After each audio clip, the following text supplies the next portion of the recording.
I was talking to a friend who works at Target, who wouldn't share certain store policies with me because she could lose her job. So, Reddit, what are some corporate secrets you can now disclose about Company X, now that you no longer work there? I worked at American Apparel for 2 years. During the time that I worked there, the company implemented a company-wide recruitment policy where any person applying for a position must be photographed, one headshot, one body shot. The actual resumes were thrown in the garbage. These photos were then sent to a company email address, where someone would either give a thumbs up or down to the photographs. Staff were encouraged to recruit in store and on the street, and were given a $100 bonus for every person they got approved. Point before this was implemented, all existing staff were photographed, again, one headshot and a goal. However, right before they started this process, every employee had to sign a waiver form. That was pretty much a lot of legal gibberish. On the spot, I wanted to have a lawyer take a look at the form, however I was told I had to sign it on the spot, or I would be let go. There was also a company intranet website which all employees were to check on a regular basis. This was Dov's main line of communication to all staff. The site would have pictures of girls from the stores, where he would rip them apart for having too thin eyebrows, for having ugly makeup or bad tattoos and piercings. They were basically publicly shared one body shot. Anyone deemed to be physically unworthy was let go from the company. Of course, this wasn't meant for not looking the way he wanted to. He would also post memos saying things like hire morations. Needless to say, I no longer work for the company and will never shop there again.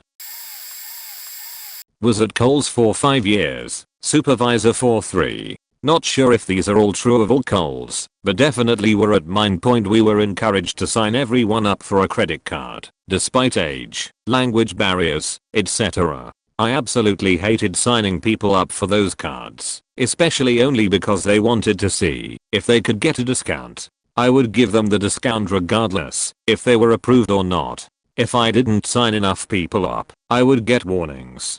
The APR on them was 27%. The jewelry cases were all opened with one key and pretty flimsy even then. With a hard jerk, you could easily open them. Also, a lot of the diamonds that were under 1/4 carat were fake.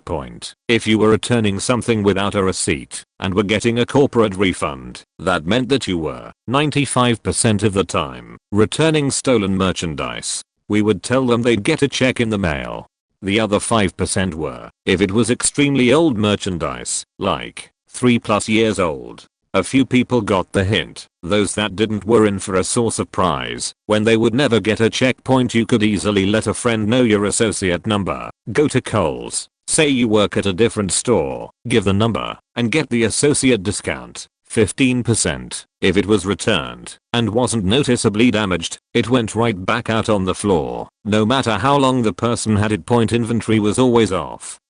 Probably by about ±5 units per item. I'm sure there's tons more I can think of, but it's been a while. This is probably well known, but Best Buy's discount is 5% above cost. If you are in a store and want to do a price check, find a register in computers or home theater, hit F4, then put the employee number 1, default that employees use to check prices, in and scan away. If an employee comes up, just say you were checking a price. You won't get in trouble and most won't even care. This could be helpful if you want to see if the deal is good or not at Best Buy. Is it close to cost? Typically, if you find an item below cost online, it may be gray market or have a real shitty return policy. Some other things that are fairly obvious but may be worth knowing. No commission at Best Buy, but employees' performance does require them to sell things. Best Buy credit cards save Best Buy merchant fees and is the reason they push them. I'll also ping some friends that are currently employed there to see if anything new exists. They have nothing crazy to report. Edit. Phone typers / me not making sense. I'll fix more when I get to an actual computer. Sorry. Edit 2. Made some changes since I'm on an actual computer. Employee pricing. A lot of you are saying that the employee pricing is 5% above cost but a maximum of 50% off retail. This was true. The employee pricing policy did change to this. However, when Jolly recently took over as CEO, he changed it back. If you don't believe me, go ask anyone who works for Best Buy. The old discount is back. Costco is great. I know a few interesting things for Costco. Not bad mostly. SKUs with a little asterisk at the end of them mean that they are items that are going out of stock / will not be restocked / reordered point. If you see last one buy a TV or something and it's opened, you can get a discount on it, likely most stores. However, it's up the warehouse manager, if on duty, or the asset manager on duty. Others cannot make this call. It's typically 10%, but you can luck out at their discretion point. The asset protection people shop around randomly throughout the day like normal shoppers. They're good at blending in. Don't steal point. Costco gas stations always have the lowest gas in the area. In the morning, the person opening the store drives around and samples nearby stations and enters in their prices. If someone is lower, the price will be adjusted. It's not likely though. Costco gas is purchased from a few different sources typically, but they are all reputable big name gasoline companies. If you want to get gas at Costco and don't have a membership, just tell the attendant you forgot your card. They will swipe this for you. Membership card. You still need debit card, Amex, or Costco cash card. It's part of their job. Back in the day, any Amex card would work in place of a membership too due to Costco's Amex relationship. I don't believe that works anymore. Perhaps with certain prefix number it might point. Employees don't get discounts on purchases, just a free membership to the store. I worked at a Lowe's home improvement for a few months after college. Everything in the seasonal department has a huge profit margin, and as soon as it's slightly out of season the price will drop, and haggling becomes available. More time elapsed. Since next season stuff got in equals more haggling off the sticker price point. The outdoor furniture sold during the summer is crazy overpriced. Wait until they start to roll out the full selection. Your choices will be more limited, but my managers used to give away $200 tables for $50 or less because they just wanted the floor space back for new stuff. This is even more true for decorations, like Halloween inflatables, Christmas lights and fake trees. Same thing goes for the seasonal power equipment. Deals can be acquired on leftover snowblowers, depending on who you're talking to.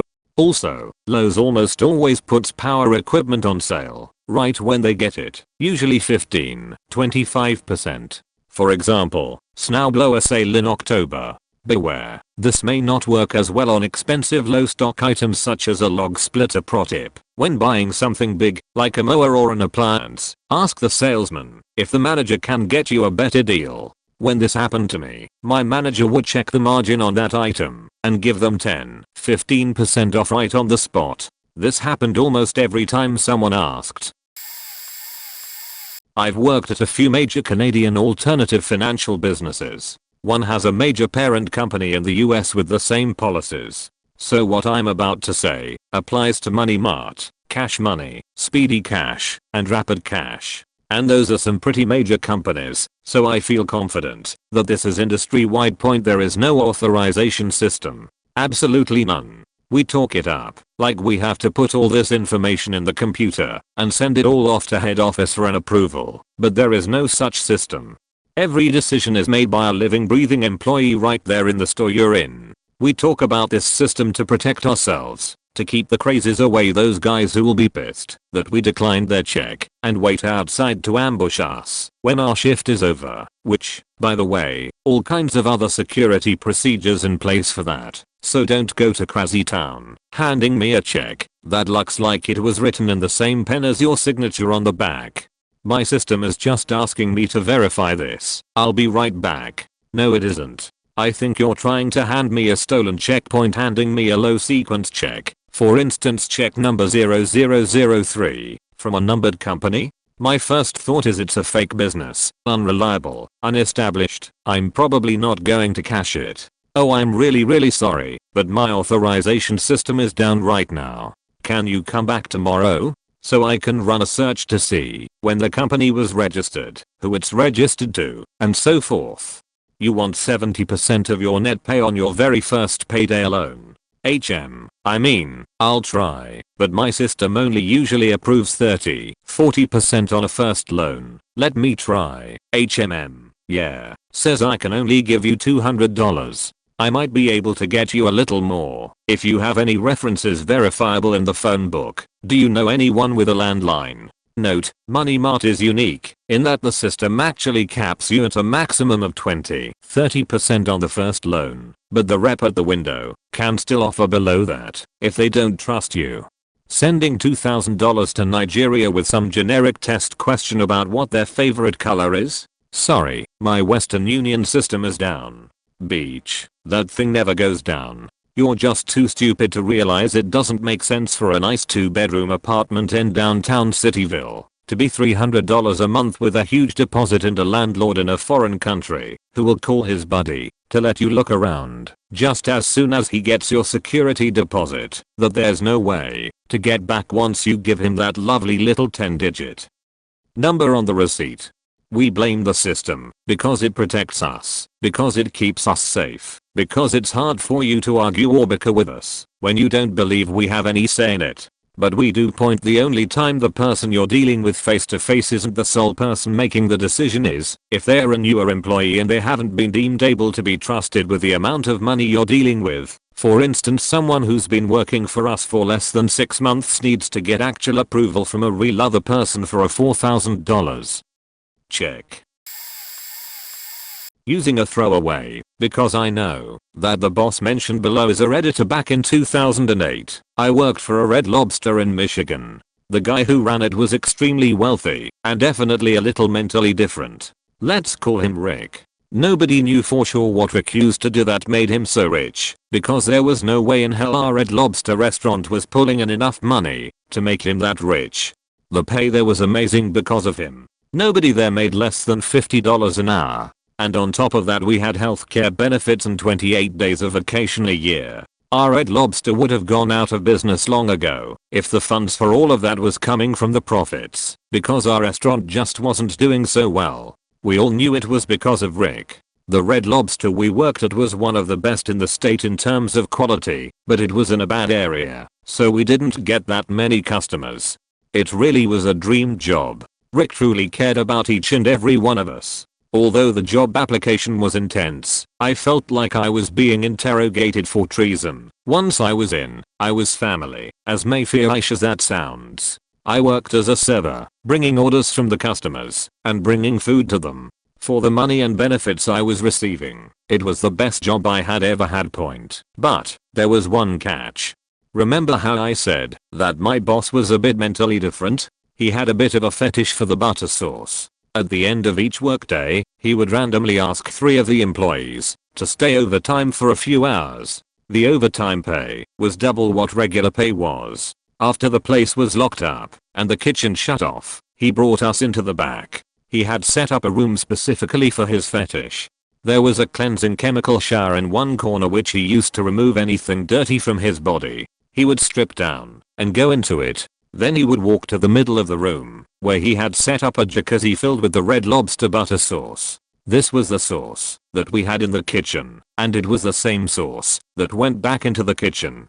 Because, why waste the sauce if something completely clean went into it, right? It was the job of the employees he had spent overtime to fill up the tub, and then empty it, and put all the butter back into the barrels they came in. One employee would stay in with the naked Rick in the butter cozy, while another stood guard at the door. After he was done, Rick would cleanse himself against and leave while we put all the butter back and locked the place up. We were never told not to tell anyone, because it was obvious what would happen if somebody did. We would lose our amazing job with the best pay/benefits for our level of work in the whole state. But all good things come to an end, and we were all fired in July of 2011. We are not sure why, but we noticed Rick becoming more and more agitated in the months leading up to it. He was always different and none of us dared ask him why. TLDR best job ever. Knucking Fut's boss bathed in the butter sauce everybody ate. So I have 2 relevant anecdotes I used to bartend at a high-end restaurant/cocktail lounge. We had a lot of well-off customers who were very particular about their drink orders. I was working there when word came down that the place had been bought out and was going to close in 4 months. During that last 4 months the beverage manager would order one brand of all our major liquors and have me fill the top shelf bottles with the well stuff. I remember one night one of our regulars brow what I assumed was a high and over in my opinion price call girl in, who had a very bad attitude with pretty much our entire staff. She came to the lounge and ordered her a comso, which I shook up with our well vodka, Pinnacle. She waited for me to finish making it, put it in a glass, and serve it to her, before saying you probably can't tell any difference, but I don't drink that trash. I need Grey Goose. To which I replied certainly ma'am, coming right up, and poured her the exact same vodka out of another bottle. She took a sip and said much better uppity cunt point the school I go to currently administers practical examinations every 3 weeks. There is a $150 fee to retake the examination if you fail it. One of the teachers who retired last year was a pretty good friend of mine. Before he left we were talking about the practical, and he confided in me that the administration told the teachers that administered the test in no uncertain terms that they had to fail 35% of the students that took the test. I've since confirmed this with 2 other teachers that oversee the exams. One of them said that he literally picks names out of a hat. Edit. Wall of text. Victoria's Secret is actually a pretty chill place to work assuming you have great managers. Employees get 30% discount on non-sale items every time a new bra is released, not just color, but actually new style. The employees get a free one, which means they are actually pretty knowledgeable about the products because they've actually worn them. Same with beauty products like lotions or new body mists. Employees who are best at pushing credit cards are placed at cashier. If they don't meet the VS credit card quota set by the store manager, they will be removed from cashier duty.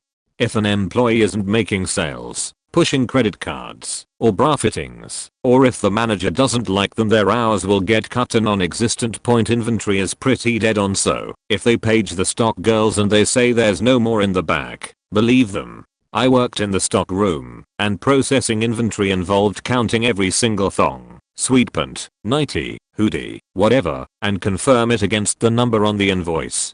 Employees are not allowed to leave their section, which means that girl in pink cannot assist you in the Body by Victoria section. Typically, nothing in the pink panty bar is tagged because it doesn't look neat. Varies by store. The cameras are all real and are watched by management in the office. Those detectors by the doors are real as well, though if you steal something they have a no chase policy. The deterrent action is to offer a shopping bag to help you hold everything. The mall I worked in was pretty consistent about calling mall security / the police. I worked at a foreclosure law firm that was basically a mill. We represented banks in the foreclosure process and took people's homes. I gained employment at the firm through a temp agency, and if you made it past 90 days, you become a permanent employee. My first day, I noticed that the entire firm was mostly women in their early 20s, and no one was saying a word to each other. I soon realized that this was due to a high turnover rate. Everyone was new, and rarely made it past the 90-day mark. I made it a year and a half, and could go on forever about the banking industry and why we're in the mess we're in. Because the foreclosure process in most states is judicial, it goes through the courts and sometimes takes years to get to the foreclosure sale. We would have to create affidavits for each case that had a breakdown of what the defendant owed to the bank. We'd then email thousands of affidavits to several banks where people would sign, date, notarize and FedEx back to us.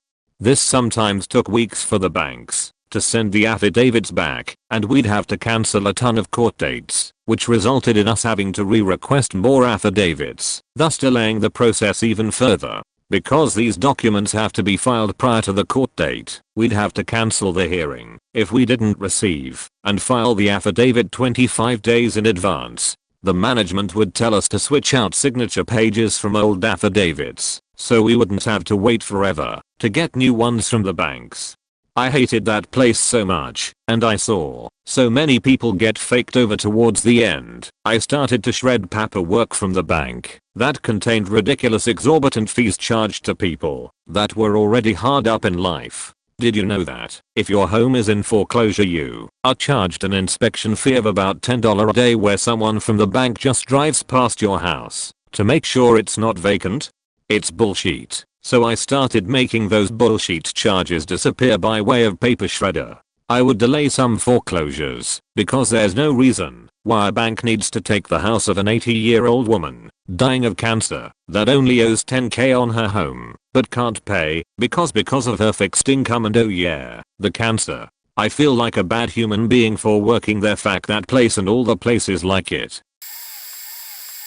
This will probably get buried, and I'm not looking for karma, just to spread the word. You guys probably know most of this already, but I'd like to confirm it. As a former Petland employee, for a franchise store, here are some of Portland's deep dark secrets. I can't believe I never thought to share these on Reddit before. We sign a paper at the beginning of employment basically saying we won't talk about the store policies outside of the store. It's just a paper, not a legal document, but they hire young kids so no one ever thinks to ask about it. Secret #1, you won't believe the rate of parvo in the kennels. If you don't know what parvovirus is, it's a really awful disease that puppies can get that can lead to a very painful death. Dogs at Petland have died before because of it. When there is a parvo outbreak in the store, employees are told to tell customers, the puppy you want to see is just feeling a bit under the weather, might have a stomachache from eating too fast, so he can't come out to play right now. Secret. #2. Think only puppies and kittens come from mills? Think again. All of the small animals and reptiles come from huge warehouses and mass breeding facilities. Secret. #3. Veterinary care is only given to dogs and cats and the occasional rabbit and guinea pig. If a hamster or any reptile needs to see the vet, then too bad. The owners of this particular store did not want to pay for the veterinary care in any sense. We are told to tell customers that all of our animals receive vet care from an in-store vet. Secret. #4. Under no circumstances are we allowed to talk about the breeders these dogs come from, apart from saying that they all come from loving, responsible breeders that have been personally checked out by Petland managers. For the store I worked at in particular, many of these breeders never had a Petland representative step foot in their house. Secret. #5. For the store I worked at, some of the puppies were purchased of Kijiji simply because they were cheap. Secret. #6. This is for the store I used to work at only. As far as I know, I heard about it from a friend who for some reason still worked there. A snake and a dog, separate occasions, were recently stolen, but the owner did not want to report it to any authority because he did not want any bad publicity. The dog could have been used for any number of horrible things, that is bait for fighting dogs, and the owner was much more concerned about bad publicity. I'm sure that's not surprising. There are tons more. Well, I have tons more horror stories at least, but I have to do stuff that isn't Reddit right now.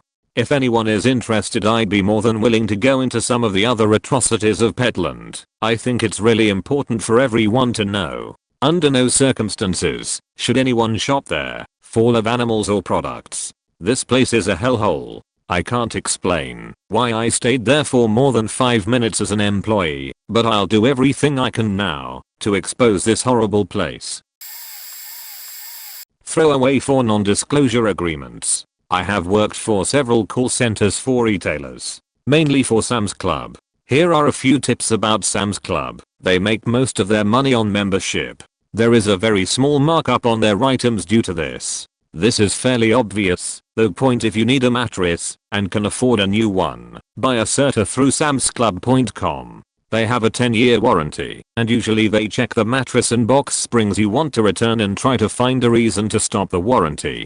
Not if you buy from samsclub.com. They will give you a new mattress, even if it is the last day of your warranty without any problems. If you buy an item online and complain enough, you can get anywhere from 20-50% off of your order. Even more if you have called in numerous times. You can say it was damaged, late delivery, someone was rude to you during delivery or ordering process. If buying a perishable item online like flowers and say they showed up dead, you will get a full refund and you don't have to return anything.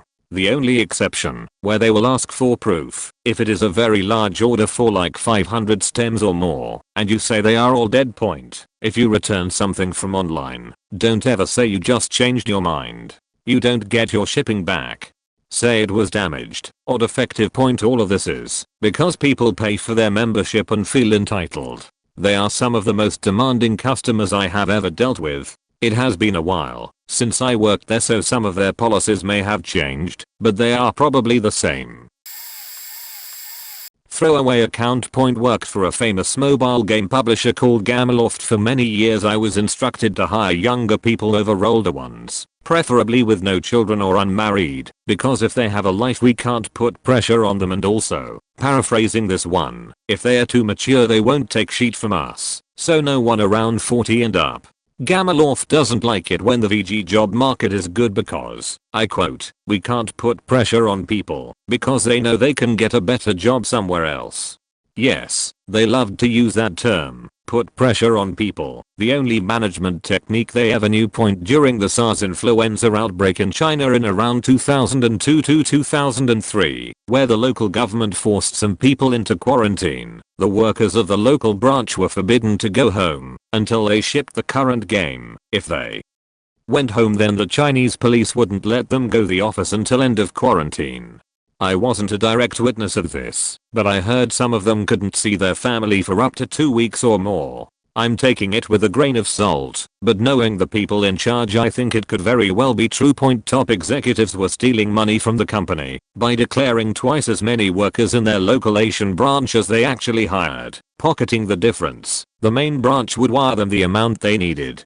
People who noticed or were about to notice were quickly scapegoated and fired. I don't think the CEO ever knew or even cared. I wonder if they are still doing it today. The chili at Wendy's, also known as the reason I was fired. I have been since told from a friend who worked at a different Wendy's that they didn't do it the same way, but this is how we did it. I was fired, and my pay was withheld for 3 weeks after I was supposed to get it over me not agreeing with the way we made the chili. To clarify the previous statement, the particular Wendy's was in South Jersey. I worked the grill, and let's say in an hour I made 30 patties. If only 27 sold, 3 of them, now hockey puck-like, were plopped into a 5-gallon bucket, which at the end of the night would go into the walk-in, but it was frequently forgotten overnight. At the end of the week, this bucket, now nearly full, would get dumped into a sink with a large rotating blade like a push mower. Then you fill the sink with tap water and pour in a powder that makes it all gray, and you can't see more than an inch into it. Then you turn the blades on, the meat gets chopped, and you drain the sink. Then you pull out the bottom tray, which is now full of grey water-soaked ground week-old disgusting burgers, and dump it into a 2-gallon Ziploc bag. That bag goes into the freezer on a wrap-around conveyor-style shelf that goes all the way around the walk-in. The bags at the beginning of the shelf have today's date on them and Sharpie. Then the next bag has a week back, etc. At the far end of the shelf, where the meat for today's chili is pulled from, there are the bags that have been sitting for 6 months. That's right, ground up then frozen grey water patties in a Ziploc bag on a shelf for 6 months. You dump the whole thing into the pre-made chili and stir for around 8 hours. That makes enough chili for about a week in my small town, and it simmers the whole time. I don't know about other Wendy's in the country, but that's how we did it. I worked there for 3 months, and I did not make chili with meat from burgers that I cooked. It was awful. TLDR, Wendy's chili meat is 6-month-old burgers.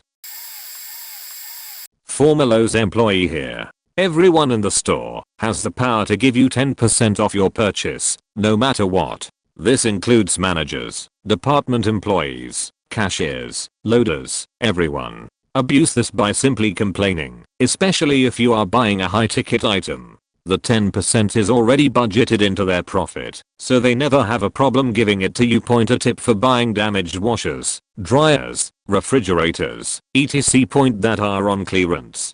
If it's marked down, all they want to do is get rid of that sheet as fast as possible. Ask for a lower price every time and you'll almost always get it. If you're ordering anything special order and want it super cheap, here's what to do. Order it as normal and pay for it. When it comes in, go pick it up and take it home. Return it the next day and say that it didn't fit or whatever, who cares. After they return the special order, they send it to the back and clearance the sheet out of it. Have a friend go in the next day and buy it again for at least half the cost. I'd double check that you can return it before trying this though, since it may have changed since I worked there. Last tip. Lowe's takes everything back. By everything, I mean literally almost everything. As long as you have a receipt within like the last year, you're good to go. Need to power wash that driveway? Buy one and return it after using it. I guarantee they won't say no. Since you provided no juicy secrets on Target, I'm obliged to post point. The pay gap is insane. I make $8.50 manning security cameras and working carts. The LODs, managers, get paid $12.50 or $13 an hour, and the people who work in hours almost instantly get bumped up to $40K a year salary. That's if Target will actually hire you into a management position before axing you. Point. All of the bread, vegetables, fruits, or other packed food that is not in a box or can that you leave on the shelves or at the check lanes gets thrown out by me. We aren't allowed to restock non-canned/boxed items if you've moved them around. In the last 4 weeks of me working there, we have had at least 6 people get fired for theft. Target monitors employees like hawks and will wait until they can give you a felony to press charges. If you think you got away with something at Target, you didn't. We are just waiting until we can fuck you. Literally, cart attendants are not watched. If you piss off a Target cart attendant in the parking lot, several large scratches may appear on your car.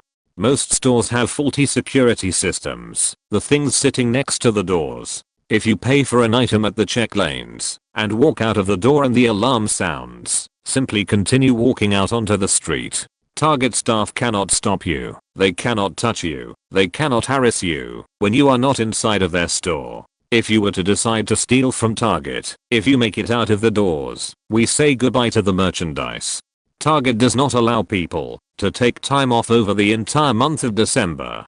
Starting Black Friday, if you are in the system as allowed to work on a certain day, they will tell you to fuck off. If you want to use any of your unpaid vacation time. Point. Flat tires, dead batteries, blown engines and having mono are not acceptable excuses to not come to work. Stuck about 25 miles from work, my hour person told me to take the bus or walk to work.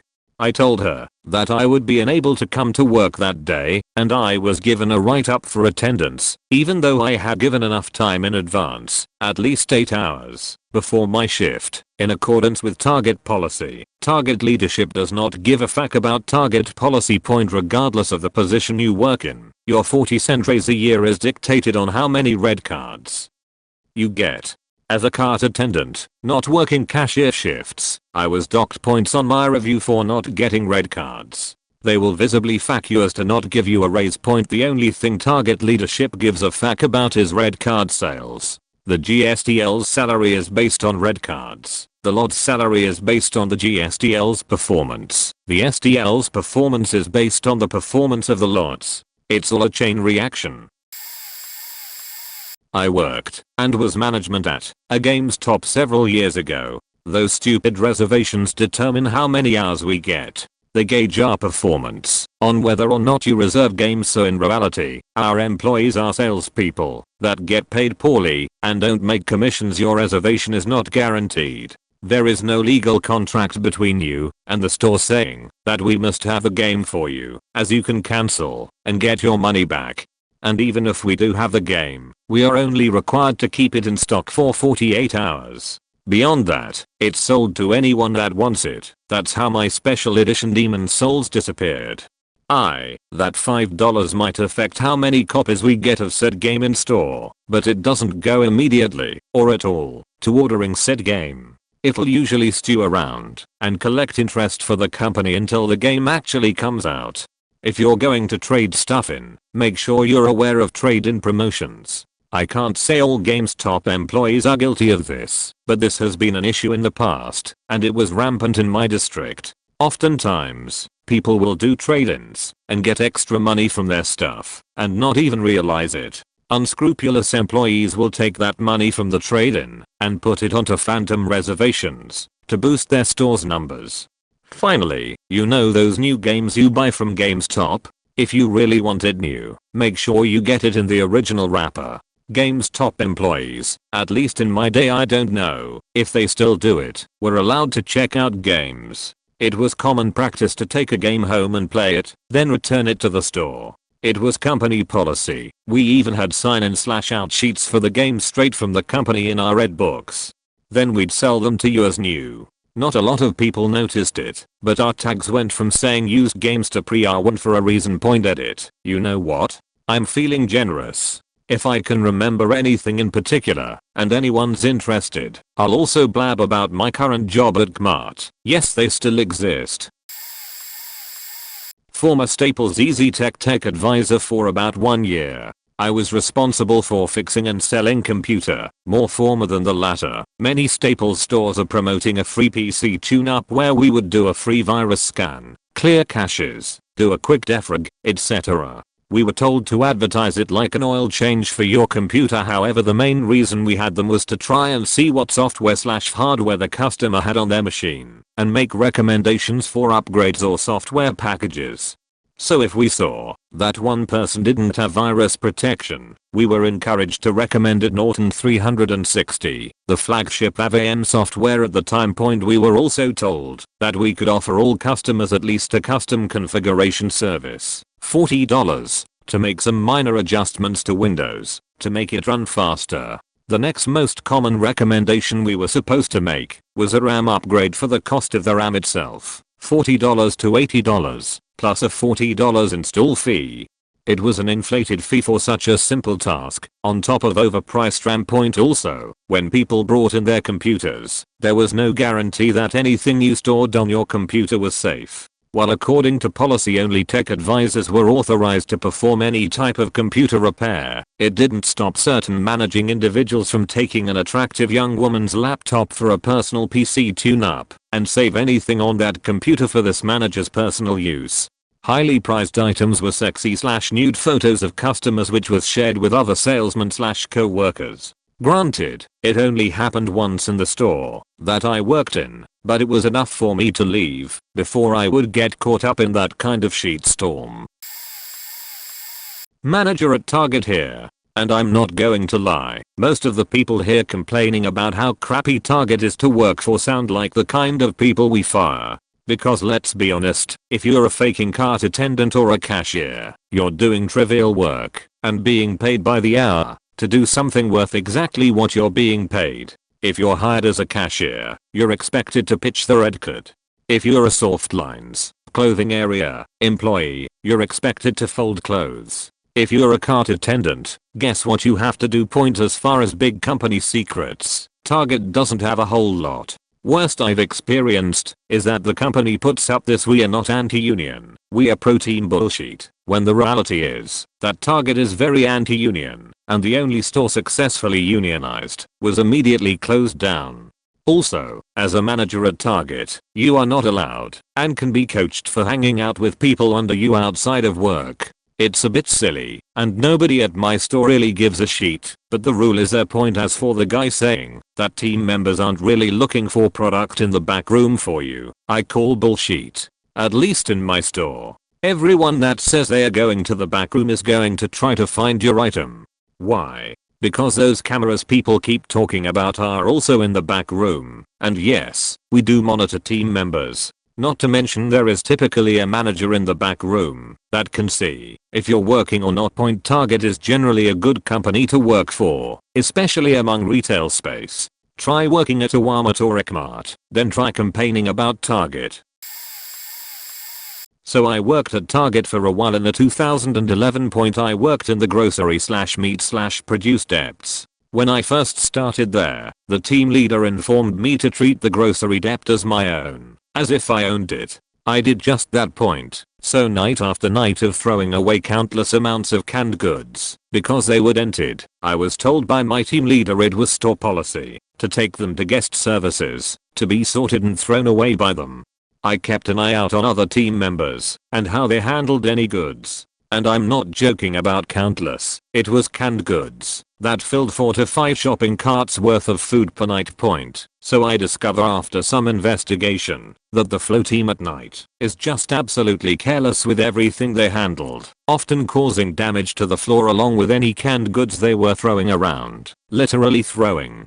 I go to inform my team leader and the SDLs about what was going on and was met with little enthusiasm. So I went ahead and took ownership, like I was told, and confronted everyone I saw, being an idiot with product. Anyways, I got in trouble for that and was coached, but I really didn't care at that point. what they, flow team / other careless team members, were doing, and a complete lack of caring by the SDLs about something controllable on the sales floor / backroom made me loathe working there and really brought down my experience working at Target.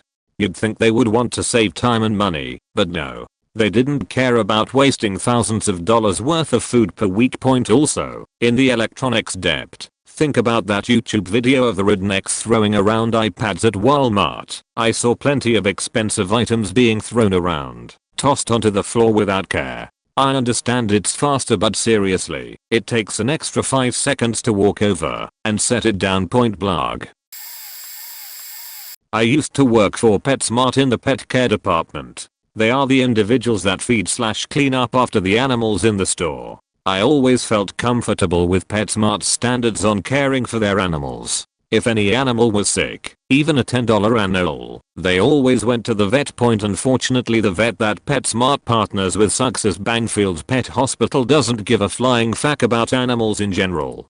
It's all about sales for them. Point. Whenever an animal was sick, we would remove them from the floor and set up a cage for them in what they called the quiet room, where they would remain for the duration of their treatment. When the vet was free, an associate would take the animal to Banfield, which is in most cases attached to any large PetSmart, for an examination. Point. This is my personal horror story.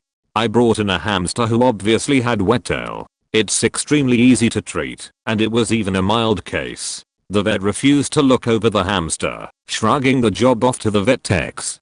Before I even get to the worst part, these are some things I witnessed while in their back room that day. Point. One of the techs tried feeding a Dorito to their betta fish, saying, "I wonder if it can eat this? Probably not. I've killed so many fish this way."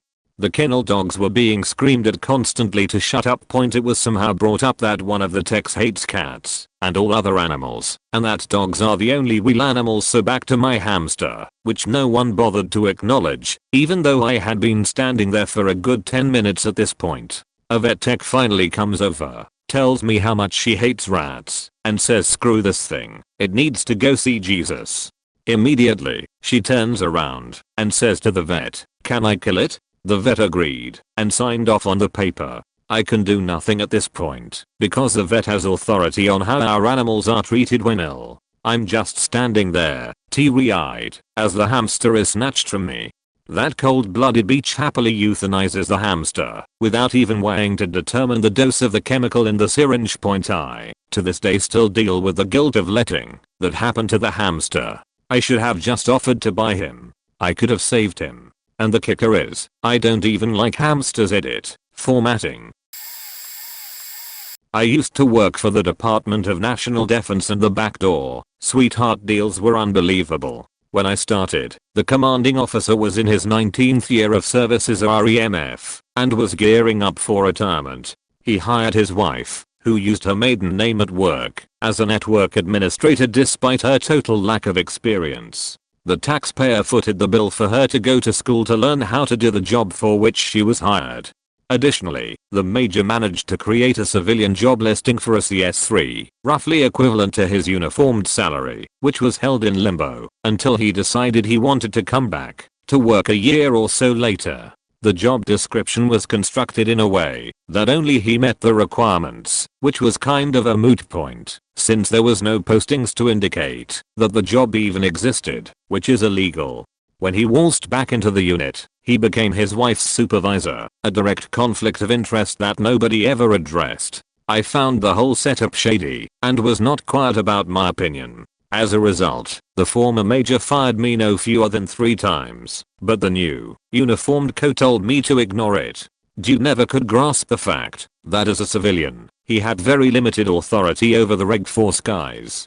He would tell the NCOs to address him as sir, which nobody did once he was in civies. He started giving me ridiculous projects to keep me out of the way, like sending me to image 1,000 computers in a vacated nuclear fallout shelter to be distributed throughout the base. He was the douchiest douche who ever douched their way into my professional sphere.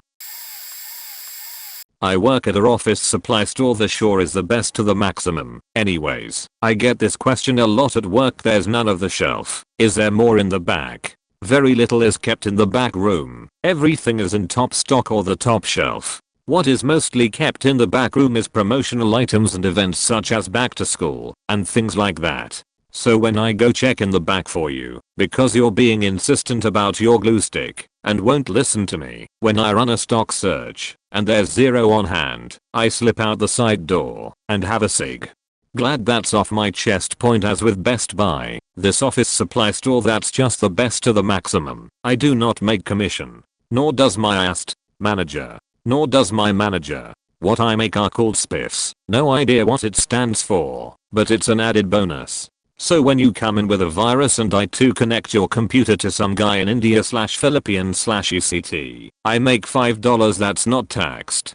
The price changes for each of the services starting at $0.25 going all the way to $10. This is for each and every service too. If you came in needing viruses removed and antivirus installed, I would get a spiff for both services. This also goes for our protection plan. That is not an extended warranty. No, really. This protection plan is run by a company called New and covers under accidental damaged.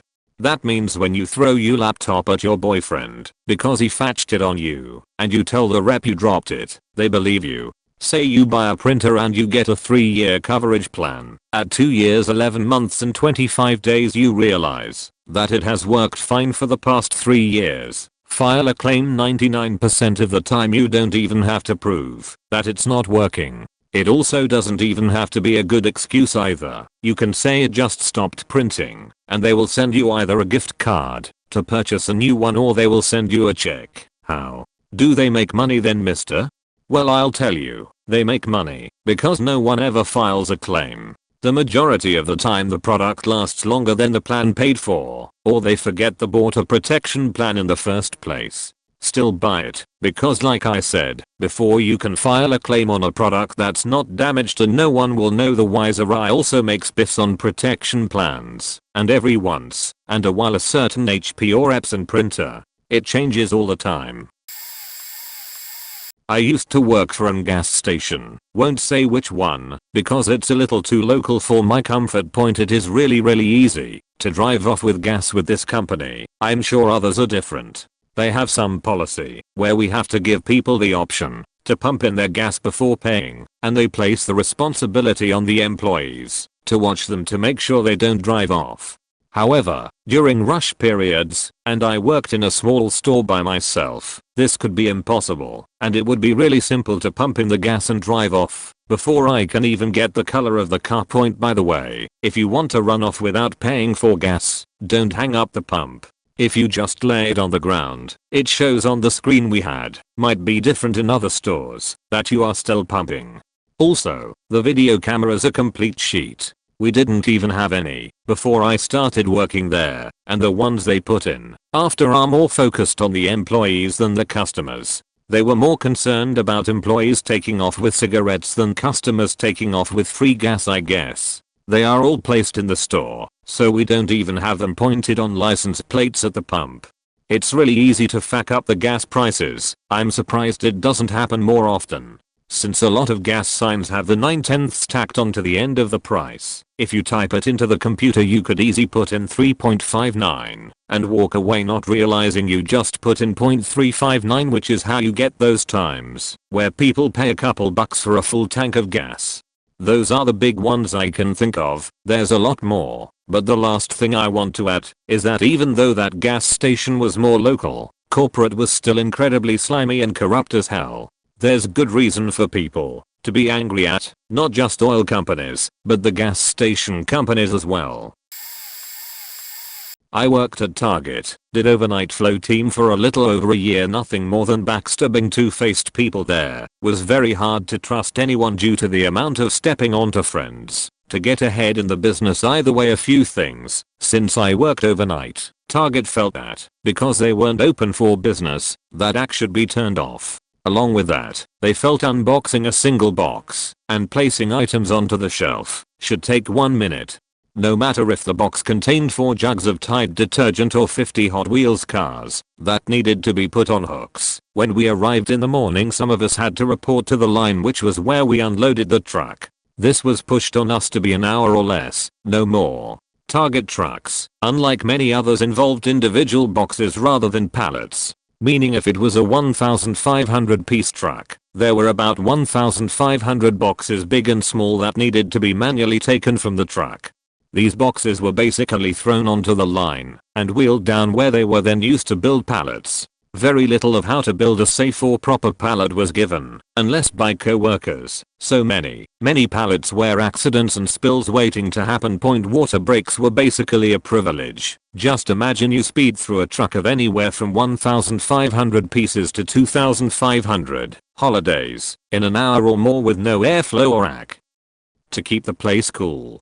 You begin to sweat. I won't lie, my boxes would be drenched with sweat from the unload and I'd have to deal with that for the next few hours until I could leave. We were allowed no more than a few minutes to grab a drink of water before reporting to the floor to begin filling shelves. I met some really nice and awesome people. Heard a lot of depressing stories about people who ended up there due to bad market and whatnot.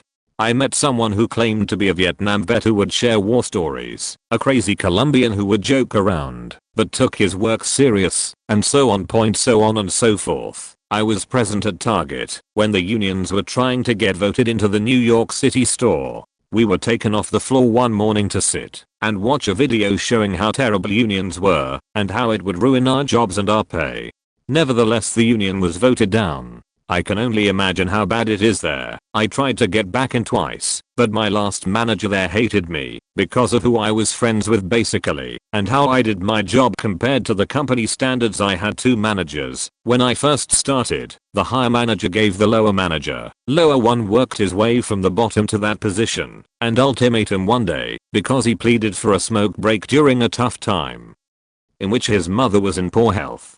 Basically a nice guy, did nothing wrong, and never had any previous warnings, but had the ultimatum of getting fired, or being put on the final warning, with none previous. Instead he just quit. After that it was just one manager for a while, until they found a new lower manager. Sometime after that, the main manager began having mental issues apparently due to the crazy Colombian screwing with her. He would usually tell me never screw with a crazy Colombian. With her departure and Christmas coming up, they brought in a girl from a store outside the state. She was meant to get us running up to company standards. If anything, we went as backwards. Total mess and nothing improved. She was outed points since I've left. Most of the people I worked with that I enjoyed were either fired or quit. Only a small portion remains, but I'm still glad to not have ended up there again. Downvoted? That's cool. I worked for the company for over a year before leaving for school, but okay. I used to work for Goodwill several years ago. I will not name the specific place, but it was one of the company's largest stores. When I was hired, they did not go through any safety procedures that's standard with working in a warehouse. I worked in the back with production where we sorted through items. The working conditions were disgusting. There was no AC in the back, and during summer the back got as hot as 103°F. The boiler in the back was so ancient that when it broke there was no way to fix it. My supervisor passed out from heat stroke. Most of the workers in the back were from Somalia/Ethiopia/ECT. They didn't know a word of English, though Goodwill claimed that their mission is to help people learn the necessary skills to help them in life. That's nothing but a lie. These people were working at crappy wages, and I heard that Goodwill didn't give them pay raises for more than 3 years. I wouldn't be surprised if they still haven't gotten pay raises. Most of the equipment in the back for sorting ECT was broken, and the buildings they were using to store chemicals were at the verge of falling apart. In fact, they were violating a lot of safety laws because of the way they did things. However, nothing was done because I have a feeling that they were paying the city off to keep things hush hush. A couple of forklifts had broken alerts, so people couldn't hear when a forklift was driving through the back. Mold was rampant everywhere because some of the places they stored pallets of stuff leaked like no tomorrow. What made things worse was that their greed was so palpable. Online sales was horrid. They nabbed anything they could get their hands on to sell it on eBay/Amazon for more profit. The book department got the shit end of the stick. They forced the workers to put out more than 1,200 books a day on the floor per worker. The management said that the other stores were putting out that much per worker. It was bullshit. I've been to other Goodwill stores, and there's no way in hell their book departments were big enough to push out 1,500 books per worker a day. Having seen the horrors of what goes on in the back of Goodwill has made me stop going into their stores. Fuck them, their greed and their horrible treatment of their employees. This will probably get buried, but oh well. I used to work at Hollister, same company as Abercrombie, of course, and their hiring/scheduling policies are almost as bad as all the American Apparel stuff. They have a whole classification that they call cast of, which is essentially being attractive enough for the company's standards. When people who look like they may fit for this classification are hired, they get their photograph taken to be sent to higher-ups, district, regional, higher-up managers, etc., for approval. The entire goal of this process is to have plenty of these cast of workers in order to have 50%, a loosely enforced rule, of the model shifts, workers on the floor, filled by these individuals. While this rule is indeed terrible and amoral, pretty much every manager who I worked with wouldn't adhere to it. I'm not overly attractive or anything, definitely not by the company's standards, but I was given plenty of model hours due to my hard work. Otherwise, I'm sure all of you can surmise that, in general, they hire the more attractive people to work on the floor versus those who work in the stockroom. Granted, it was spurred by class action lawsuit, but I will say that the company has really improved its diversity efforts. The higher-ups really push for a diverse staff these days. Pretty much everyone at any given store gets unjustifiable hatred just because we worked for the company.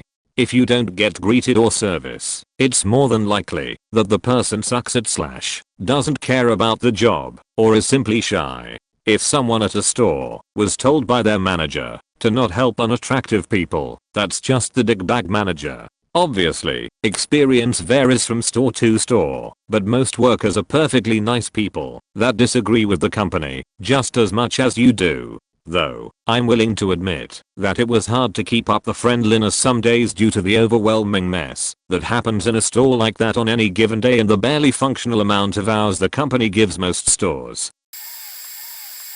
I'm working my last week at Sports Authority, and this is what I've learned: the most important thing you can do is sign people up for the store's league card. The card is free and is actually a pretty good deal, since you can get 5% of your money back, but people are reluctant to sign up because it requires a phone number and email. Doesn't matter to corporate though, you need to sign up 33% of your customers or risk discipline.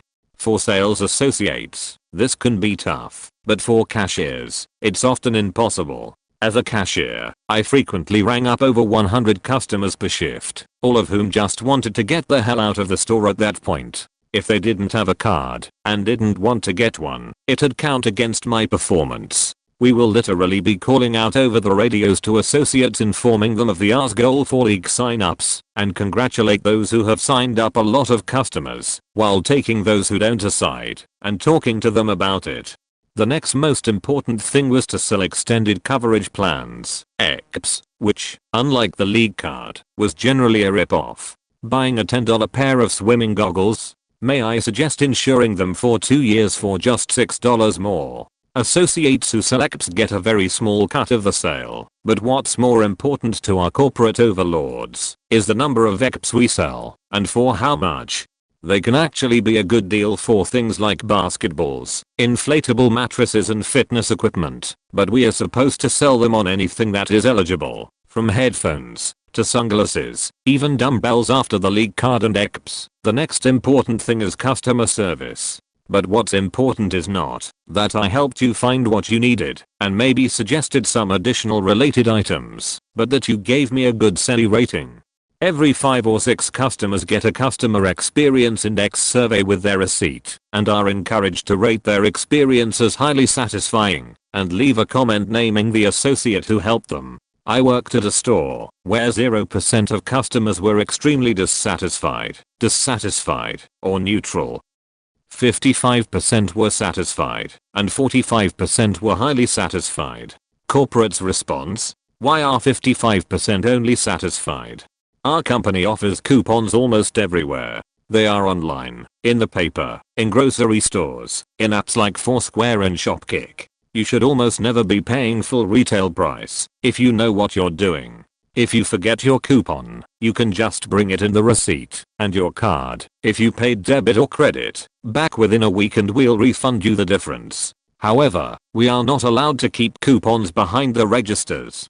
It's against policy and can result in the cashier getting in trouble. Some cashiers risk it just to get pushy customers out of the store, but they can be written up for it. We constantly have customers telling us to give them discounts for various stupid reasons and we just tell them to come back with a receipt or coupon, unless they're nice. The golden rule of retail applied at our store.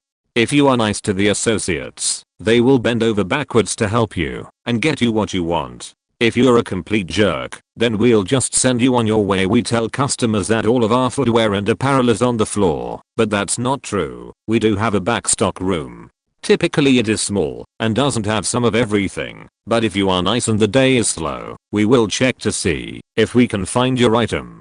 If you are mean or the store is really busy, we'll just send you to one of our other locations or a competitor we believe has the item. We are not allowed to stop shoplifters, but we are very proactive. If a sports authority is hit by shoplifters, that store will email all the sports authorities in the area about the theft, and they will be on alert. We have good relations with the police as well. I was at a store that got hit by a flash mob of teenagers stealing, mostly North Face, and when the cops came by, they actually had one of our associates ride with them to chase and identify the thieves. We don't catch nearly as many as we'd like, but we are not totally helpless either. Overall the company is fairly good for a corporate monstrosity, but the focus isn't on helping the customer get what they need/want, which would be ideal, but selling them on league cards, EXPs and says. Maybe I missed it, but I can't believe no one has posted about the cell phone industry. I worked for a corporately owned retail store for one of the major carriers, AT&T, Verizon, Sprint, T-Mobile, from 2004 to 2008. Some of these policies/practices may be outdated and some may have only applied to the districts I worked in, but here's my experience. How to get what you want. Be nice. Coming into a store and being rude to a store employee because you've been on a never-ending transfer loop with a call center in India is not their fault. Being an asshole won't motivate anyone to help you. There are always exceptions that can be made, but no one is going to offer to make an exception to the asshole. That nice guy that has a genuine problem and a good attitude will more than likely get what he wants. Service discounts. Carriers always give discounts to employees of certain companies, federal/state/local government employees, and member of certain professional associations. Always ask if your company qualifies you for a discount. Sometimes it's not much, 5% minus 10%, but I've seen them as high as 35%. Takes zero effort on your part and you save some money.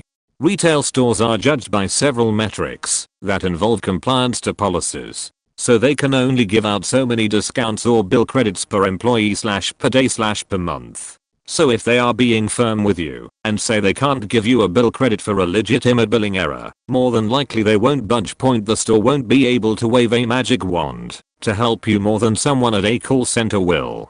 It makes people feel better to deal with someone in the store, but I'd say 80% of issues result with the response you're going to need to call customer care. This is done for several reasons. 1. You're an asshole and no one wants to help you. 2. The employee would rather spend their time making sales and earning commission rather than provide customer service which offers no financial incentive. 3. Customer service can truly offer you a better solution than the store can. 4. The store may have already reached their maximum credits for the day/week/month and can't give you a refund/credit. Accessories are often under warranty for a year. You can take a broken case, charger, or headset to where you bought it, and oftentimes exchange it for a brand new one. Store policy is to verify that it's less than a year old by looking at the receipt or finding your purchase history by your phone number.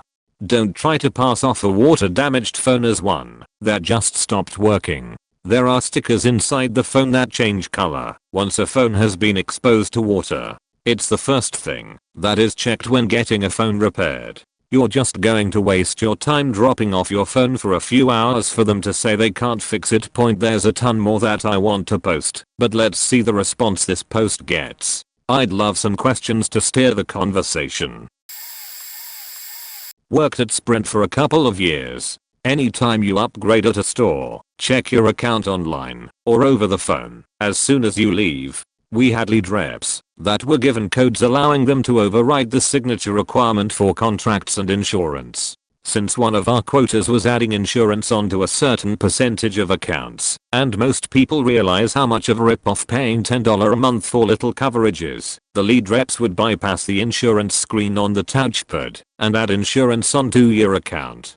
They wouldn't mention it or tell you about it, and all three of our managers were aware of it, but did nothing to stop or discourage it. Those of us who were not lead reps were advised to conceal insurance when talking to the customer by overquoting the price plans and claiming insurance was included for free. This was also to be applied to accessories by claiming the price of the phone was actually more than the listed price, and that the $80 of accessories we showed you were a bundle that was included with the phone. Also, know that the list of covered incidents with the insurance can and will change at their discretion. The techs can lose their job for not following the policy, so they likely won't fix your phone if there's even an inkling of a crack or liquid damage. Doesn't matter if all you need is a software load, they will search every atom of that phone for a reason to not fix it, so that they can absolve any liability for future issues with the phone. Lastly, Sprint will not credit you for dubious bill charges. All the rep has to do when they put insurance or some other add-on on your bill is write "Cust OK" in the notes, and Sprint now has proof that you agreed to the charges. They also will no longer credit you for those $10 a month charges that show up from scams and free ringtone services, even if someone else got a hold of your number and started billing them. This isn't to say all stores and reps will behave this way, but everyone in my region was like this due to the regional manager's poor management style, which trickled down all the way to our assistant managers, store manager, and district manager. Conniving, thieving sons of bitches. I had a friend in legal and told her about some of this. She agreed it's all just a lawsuit waiting to happen, but the VPs don't care as long as profit occurs. Dell, call it a safety hazard if you want it replaced. Seriously, is your laptop broken? Say it electrocuted you, got burning hot to touch, or started emitting large quantities of acrid smoke. Want to speak to an American/Canadian/Filipino? Buy your computer as a small/medium business. Call 9 AM to 11 PM CST. Boom. Buy an XPS series. Automatically get someone in the US who most likely has at least a Campshire A+. Doesn't mean cheat, but they are able to do something other than read a script. Laptop keyboard damaged? Call it in, saying the keys are falling off too easy. Pretend to try to reattach them. You are asked to do so, and say that the white H-shaped thingy just popped off. New keyboard will be shipped. As a bonus, you will get a free Dell screwdriver. Technical issues are handled by technical support. If you mention anything about being unhappy or wanting a refund, you will instantly be sent to customer service. They will not help you. They also close after hours. User damaged laptop screens are very rarely replaced. Very rarely. They will ask you if the screen is cracked. Just say it has white vertical lines. On most laptops they will walk you through reseating the LCD cable. While pulling off the LCD cable or the trim, you may accidentally damage the LCD screen while following their directions. Don't feel like dicking around on the phone with a desktop. Online chat can get through sent for most problems. Speaking of, are you a medium-sized company that doesn't like having your guy on hold? There. You simply click to order parts. Tier 1 is free. Former Barnes & Noble employee: if they didn't like you, they cut your hours to next to nothing and treated you like shit instead of firing you, so you were forced to quit. We were told to follow anybody walking into the store with a coat, carrying a large bag, or pushing a stroller to make sure they weren't stealing. I'm pretty sure grandma over there with the coat on because it's 40 faking degrees outside isn't stealing that knitting book she's thumbing through. Don't touch the adult magazines or the art books with nudity. We find those all the time on the floor of the handicap stall of the men's bathroom. Dust them off, put them back on the shelf. Same with the train set or the Legos in the kids section. Flu season rolls around. All those sick kids have their hands all over those things / put in their mouths. Do they ever get clean / lysoled? Lol no. Cashiering. We are trained to not take no for an answer when selling you the $25 a year membership card. Half the time the benefits of the card we rattle off when trying to sell it to you don't even apply anymore. We just get yelled at / written up when we don't sell enough. Ever been to your local B&N and see a dark splotchy stain on the carpet? Probably pee or vomit that was half-assedly cleaned up by a minimum wage bookseller. I can't think of any more at the moment, but I know there are some pretty good ones. Throwaway here. I work for everyone's favorite pharmacy chain, CVS. We are constantly pushed to sign people up for automatic refills, a program CVS calls ReadyFill. A report prints out that tells up what percentage of maintenance meds for blood pressure, diabetes, and other chronic conditions are enrolled in this program, and if our numbers aren't high enough we get a visit from our district manager. Another huge thing at CVS is flu shots. We are constantly reminded to, as everyone that picks up a script, if they have had their flu shot, and remind them that we can give them one on the spot if they so desire. Certain prescription plans cover flu shots at no charge, and we make sure to remind customers who have these plans of that fact. We are given ridiculous flu shot quotas each week which are almost never met. Also, I'm pretty sure the markup on flu shots is huge. I can't imagine how much money they make off these things. Another thing that bugs me is that each store is given a score once a month called the triple S. It rates you on stupid things like whether or not you call a customer by name when ringing up their prescription, or if you ask them if they would like a flu shot. We are rated on a scale of 1 to 5, with 5 being the best. If your store gets a score of less than 85%, you can expect a call or visit from your district manager. There are a lot more crazy things, but it would take a while to list them all. Also, we can't stop most of the automated calls the computer makes, so sorry about that. The thing that really bugs people is when we call them to ask them if they would like a refill on the script that they haven't used in months. We have to make the calls because the computer tracks our calls, and if we don't call someone on the list we get in trouble with management. I used to work at a hip hop record label as an intern in the viral market section. We would create thousands of fake usernames on YouTube, MySpace and various music blog sites. We would either market our various artists by writing approving comments such as "holy shit, just heard of, so good, new favorite artist," or try and get people to listen to their music by submitting the links to the aforementioned music blogs under the aliases. I guess management thought it seemed more legitimate if it looked like a fan was sharing the music as opposed to the artist's record label. On the opposite end of the spectrum, we would counter negative comments from people who didn't like the music by generally starting internet arguments under the aliases we had. We were also told to add fuel to the fire of, most of the time fake, feuds between our label's artists and other artists out there by commenting the feuding artist's video with negative comments and hate towards them and their cliques. 90% of the time the rumors were unfounded and false. From my understanding, this is a fairly common practice in the music industry. TLDR worked at a record label, created thousands of fake accounts to hype up our artist's internet rep. Edit. I can't give names of artists, years or what label it was, as I'm still bonded under all of that. Most of journalism is factory work. Press releases go in, they are furnished a little, and put out as news. There are quotas, timelines, and production goals. Like, if you were working on a production line, you can't go dig deeper, you just need to produce the fodder. I haven't worked in 24/7 news channels, but I've heard it is insane there. Even if nothing is happening, you need to produce something. This ends up with the crazes getting on the air and things getting spun out of context. Crime stories are the easy material for this. Fear sells into hell with consequences. Who cares if crime rates are actually going down? Every crime is something that could happen to you, dear viewer, tomorrow. Journalists escape personal responsibility by saying they only give what the audience wants, or that they are just doing their job, etc. There is no space for judging anything, inspecting anything.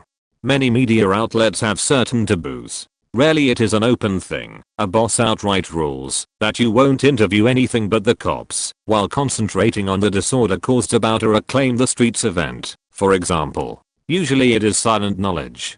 People just know you can't make stories about certain things. If you suggest a such story in a meeting, you are stonewalled. Usually you get thrown with a suggestion to do something else, and the original idea is forgotten. Sometimes the boss just tells you to do the story with an opposite spin, or transfers the idea to a trusted reporter, who is known to do hatchet jobs. It doesn't matter if most journalists are left-leaning greenish liberals, it is the bosses and their attitudes which matter. Most of these taboos are not necessarily political. They might be even completely irrational stuff like some boss hating dogs, thus never stories about dogs on his shift. Unless it is a killer dog on the loose. Some media use demographic targeting for marketing/advertising purposes on everything. This means when you make a story, you need to include certain element. For example, you might need to include a local interest, a person of certain ethnicity, a man from the street voicing their opinion who happens to be white if nothing else, or a certain theme. Tie this to violence. If there isn't anything fitting these categories, make some up.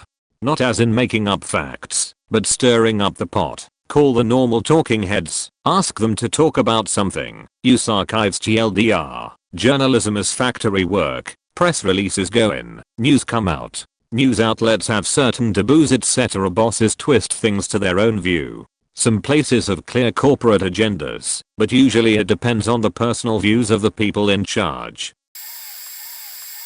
I was a meat cutter for the major grocery chain in FL. Out-of-date beef. Throw it in the grinder for some delicious ground chuck around, depending on the fat content. Speaking of fat content, does that ground chuck look a little too lean? Grab a few handfuls of fat trimmed off the steaks out of the fat barrel in the cooler and run it through the grinder with the meat to fatten it up. Oh, and that big barrel of fat and bones? Heads off to the plant to get rendered down for pet food, animal feed, toothpaste, macupe, perfume and soap. Same goes for old pork, lamb, chicken, and turkey cuts. Run them through the grinder. Now what happens when ground pork, beef or lamb goes out of date? Put them together and run them through the grinder again for some tasty meatloaf. Fish? Nothing like a dip in cold water with a few drops of bleach to eliminate that aged fishy smell. And look out for the free samples of fish dip. My seafood manager would scoop out some fancy feast, canned cat food, in the bowl to feed the hordes of old people. It was South FL, who were always out to get something for nothing. Green. Ring around the edge of that expensive filet mignon.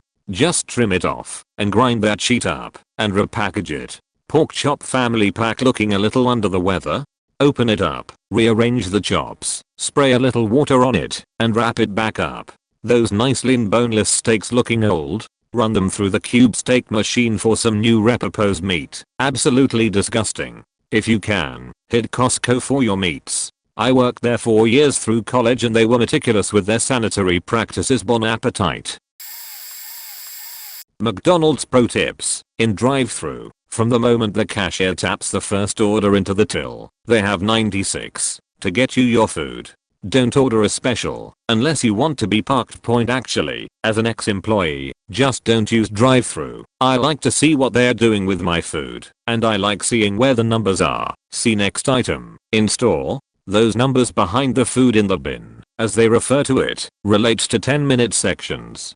If you see numbers more than 3 apart, always go for the highest egg. Chicken burgers have a red 7 behind them, and cheeseburgers a black 8. Go for the cheeseburgers. You can pretty much get any order you want if you speak to the staff member as if you're a staff member and you know the lingo. I know this seems obvious, but if you're after mayo, not available as a dip in the UK, the staff won't give it to you. But if you say, just stick a shot of mayo in a sundae lid, yeah, like a command, you'll get it. The yeah at the end is textbook MD speak, and it's the way managers get the staff to acknowledge you've given them an order and that they understand. That shot thing. All of the sauces are housed in guns. They put shots of mayo, mac sauces etc. in with these guns to speed up the process.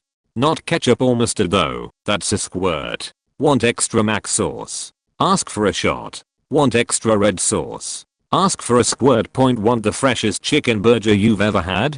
Ask for it with no mayo or lettuce, but with ketchup and cheese instead.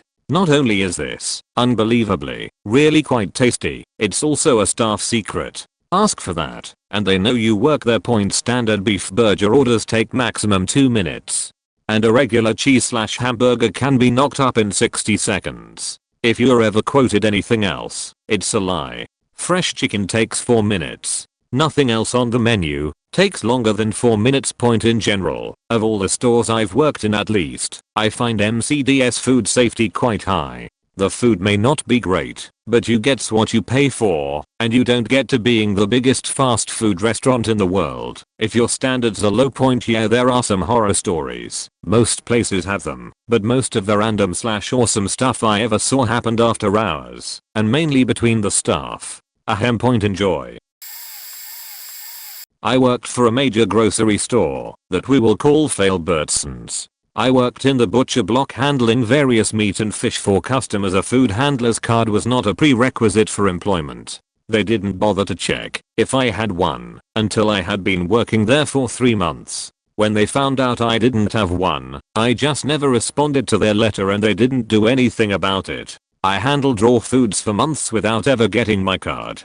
When their salmon started to dry out and smell, they would dunk each fillet or steak into a bucket of ice water. This freshened up the color and made the days old fish appear fresh. Our fish came packed in cardboard boxes. When we pulled them out of the freezer, we would throw the boxes on the ground repeatedly to break up the fish that were frozen together. The ground by the freezers was very dirty and the boxes would regularly split open.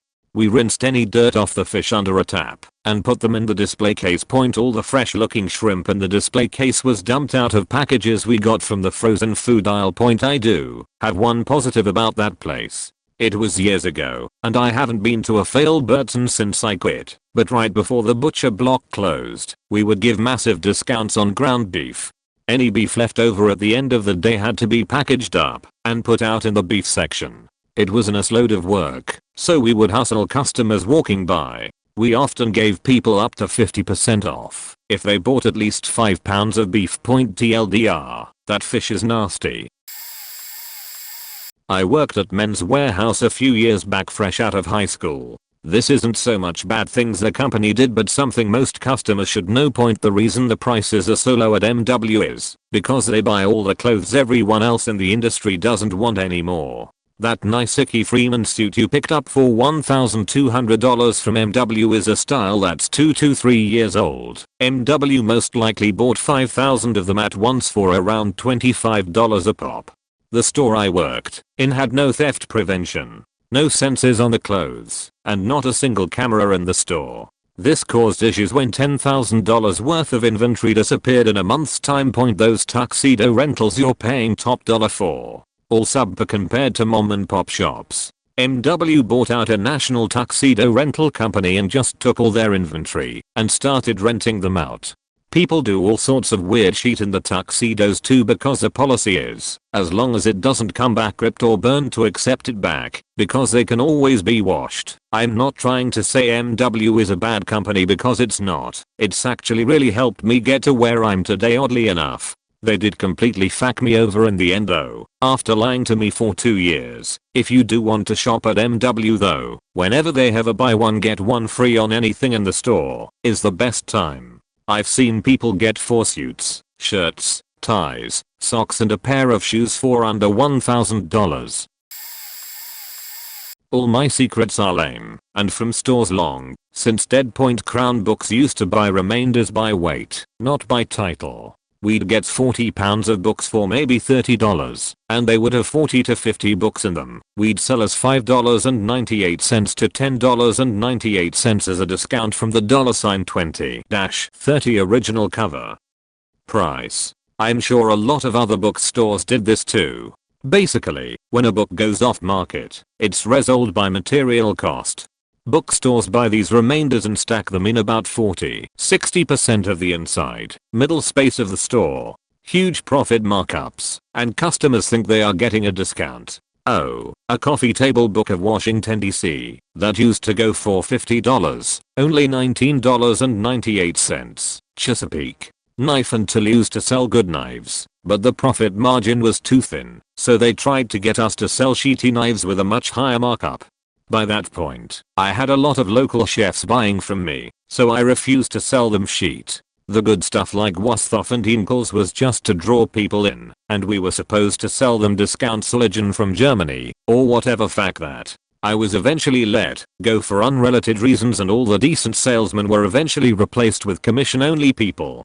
Cargo furniture sold a stain protection racket called Soil Shield. In reality, it was a fluff insurance plan. They sprayed a slightly fluorescent dotted invisible paint as proof it was done. It glowed splatter dots under black light for an extra $30 a cushion. So with 6 cushions, that was $180 extra for a sofa, and had an amazing 100% guarantee against any stain, including all foods, urine, vomit, sun fading, general dullness, whatever.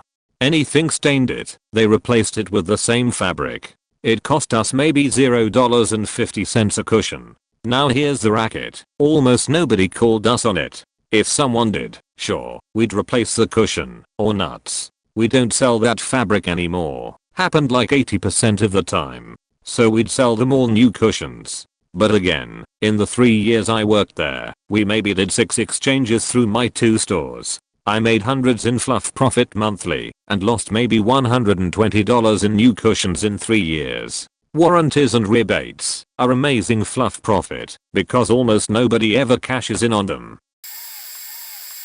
Here's a non-scandalous story about working for a national restaurant chain that I thought did things pretty well. Back in college, I had a summer job as a host. I can't speak for other franchises, but I thought that ours was not a bad place at all to work. Chalk it up to our franchisor. He was a pretty nice guy, at least to me. The crappiest part of my job was rolling up silverware and napkins. You'd have 2 hosts at the door, and a third in the kitchen rolling silverware. Really not that awful. While hosting, I'd rotate new customers through the service sections, making sure everyone got their fair share of single diners, big tables, families, etc. Some waiters were better with large parties and would actively encourage me to let them deal with big groups. No one ever bribed me to skip ahead in the waiting line, and I would always bus people in the order they came in. Fuck you if you think you're getting special treatment. Iced tea and cocoa came in one time, and I made them wait like everybody else. No servers ever wanted to be sat with black people, but they had to sit somewhere. I would include them in my rotation as normal and just tell the waiter to deal with it.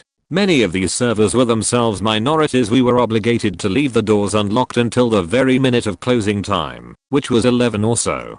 If someone walked in at 10:59, they would be sat and served like anyone else. I'd catch heat from the waiter, but tough shit for them. We got a cut of everyone's tips each day. The kitchen staff was super cool and would always hook the waiters and hosts up with free finger food during slower periods of time. Chili cheese fries, potato skins, sliders, that sort of stuff. It was great and happened all the time. For those wondering, the kitchen staff and busboys all seemed to be immigrants from some sort of Central or South American country.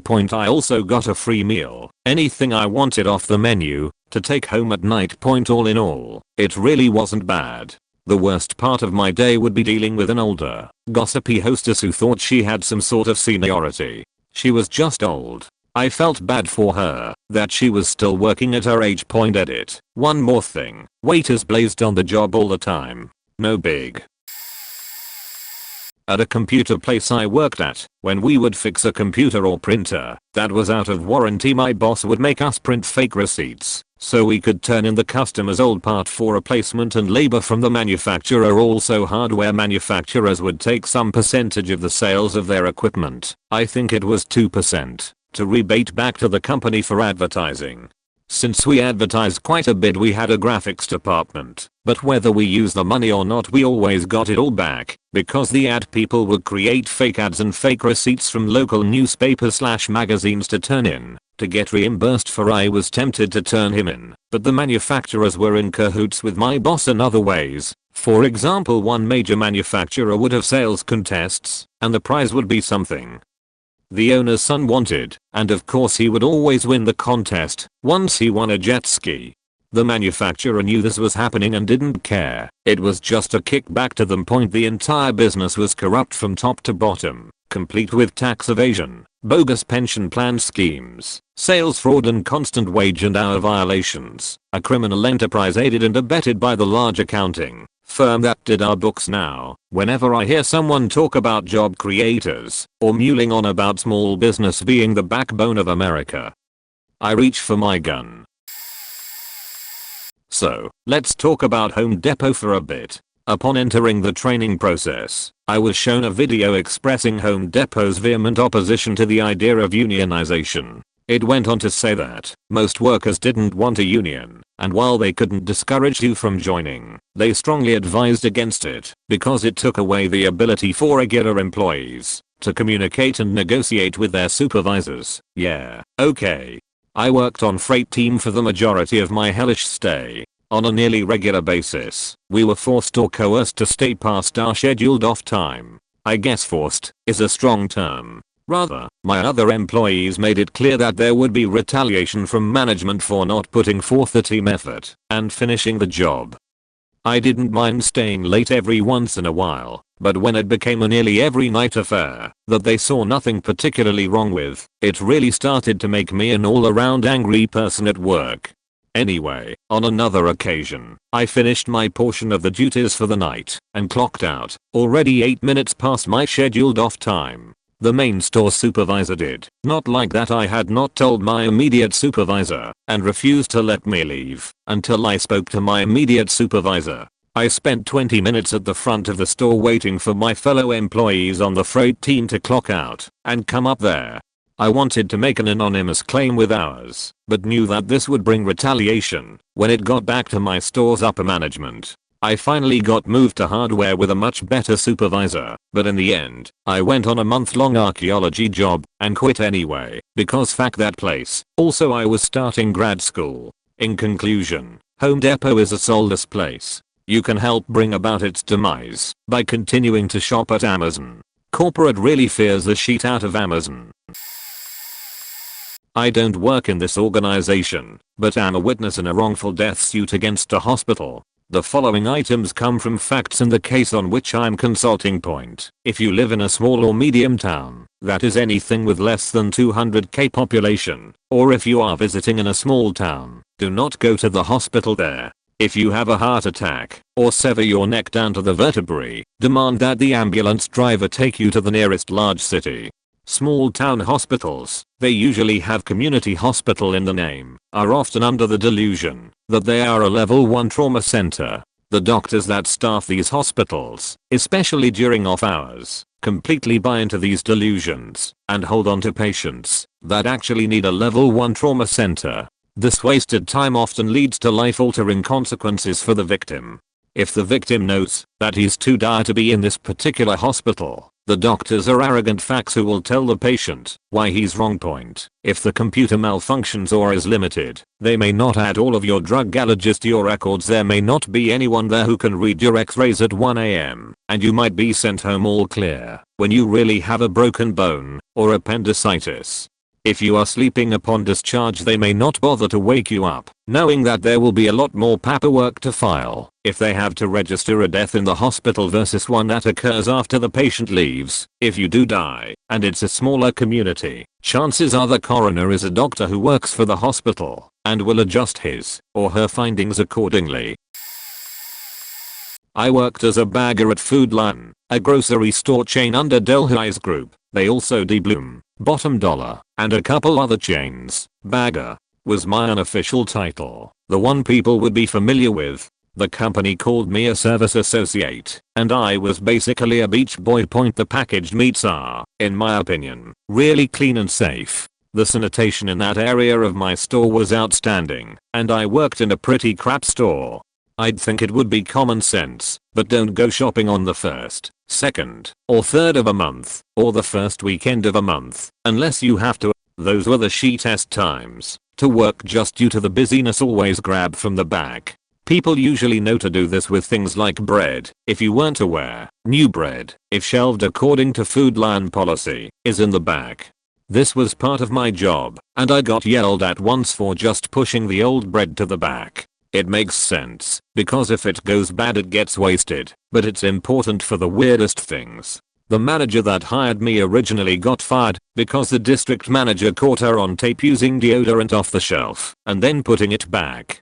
Stockers put the shittiest goods, the ones that almost have to be trashed, but not quite, in the front. If you have your bagger carry your groceries to your car and really want to tip him/her, do it outside. We can't accept tips, technically speaking, but one woman who I saw often once said I looked like I was having a bad day and gave me $20 covertly.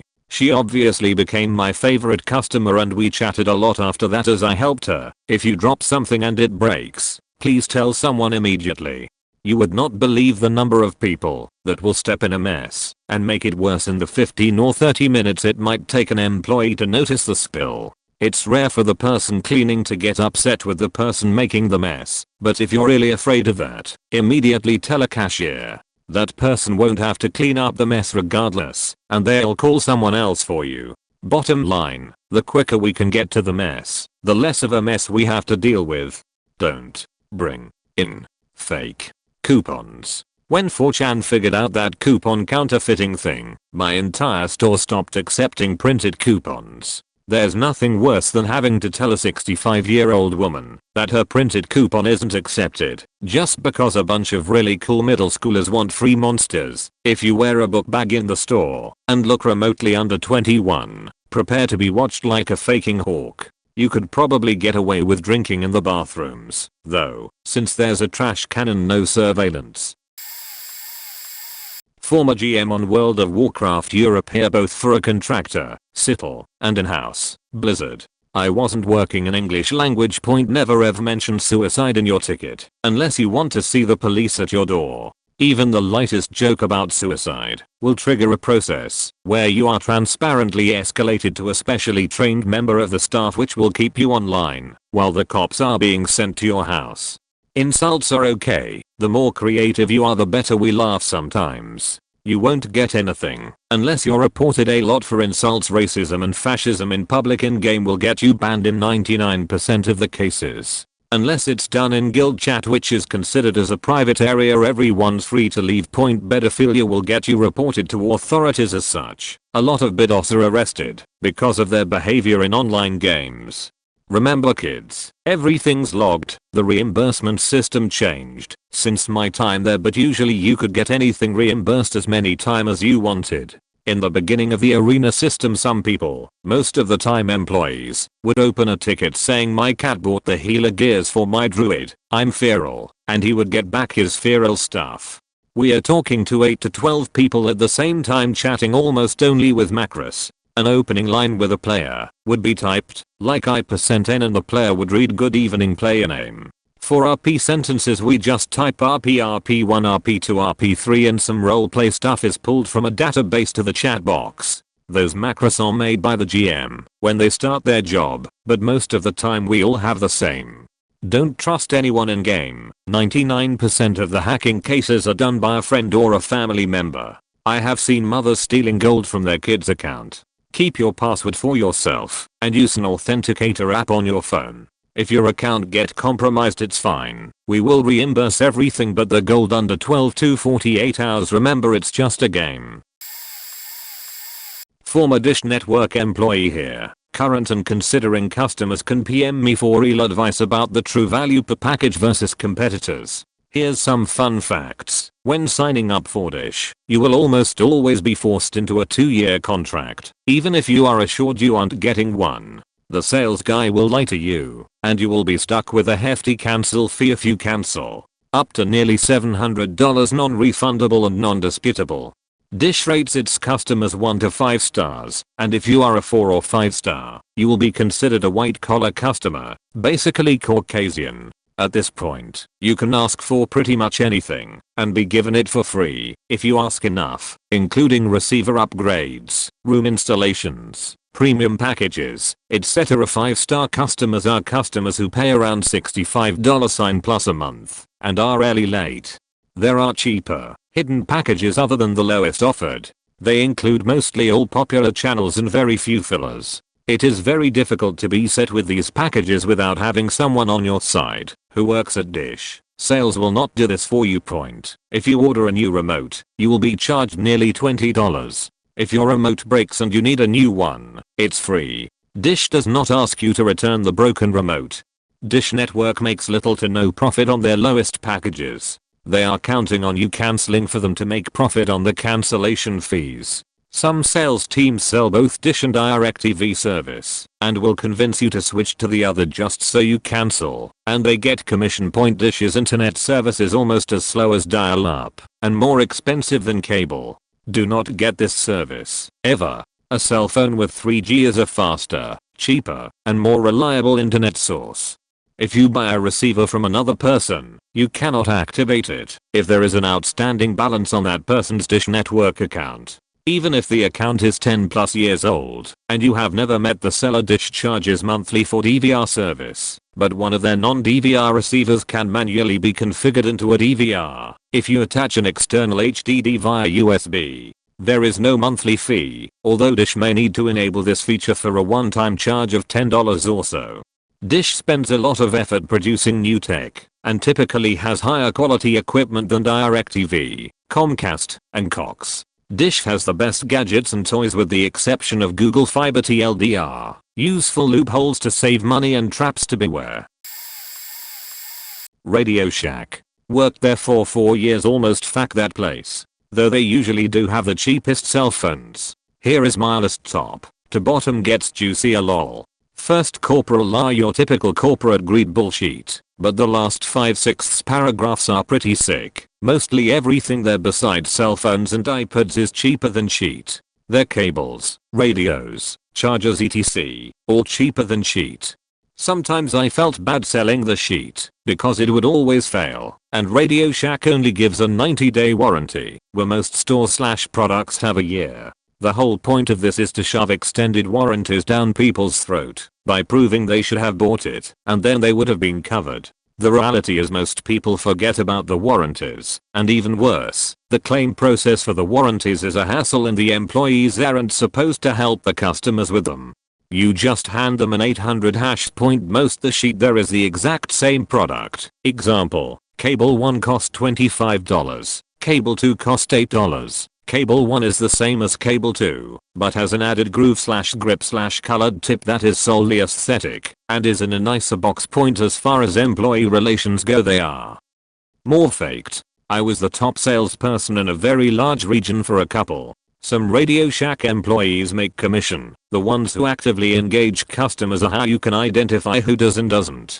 I was making more than the managers who worked 55-hour weeks. If you are good and can start selling a ton of sheet that makes high commission, I could make $300/day cell phone commission. They will start assigning you bullshit busy work tasks that they have non-commissioned employees to do. Point basically they decide you are making too much money, so they make you arrange, clean, unpack boxes and bullshit, so you don't have as much time selling to make commission. Now on to the downright faked up sheet. I have seen sexual harassment charges that a customer brought on an employee straight up covered at higher levels. Girl customer WS like 16, guy worker was like 29. There were witnesses and everything. He said some generic creepy life your skirt up sheet or whatever. Girl's mom was in earshot and flipped. Point now a couple months later I was on a conference call with the district manager and the HR rep for the district. Call was about a manager who was physically and verbally abusive, and she hated me because I was the only one who didn't take her sheet, so she started faking with my $sign, see above. So I said fuck it, I'm gonna throw this bitch under the bus. During this call the sexual harassment guy's name gets brought up because he was part of the story. No big deal. Call's over. A minute later my phone rings and it's the conference call hash. Dumb as DM, and our lady stayed on the call for a one-on-one and didn't realize they called me back. Point naturally I mute the phone and listen. Wow, if only I had recorded that sheet. They were blatantly discussing how they were covering it up, and the dude was supposed to have been transferred to another district to sweep the sheet under the rug, and the DM forgot to do it. About 5 minutes in I unmute the phone and just coughed a little and hung up. End result, because of that conference call no one works for Radio Shack anymore. Hours, DM, sexual harassment dude, my manager, all canned.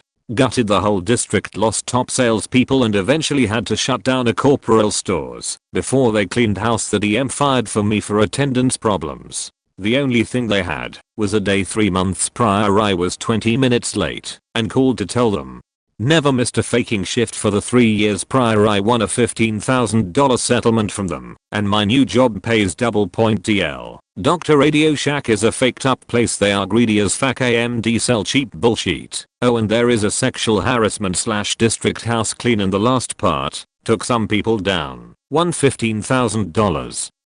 Got a better job. Justice Little Girls Clothing Sales Associate here. This was my first job, so I really didn't understand legal guidelines for employers, so when they found that out I got taken advantage of hardcore. I had to close in the middle of the week at age 16, meaning I would work a 6-hour shift and then end up leaving on a Wednesday night at 1 AM. I would get denied bathroom breaks if it was too busy, which I never complained about because I had no idea they weren't allowed to refuse you. Here's the good stuff. Once I was folding a jeans pile, a kid knocked over when the district manager noticed me with my back to a customer as I was picking up the pile. She came over and forcibly placed her hands on my shoulders, ripped me upwards from what I was doing, and shoved me in the direction of the customer, and said, "I don't ever want to see you with your back to a customer ever again. Let them trip over this pile before you lose the opportunity to upsell." I never told anyone, because I didn't realize all of the things that were super illegal about this event. Round 2. I was working register on Black Friday when a beachy mom was waiting in line with her, I'm going to say around 2 to 3-year-old son, who was visibly uncomfortable and upset because he had to use the bathroom. She kept jerking his arm when he said he needed to go now and just ignored his desperate cries. She, of course, chose my register when it was her turn, and after ringing up $700 of sheet for her and refusing my offer of taking the boy to our personal bathroom in the back room, the little boy just lets it all go in front of my register, like 2 gallons of piss emerged from this poor little boy. The mom takes her recept and drags him out of the store with no mention of said piss. I was instructed from my manager to clean it up immediately. However, we had no gloves or proper sanitation supplies in the back room. I had to clean up piss from the floor with my bare hands and paper towels, then sanitize it with faking Windex and immediately get back to work on my register. TLDR got touched by the district manager and had to clean up a puddle of piss with my bare hands while on the job. I've worked for some of 2 of the largest defense contractors in the United States. Since in this thread everything is riddled about retail and the food industry, I'll share mine. Since I'm seriously enjoying the other professions buried in the lower comments, the companies in the defense industry have a lot of backdoors to high-level politicians. No surprise, but it surprised me to learn that when Dick Cheney was still in office, his son works in a high-level position for one of the corporations. Once you work in a particular field in the industry, at least in my field, aeronautics, logistics, simulation, or fabrication designs, you will meet that person again in the industry, so do not burn any bridges. The whole government bidding process needs to be totally overhauled. There is absolutely no incentive to be under budget upon services and goods received. They simply will not have the same budget for next year, since they obviously don't need it. Therefore, unless the government cuts the entire program, usually the entire budget is used by the defense contractor. This is a serious problem that I believe contributes directly to the national budget. This problem leads to wasting money on silly things like office supplies, overbuying hardware that will never get used, unnecessary employees, or buying replacement laptops that do not need to be tech refreshed. There is so much waste to spending government dollars, and the whole bidding of contracts and proposals is its own thread on itself. The politics and tactics blow my mind. Edit. Formatting. This is a good one. I used to work for a big phone company in my country, not the USA, and I had about 1 to 2 incidents every day where a customer came in with a non-working phone he or she had bought at our store. Our policy was to send the phone back to get fixed, which usually took about 5 days. Now we gave the customer a phone to use if he or she had no other phone to use. Now here is where it gets interesting. Just about every one of these customers never had a completely damaged phone, but maybe just a broken mic, headphone, speaker, etc. So they handed over the phone to a stranger Akami, and as most phones today are smartphones with cameras/video recorders and Facebook etc, they never thought of formatting their phones or resetting them to factory settings. So pretty much every single phone that came in for repair had some very naughty amateur photos on them taken by their or one night stands, or even by themselves. 14 to 22-year-old girls were by far the worst. To make things even more awkward, they often figured it out 1 to 2 days later and came running into the store very close to having a fully fledged panic attack, only to find out their phone had been shipped away to an outsourced company that fixes the phones. I'm pretty sure someone there has a hard drive full of naughty amateur photos/videos.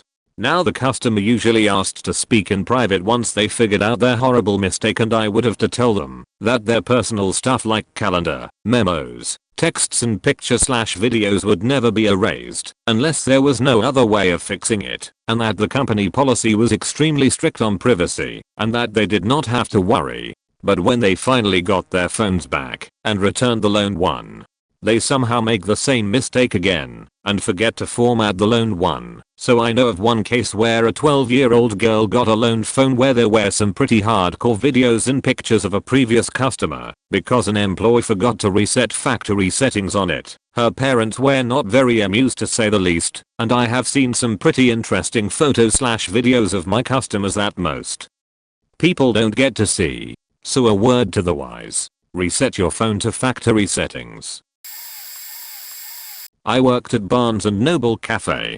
Since working there, I have never eaten there or gotten coffee from them. One of the things that's kind of interesting are the store dynamics. If you work in the cafe, you're pretty much viewed as scum by the booksellers. Selling coffee or food can't compare to selling even one nook, and management lets you know it. This leads to a pretty depressing work environment. All of the food is pretty gross. Everything is pre-made and frozen, including the sandwiches. The sandwiches are popped in the oven to defrost and warm up. A lot of times the chicken sandwiches don't warm up right, so then they'd get microwaved and be pretty soggy. The soups, including the chili, are also frozen muck. You just add water and heat it up. The sizes, besides a venti coffee, are complete rip-offs. Most of the time a venti just results in more ice or more milk/foam. For example, a venti latte and a grand latte have the same amount of espresso. Also, a lot of the people on bar have no idea what they are doing and make pretty shitty drinks. Venti fraps also pretty much just have more ice than a grand. Besides that, it's the same sheet. At my store, we'd often run out of a certain milk, like 1% or non-fat, so we'd just use whatever we'd have, which was the order from management. If you asked for skinny and we only had whole milk, you were getting whole milk. Some people notice this but some don't. The prices are more expensive at B&M than at Starbucks. I was a cook at KFC for just under a year. Worst job ever. Though it was great motivation to get my post-secondary education and make lots of money. Here are a few things that go horribly wrong at KFC. Well, mine at least. If you can't see a part of the kitchen, it's likely very dirty and there is a good chance there is horrible mold under the sinks. They've started having more open kitchen ones to force managers to keep stuff clean.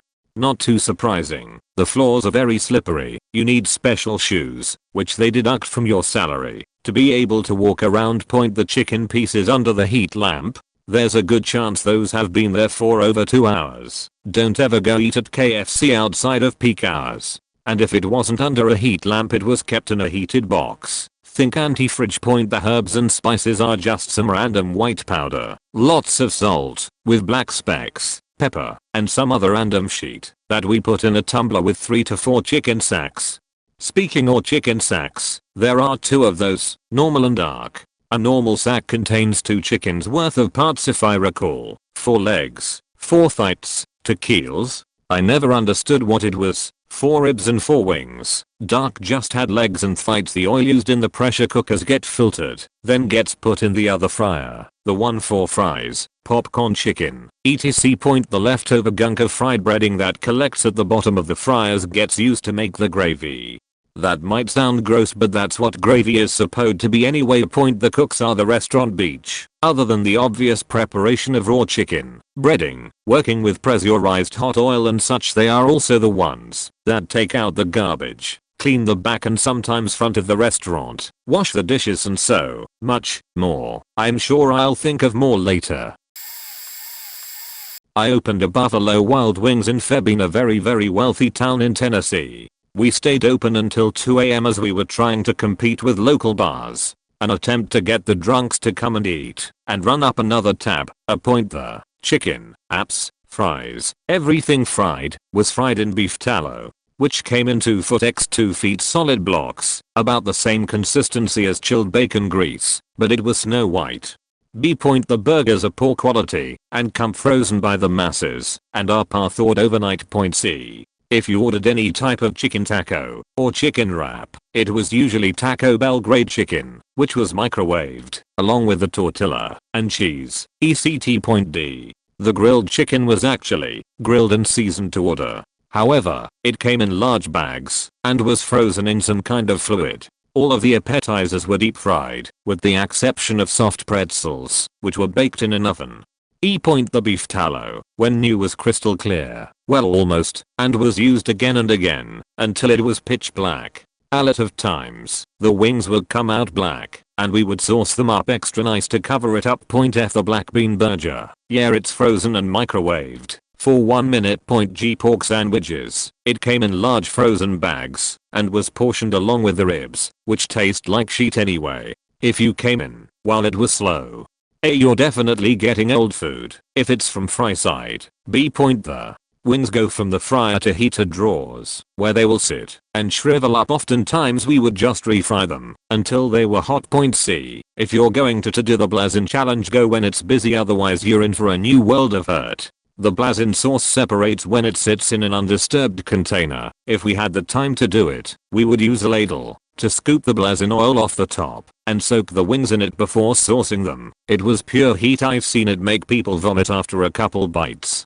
If your server asks if you want blue cheese or ranch, you're getting charged for it, no questions asked. One thing that always pissed me off when I was working was that we were never allowed to call the microwaves by their name. We had to refer to them as warmers because the company didn't microwave. However, when I asked if anyone knew what energy occurred to warm the food, nobody knew it was microwaves.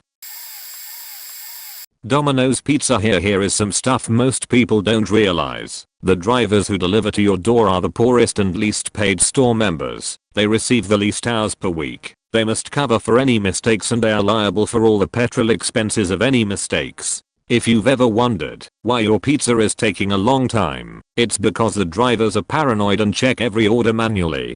If we get it wrong, it can put us in petrol deficit, where our costs do not meet our expenses easily. We have a computer system that automatically tracks orders from time received to delivery. If a store takes a long time to make and cook a pizza during the busy period, the manager will often force drivers to collect the pizza when the system marks the order yellow, late, or red, should have been out the door, even before the order is finished cooking.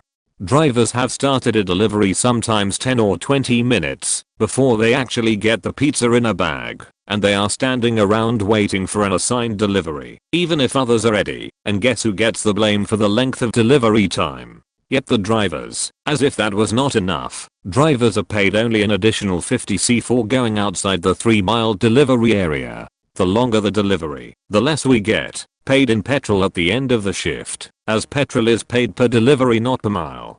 So if a driver gets 5x 40-minute deliveries during a shift, he can receive less petrol money than a driver who gets 10x 5-minute deliveries, even though he drove further and burnt more petrol. Tip your drivers well, people. A tip can make the difference and prevent a driver from going home with less petrol in his tank than he started with.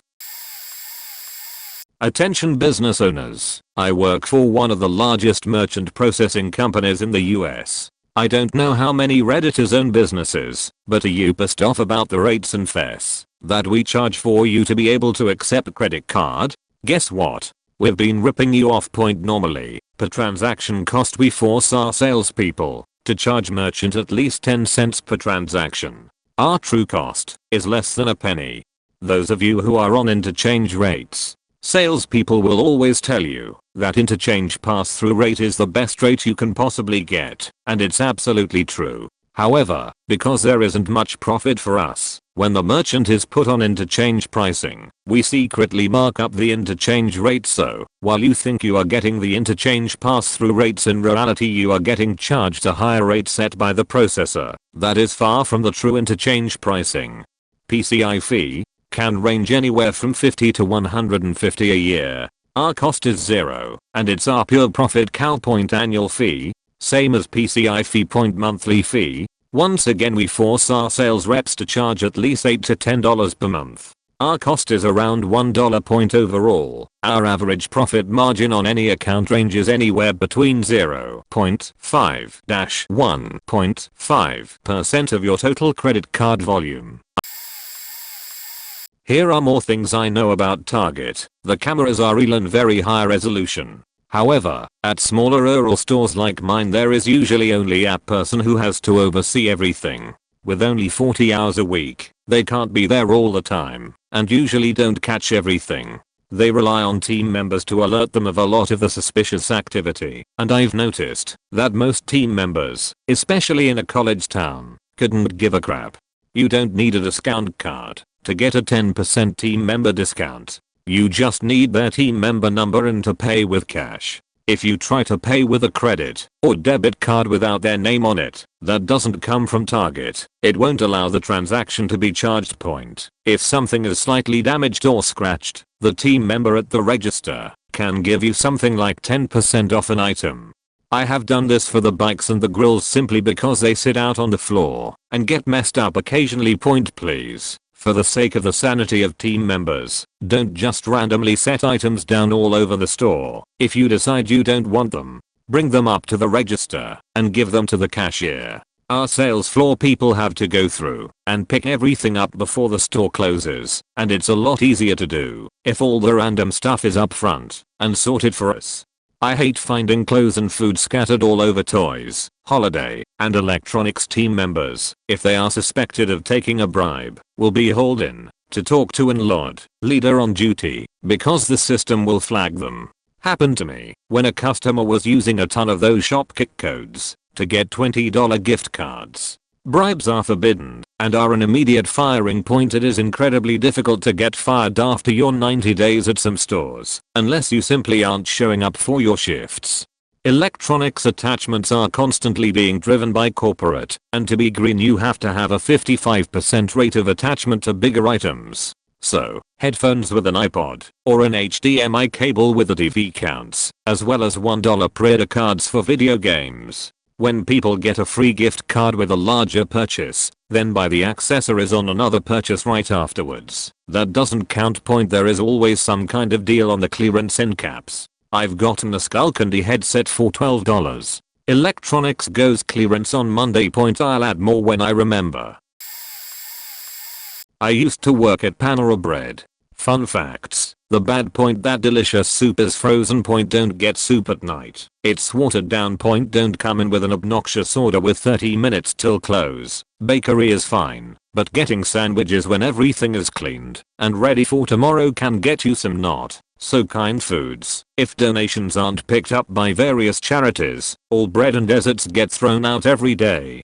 The security cameras all work since it's outrageously expensive. After you order and you forget to get a drink, just ask the sandwich people for your cup. Point the not so bad, for some reason very good looking girls always come to Panera during lunch. You can order your meals from the bakery. I don't know why people don't know this, but it's basically legal line cutting. Not sure if they still have this. This was over 10 years ago now, but they can pan any the sheet out of any sandwich you want.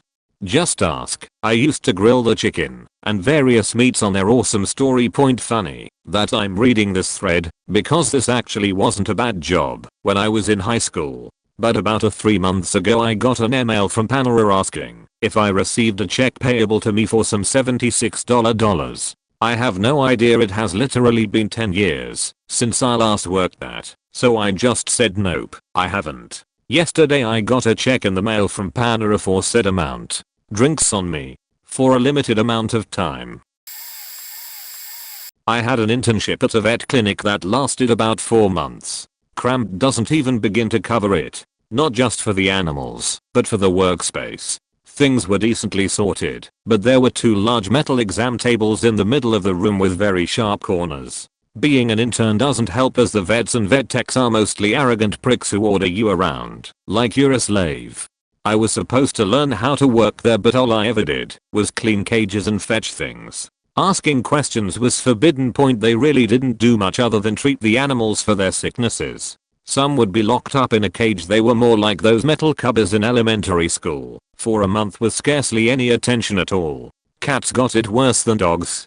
Hygiene was hit and miss. As an intern, I spent most of my time scrubbing cages with a mixture of bleach, water, and some kind of soap.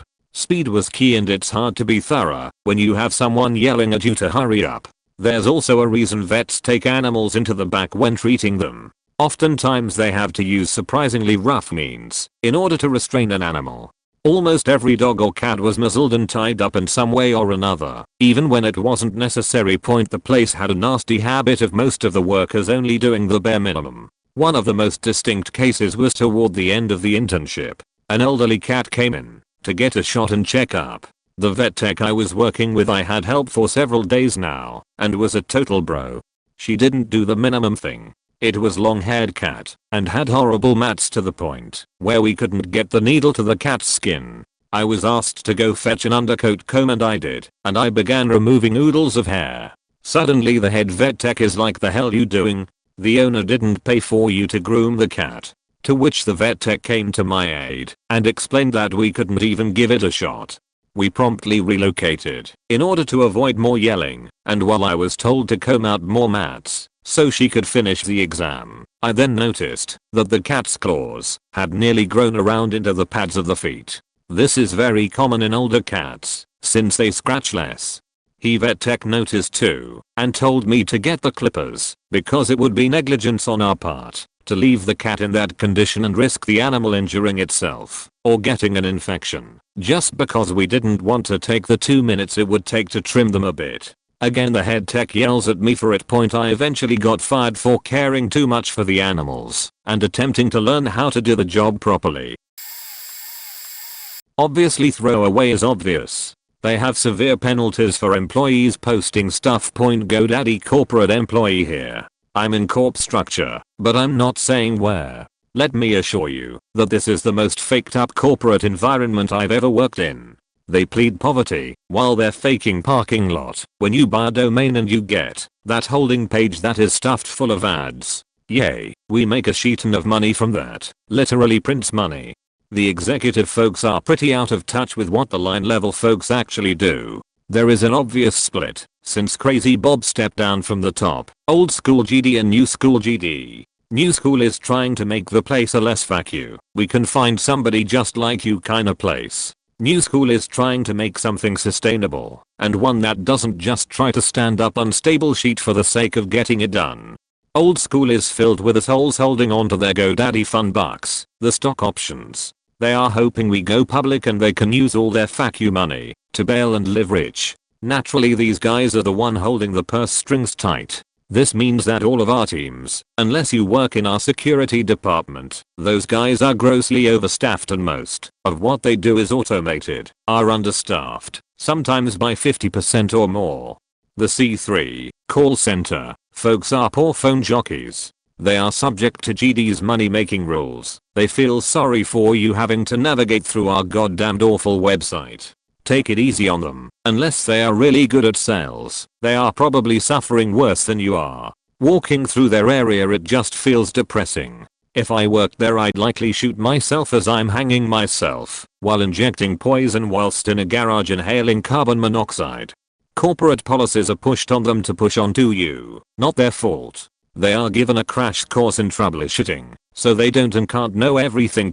Our infrastructure that you are buying is expertly designed by some of the smartest people I've ever met. Unfortunately the executives above them have spent years saying, can't we just take this or that off and save $10, thus second guessing and breaking the design.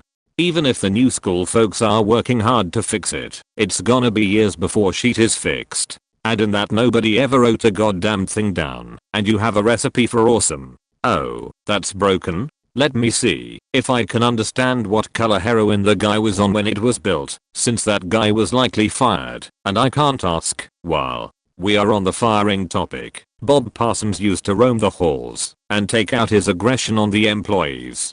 If he was mad at his horribly overpriced motorcycle shop, which doesn't give us a discount of any kind, for Kyle very much, he'd come in and randomly fire people at corporate point. Are you a smoker? Not here. You can't smoke anywhere on the property. You can't smoke 50 feet from the building, and you can't even smoke in your own car. Smoke next door.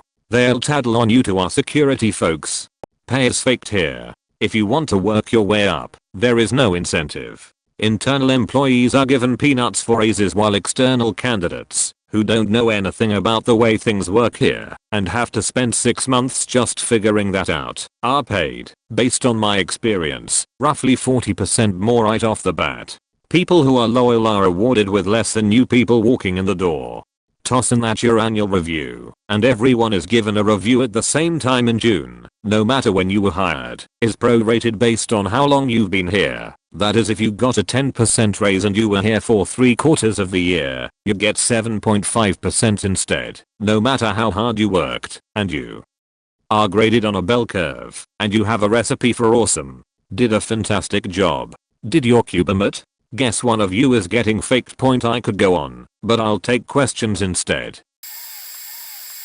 I worked at a third-party Sprint dealer while between jobs. The owner had this insane idea that, as a means for making mad profit, they would offer contact backup keychains. What does this mean? For $25, you can get a $1 USB jump drive with a capacity of 1 gig, and we would hook it up to the contact transfer machine, aka Celebrite, and move people's phone book over to it for safekeeping. The owner didn't care that 90% of smartphones we sold give you the option to back up your contacts to the micro SD card inside the phone, and then a significant portion of those also back up to your Gmail account as well. Every single time this dude came through on a store visit, he would push those damn jump drives like they were the holy grail, and he was so convinced in his own mind that there was true value in them to the customer.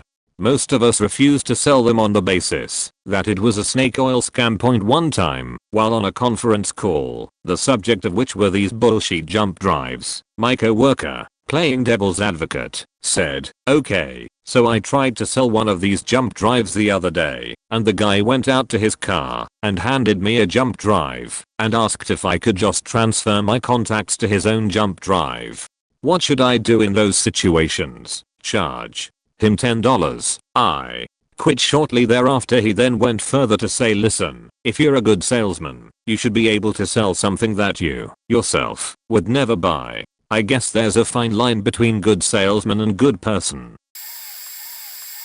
I used to work for Red Lobster as a server. As a server, you are not allowed to give your customers any more than a very tiny saucer of any dipping slash sauce slash butter etc. If the customer asked for a bigger portion, you had to return with the same tiny saucer. If need be, repeat this until customer is satisfied, filling their table with tons of little saucers instead of 1 or 2 large saucers, which we had accessible. I watched many times where the cooks either dropped food on the floor or did something to the food when preparing. Found roaches scurry across counters and through clean plates, forced to buy our own white shirts, which always got stains from preparing our own salads slash drinks slash sauces, and when they got stained, forced to replace them regardless of financial ability. Companies are supposed to supply the uniforms. Didn't provide breaks, ever forced to work right up until the allotted time, before earning a half an hour lunch. Always, again, without a break. Sexual harassment cases regarding management, 2 cases, 2 different managers. Racial slur cases regarding management. One in particular was when one of the managers said to the African American guy working the cheesy biscuit oven, "Those biscuits are almost as dark as your skin. Start over." Ordered food from kitchen to sustain me during an extended shift that didn't provide a break or lunch, and had it thrown away within 15 minutes. Apparently we are not allowed to eat food we've purchased at any point, regardless of necessity to have food at some point. Ordered food from kitchen for myself again at a later point. Got terrible food poisoning that put me in the hospital for 2 days and had me out for a week with 7+ strong medications to keep my body functioning. Would seat all tables in your room all at once, so you have no hope of taking orders, providing drinks or food on time. Customers are pissed, you are pissed, your tip is non-existent and their complaints reach management as it's all your fault. The kitchen couldn't keep up with the super influx of orders all at once, so food was always late. I could go on, but I think you all get the point. Because of Red Lobster I will never work in the food industry again, or eat at any Darden restaurants. Have interned and worked at a few different zoos. They will remain nameless, since I know I have friends who browse and still work there, and I would be willing to go back there. At one zoo we had dead animals on display for days on end. Years in the case of one exhibit, and most zoo employees passed them off as alive through ignorance and/or intentional deception. Education department was the main culprit of both. Always were invertebrates, and always species that had very short adult life stages, or grew slowly from larvae to adult. Atlas moths and atlas beetle males were the common ones. To be clear, these animals had always passed away from natural causes. One exhibit in another building, different building than the one I worked during my time there. Both of the invertebrate exhibits they had were just molts slightly hidden behind rocks. Make them look like they were just hiding. But in those keepers' defense, the live animals were never placed in their exhibit because they were horribly designed and had almost constant direct sunlight shining through glass, getting the temps way too hot even in the shade. Most exhibits are designed from an aesthetic standpoint by an architect, and keepers have little say how it gets built unless we build it ourselves or redesigned it. Many exhibits get some rework done within a week or two after animals are placed in the exhibit. My favorite was a large pond that wouldn't drain the first time we tried to drain it because somehow the architect forgot to account for the weight of the water when full. The plugging mechanism broke and we had to fully tear out the pond and rebuild it. Architect still got rehired to design another building for the zoo a year later. I used to work at Sephora. Don't know if this is interesting, but I'll see what I can do. There is no date limit for returns. You can literally use up a product until it's nearly empty and return it with your receipt. This is pretty shady and bousy, but they'll give you all your money back. But granted, if you used a product for a month and didn't like it, bring it back with your receipt. If you have no receipt, you could literally have bought that item at another store and return it for a store credit. However, you shouldn't feel good about yourself scamming like this. They don't recycle any of their packaging from testers, returned products, or people who return items for recycling for a discount. Big time waste. Even though the mall it's in has a recycling and composting program, sometimes there's a product they need to make a quota for, so they will encourage employees to pimp that product rather than suggesting one that would most benefit you. Nora refers to a person who they suspect is stealing, need officer right away, and those loss prevention workers are dressed up as Sephora employees, male or female, but are not always on the floor, usually in the back room watching people through the security cameras and sometimes zooming in on celebrities or spying on employees if they aren't giving you whatever freebie you're supposed to get, i.e. some sample in the email or whatever. They will give you something else if you complain. They kiss the ass of complainers. Unfortunately, the cool part about working there is that I literally got thousands of dollars of products just given to me. The shady part is that they are all about being late a few minimums here and there, and that they loopholed me out of sick pay and made me work 9 days in a row. New week, they said. Books A Million is a sheet company that doesn't care about their customers or their employees. All they care about is selling people their discount card program, which is $20 upfront. The more you spend on a purchase, the cheaper the card is, but it's not normally much cheaper, since most people don't spend more than $20 at a time. I can't say all BAMs are exactly the same, but mine is really bad about rewarding people for cheating customers, lying, and being generally dishonest. My store has one guy in particular. We'll say his name is Dave. It really isn't. Dave sells over 20 cards a day, while other cashiers sell 5 a day. Why? He lies to people. Normally he'll explain the program, but neglect to mention the price. He'll say it is a small fee and make the card sound like it's too good to miss. People agree and he signed them up without ever mentioning the cost. If they say no, he'll offer a $5 gift card, which we are only supposed to do when it's absolutely necessary. He offers this card so much that we frequently run out of them. If they still say no, he'll explain that it would really help him because he gets paid per card, which is true. He puts the customer in an extremely uncomfortable situation and they often cave. If they still say no, he'll then offer to reduce the cost of their order. This sounds great until you remember that it drives the cost of the card up. It is extremely common for customers to complain to management about him, but nothing is ever done because he's too valuable to get rid of. He has over 4 write-ups and is spoken to for show nearly every single day. He has sexually harassed customers and employees alike without any real discipline, all because he sells so many cards. On top of that, he received extremely special treatment. How? He gets breaks whenever he wants. He never has to close a store, ever. He doesn't have to clean or stock or recover anything. He often gets to lunches. And, while most employees are getting 20 to 30 hours a week, he's typically getting nearly 60. They send people home constantly because they don't have the payroll while giving him overtime. He also gets $20 gift cards that the managers buy out for pocket to reward him for his sales. He harasses people at work, or at least does enough annoying things on purpose to make everybody hate their job. He calls people by the wrong name constantly. He calls a man named Tommy Tammy and pretends to not understand why that's annoying. He pages people by their first and last name. He constantly pages people to the front to help customers with things that he should help them with, but he doesn't because he wouldn't be able to sell them a card. He constantly talks to customers and employees about religion and politics. He asks about my wife every single day, but refuses to call her the right name. After he found out my mother died, he's made it a point to ask about my mom almost every single day. He tells customers about our personal lives and lies about what we do out of work. I once had a group of women approach me and ask me all about Ireland. I couldn't figure out why they were asking me all these questions about Ireland. Turns out he had told them I used to live there. If an employee calls and he answers, he always messes up putting us on hold and just hangs up on us. He calls the store when he's not working to talk about sales. If you work next to him, he interrupts you and your customers constantly to fuck up your sales because he wants to remain the #1 seller.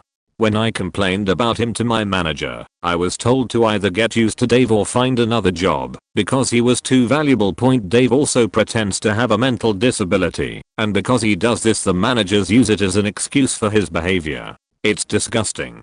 Complain about Dave? He can't help it. You know he's not all there. Bullshit, he's not. He's been fired from 5 stores in the mall, either for sexual harassment or for double dipping coupons to sell credit cards. He was fired from one clothing store for unhooking his manager's bra by accident. He was fired from the Disney store for making some kind of comments too frequently about their customers. Whatever the fuck that means, but at BAM he's treated like a king because he sells these sheet cards, so the managers look really good to district people.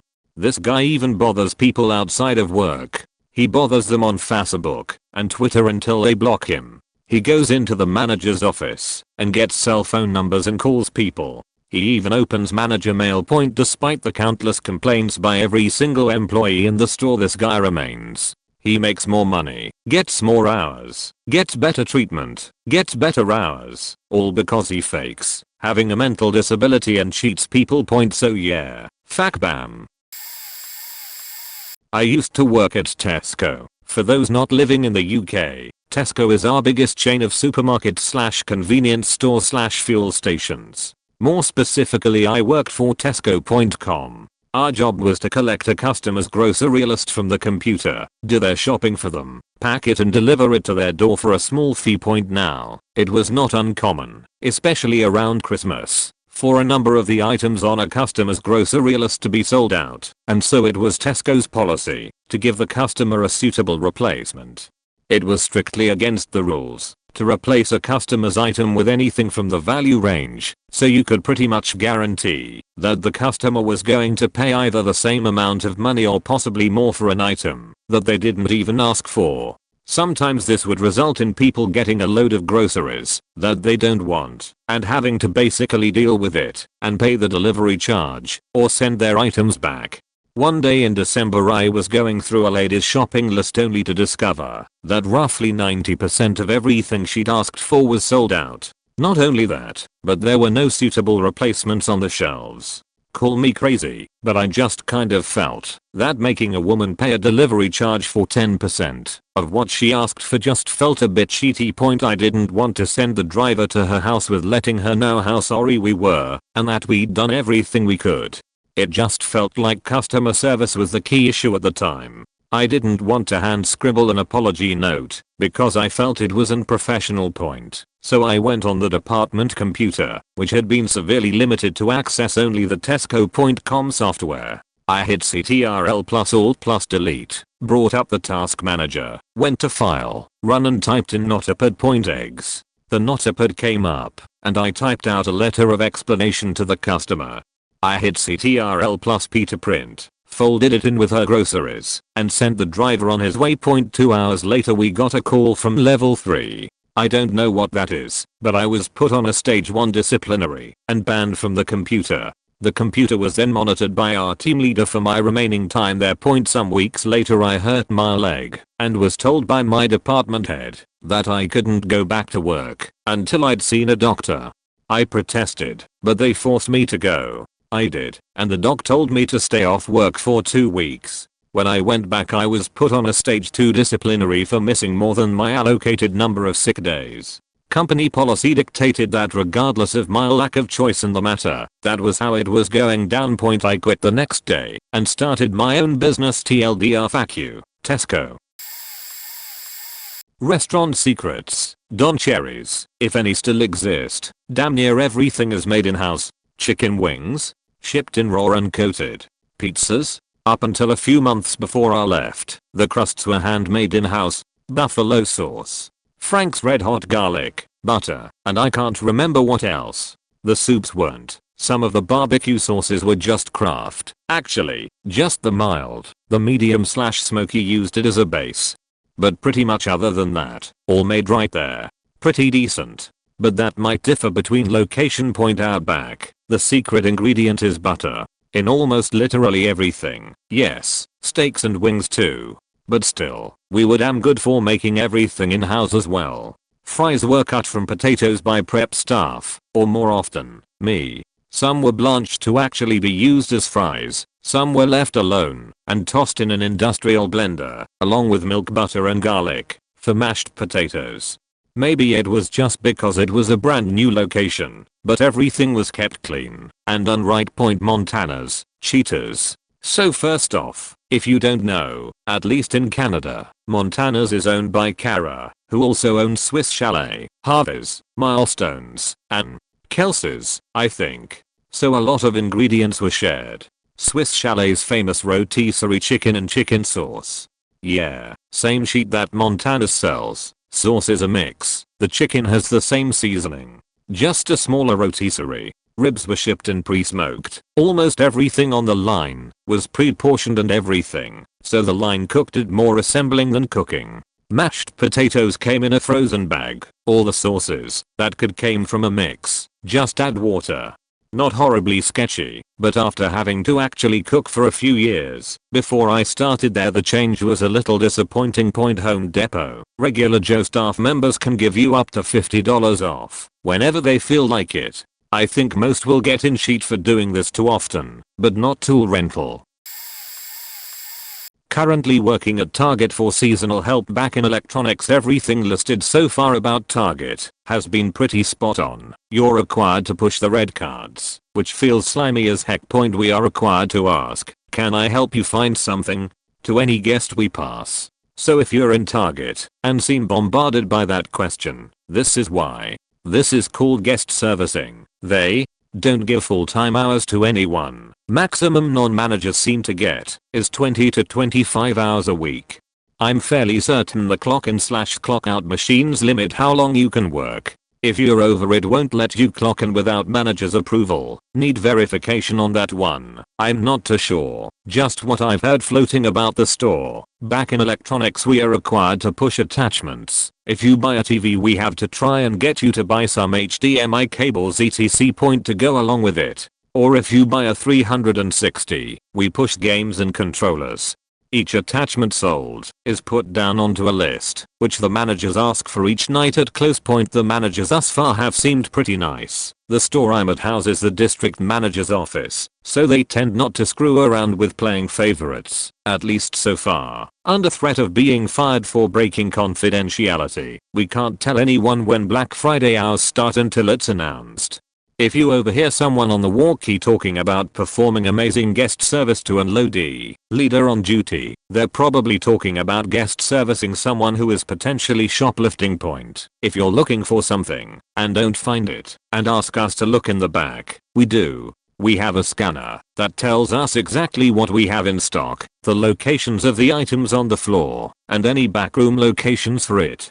So if we get back to you too quickly for your liking, the PDA probably said we didn't have squat.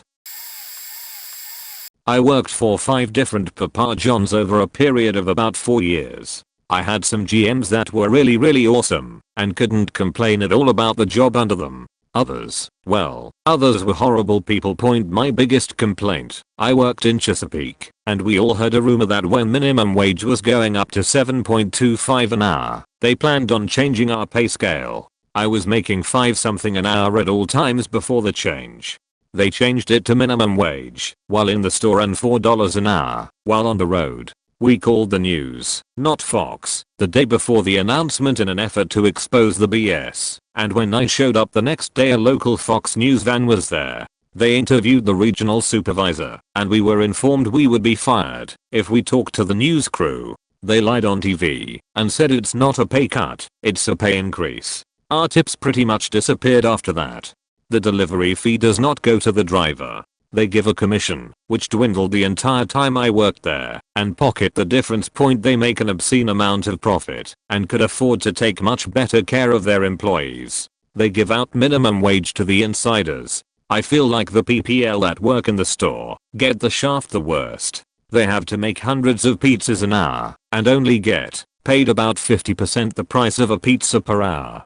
They usually leave assistant managers to run the store, who I've also seen get paid minimum wage, while the GM just sits at home, clocked in. Point. I once watched a GM let one of his best employees catch 100 something pizzas, cut them, and package the same number of chicken strips for a football team order. The GM then took the delivery from him and made around $500 off the deal, then clocked out and went home.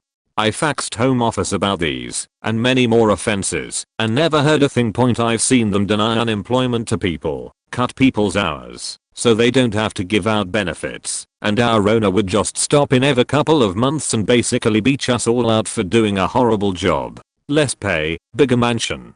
Papa John's.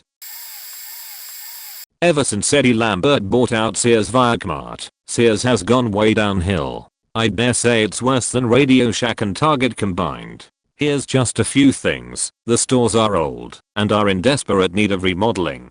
Target at least has fairly clean and bright stores. Sears refuses to spend the money on its stores. In my time I've seen green algae, or something like that, on the walls, mold growing inside boxes of merchandise, roaches, and rats. Huge rats even. Management only cared about the rats after one had gotten into the front part of the store and a customer saw it. Prior to that, we employees had seen them in the back multiple times and our complaints fell upon deaf ears. The pressure on cashiers is insane. When I first started, before Eddie took over, cashiers were required to get 5 credit applications a month. Doesn't have to be approved. Just as long as 5 people attempted to get their credit card it was okay. But there was no real pressure, even if you didn't get the 5. Now cashier hours are tied into how many apps you get. If you get 0 apps you get a maximum of 5 hours the following week. I saw someone mention that Target requires 2 per 100 people, or something like that. Sears requires closer to 8 out of 100, but even if you only have 5 customers a day you're still required to get at least 1 or 2. And yes, if your numbers on apps stay low, you'll be written up and fired for it. This goes double for Shop Your Way Rewards membership club cards. Cashiers are supposed to get 30 out of 100 people to sign up for this free program that requires giving the company your email, name, address, and phone hash. The commission side has to get protection agreements, SYWR and credit. I don't know what percent of PAs they're supposed to get, but I'm fairly sure it's a high number. For those who don't know what the PAs are, it's the extended warranty that sometimes costs almost as much as the item you're buying. The inventory is often way off. I've scanned merchandise that I hold in my hand only for the system to tell me that we had -3 in stock, so what am I holding then? Likewise, I've seen times where the system told us we had 10 in stock, but I couldn't find any at all. Don't expect a raise. Ever. I'm still at minimum wage and I've been there since before the merger. Raises were frozen due to the bad economy. Meanwhile, Eddie just bought a new mansion in Florida. Cashiers do get paid $2 per credit app they get though, so at least they can potentially give themselves raises. The employees who go around cleaning the store or sell shoes don't have that opportunity, so they are stuck at whatever minimum wage is forever.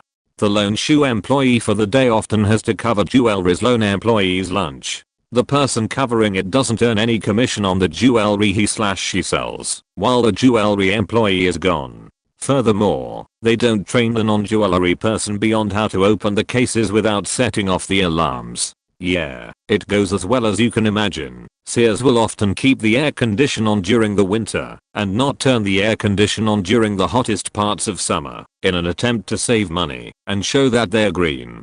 I've seen at least one employee literally pass out due to the heat inside the store and several more get pretty sick, myself included in this. Visits are always announced ahead of time so everyone has time to prepare to make the store look like it's perfect/doing great, when in reality most of the time it looks awful and would probably be shut down if someone ever came in unannounced.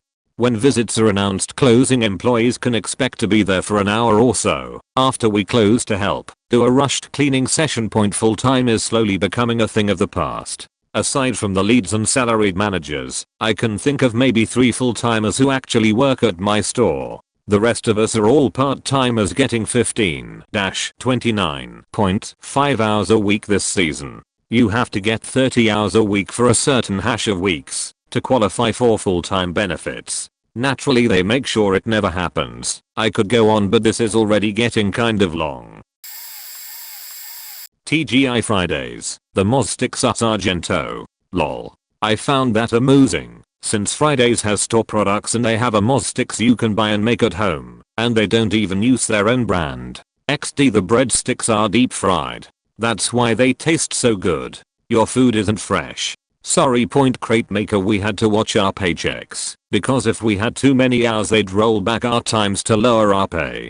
The owner didn't consider going over 40 hours a week overtime. You had to go over 80 for your 2-week period to get overtime pay. I didn't understand overtime when I was working here, so I didn't fight it, but I worked 50 hours the week I was fired.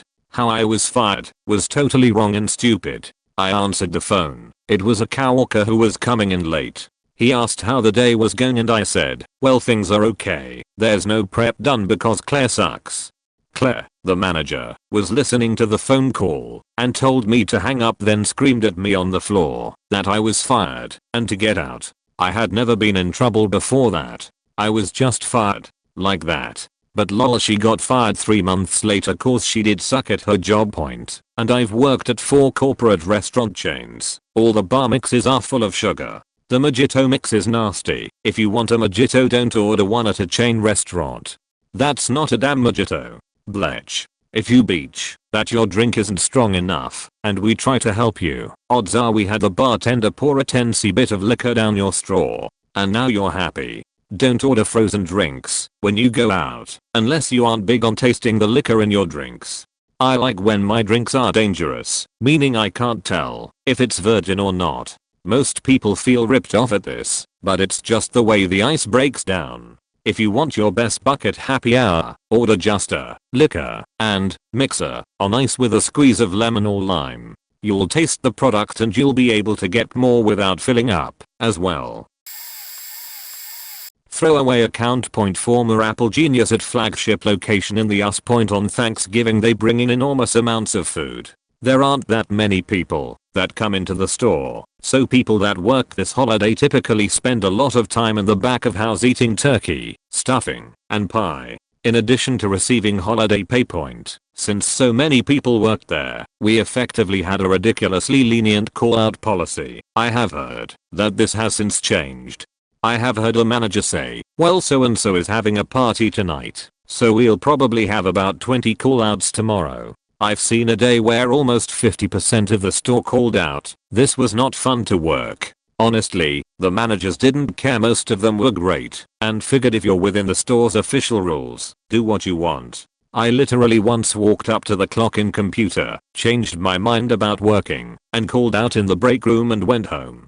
Told my manager and he didn't care. Genius training. As long a friend of mine was living in the Atlanta for 3 weeks during his for free, with a generous per diem. They would bring in masseuses on what were expected to be stressful days. All this being said, it's still very stressful, as you're putting up with a lot of verbal abuse every day.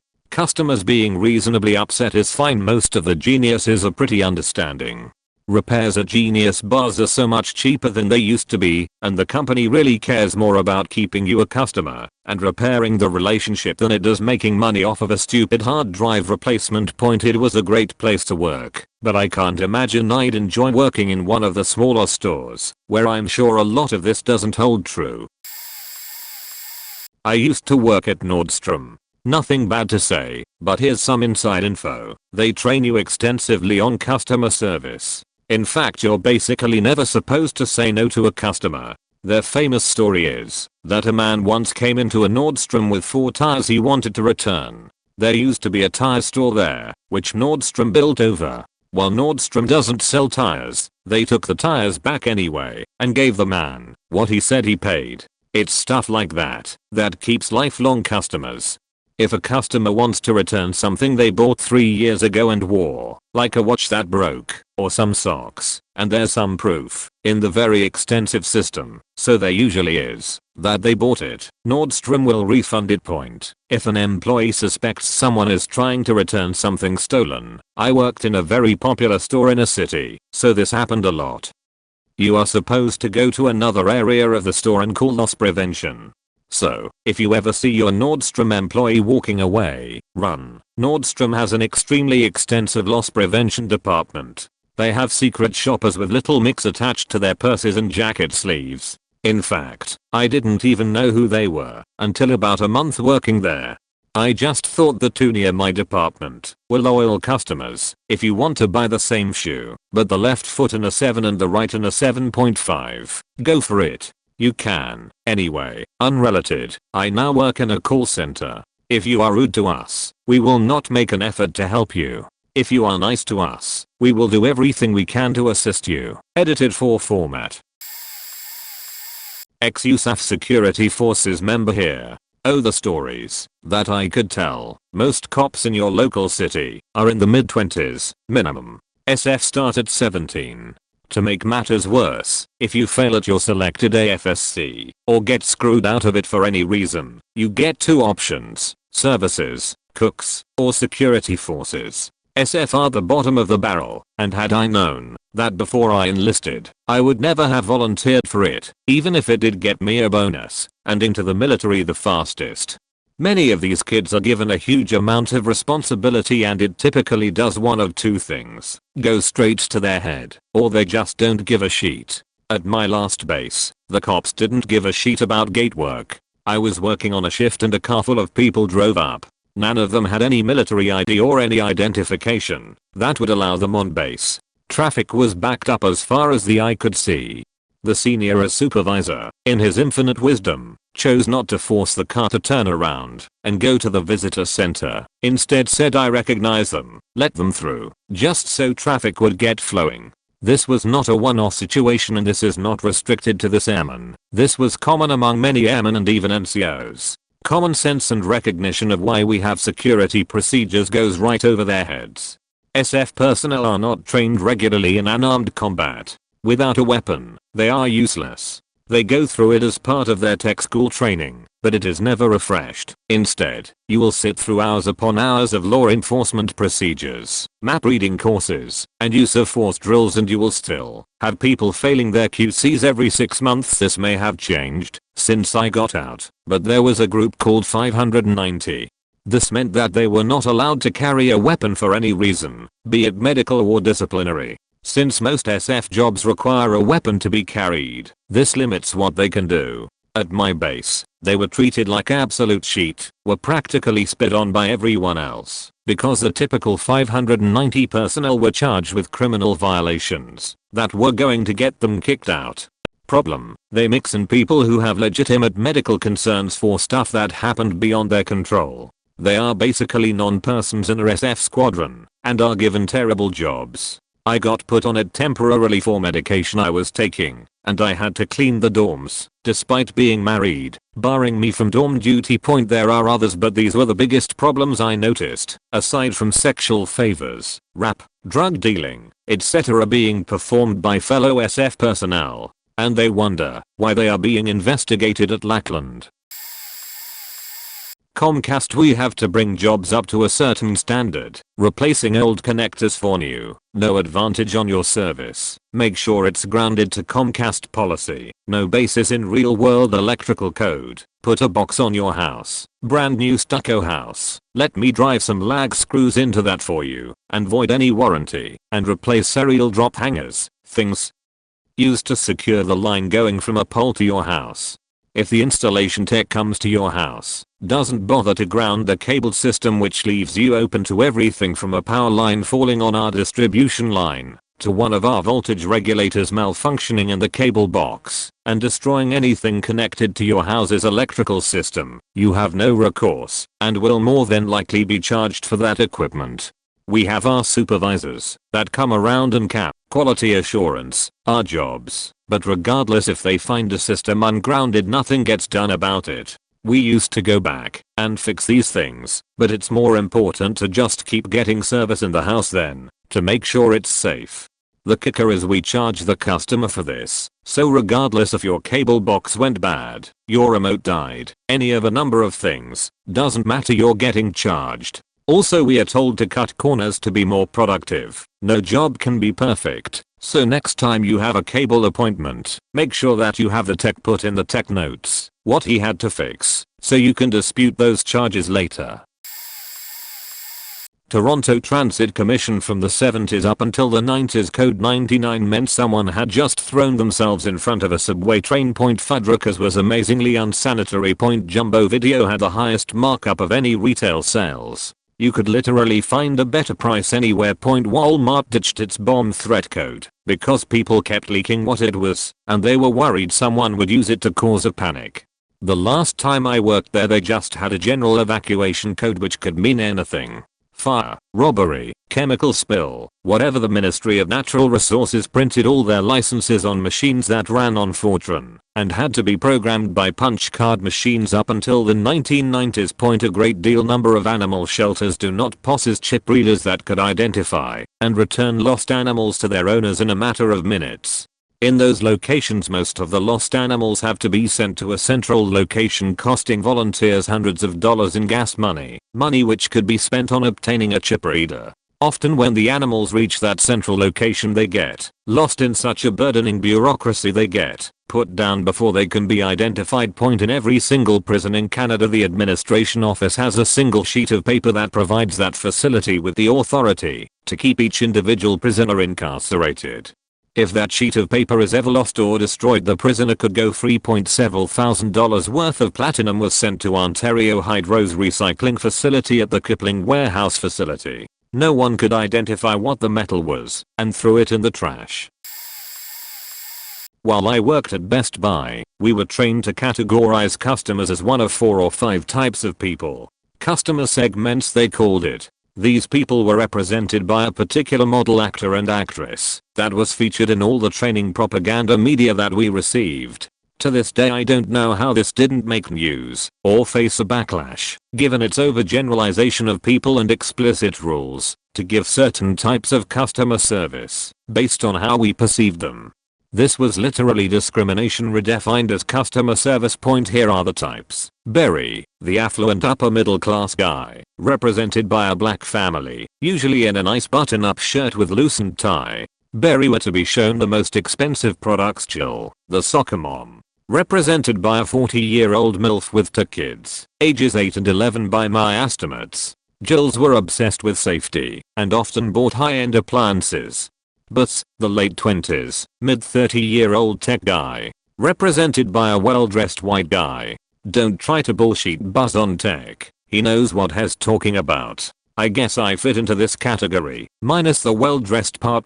Ray, lower middle class, blue-collar working man. We were trained to focus our presentation to his wife, since they drive the purchase. Don't bother offering Ray the best TVs or laptops.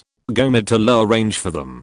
The empty nesters, can't remember their names, represented by an old white couple. The appliance section usually focused on these people. No other sections had training material for them. Found a blip online about it. Using these segments, the company fits the format of the store to the predominant segment of hot zips in the store's geography. A recent Fortune article illustrated how Best Buy's researchers comb through geodemographic data to determine whether a particular location should be tailored to, say, Ray or Buzz. Nearly 40 aim at Barry. In them you'll find a separate department of home theater systems, expert salesmen, and specialists in mobile electronics.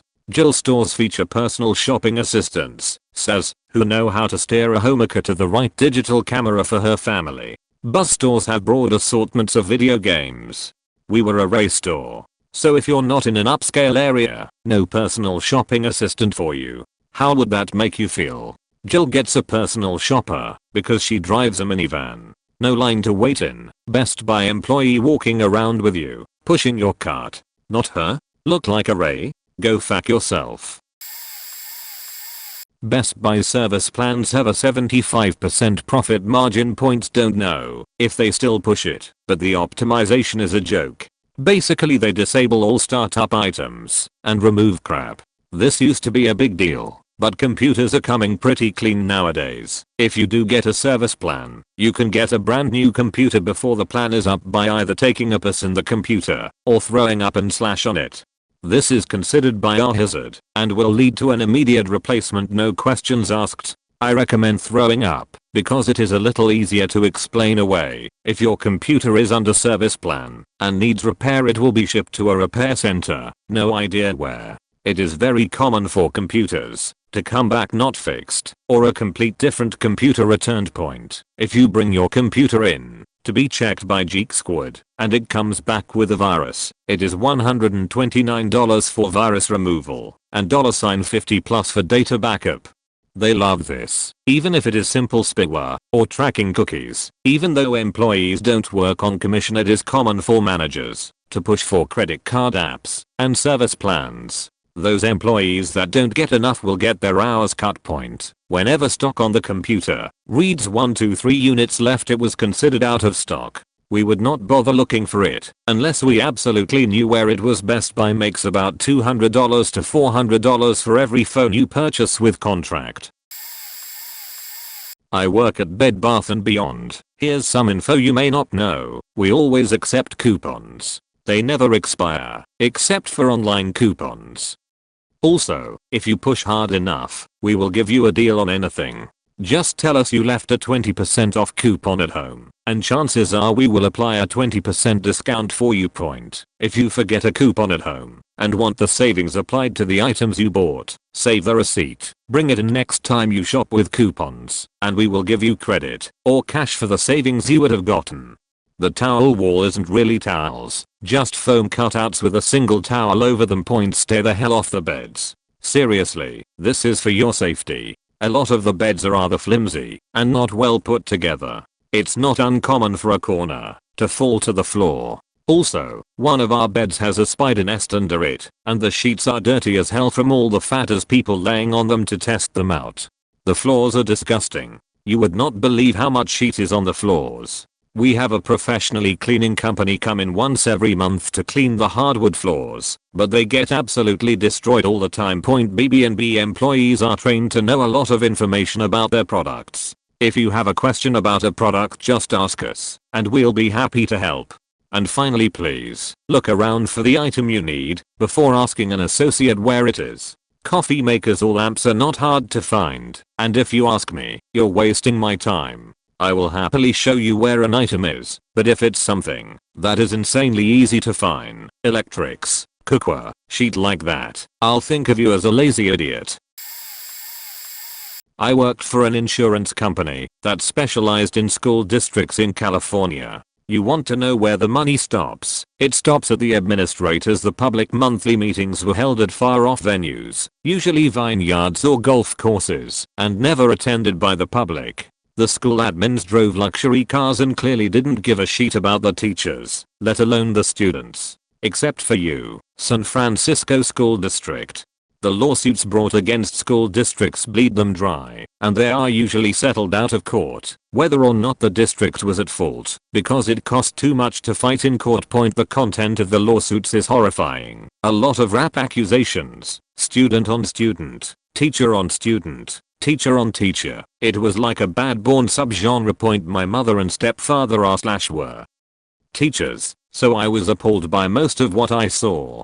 There I was taking minutes at a meeting where school admins were sipping wine and eating medallions of filet while my mom had to buy her own school supplies because the district told her they don't have the money. Upping funding of public schools will only be effective if the structure is reformed. Except for you, San Francisco. Seriously, those people give 1,000 facts about their students. Edit. The company is Keenan and Associates.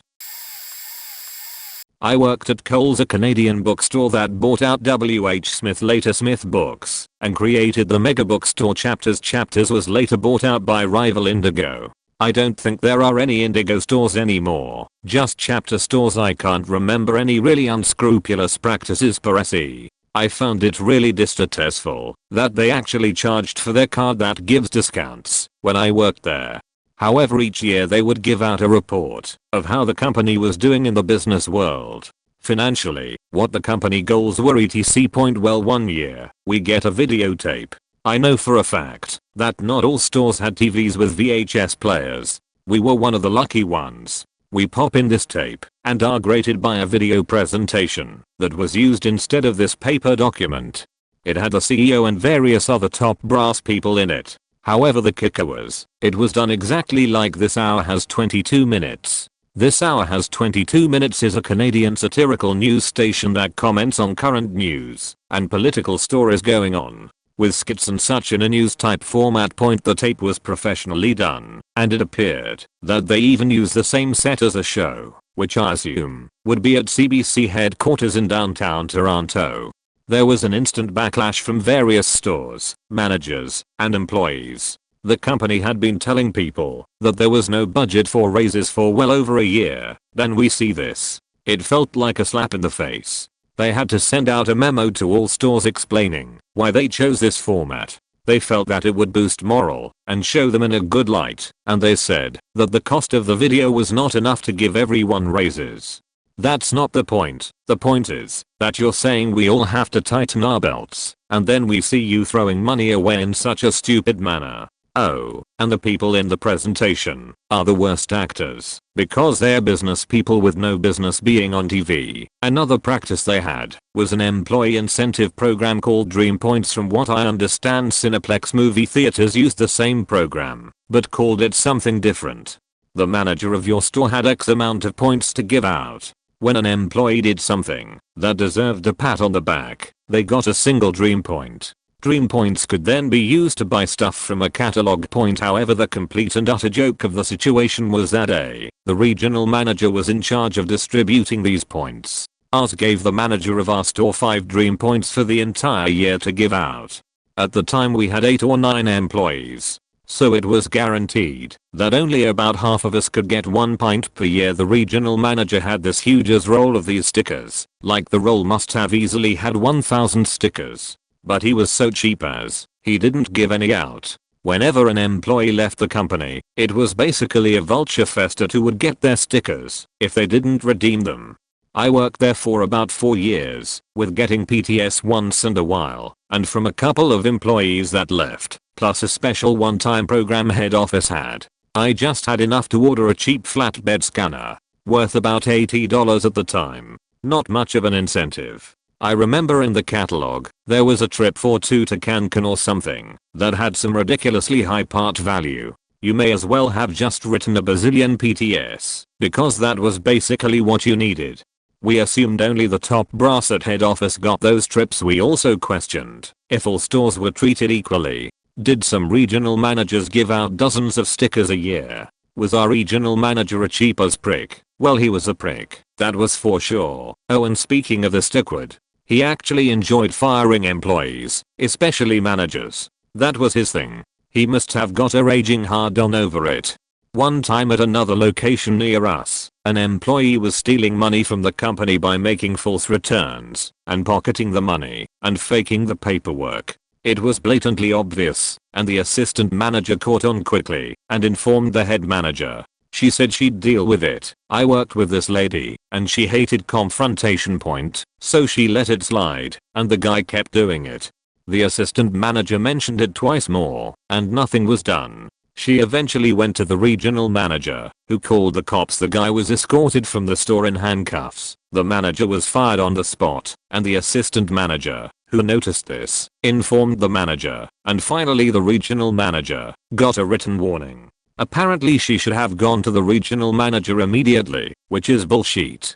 So fast forward a year or so, this assistant manager is now an acting manager at a new store. One night she closed the store and forgot to lock the safe. Something everyone at my store had done at least once. It's not hard. The latch is not on properly, and you spin the dial, but the door isn't properly closed. You locked it, but the door wasn't in the right spot. Well, a regular employee opened the store, saw this and immediately called the regional manager. No idea why you would do this? Completely going over the manager's head for no reason. So he fires her over it. She sues for wrongful dismissal and wins. This was the second such lawsuit against him that won. Another time, another regional manager had to fire a manager for no reason, and our regional manager went along with him. These two asked this manager to leave through the back of the store. She told them to stuff it and walked out of the store with her head held high.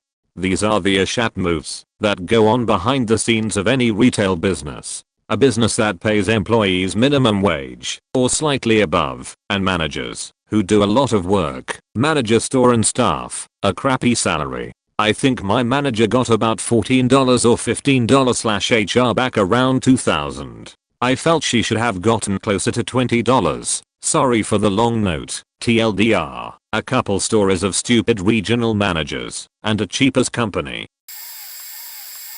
Best Buy and Geek Squad don't blame the employees because they have a budget to hit. Usually, generally, most of the time, the employees actually want to help you find the complete solution you need/want. That will probably include, for instance, with a laptop purchase, some accessories, case and mouse, some software, home and office and AV, and the discounted combination of tech support through Geek Squad and the extended warranty, Geek Squad protection, covering accidental damage.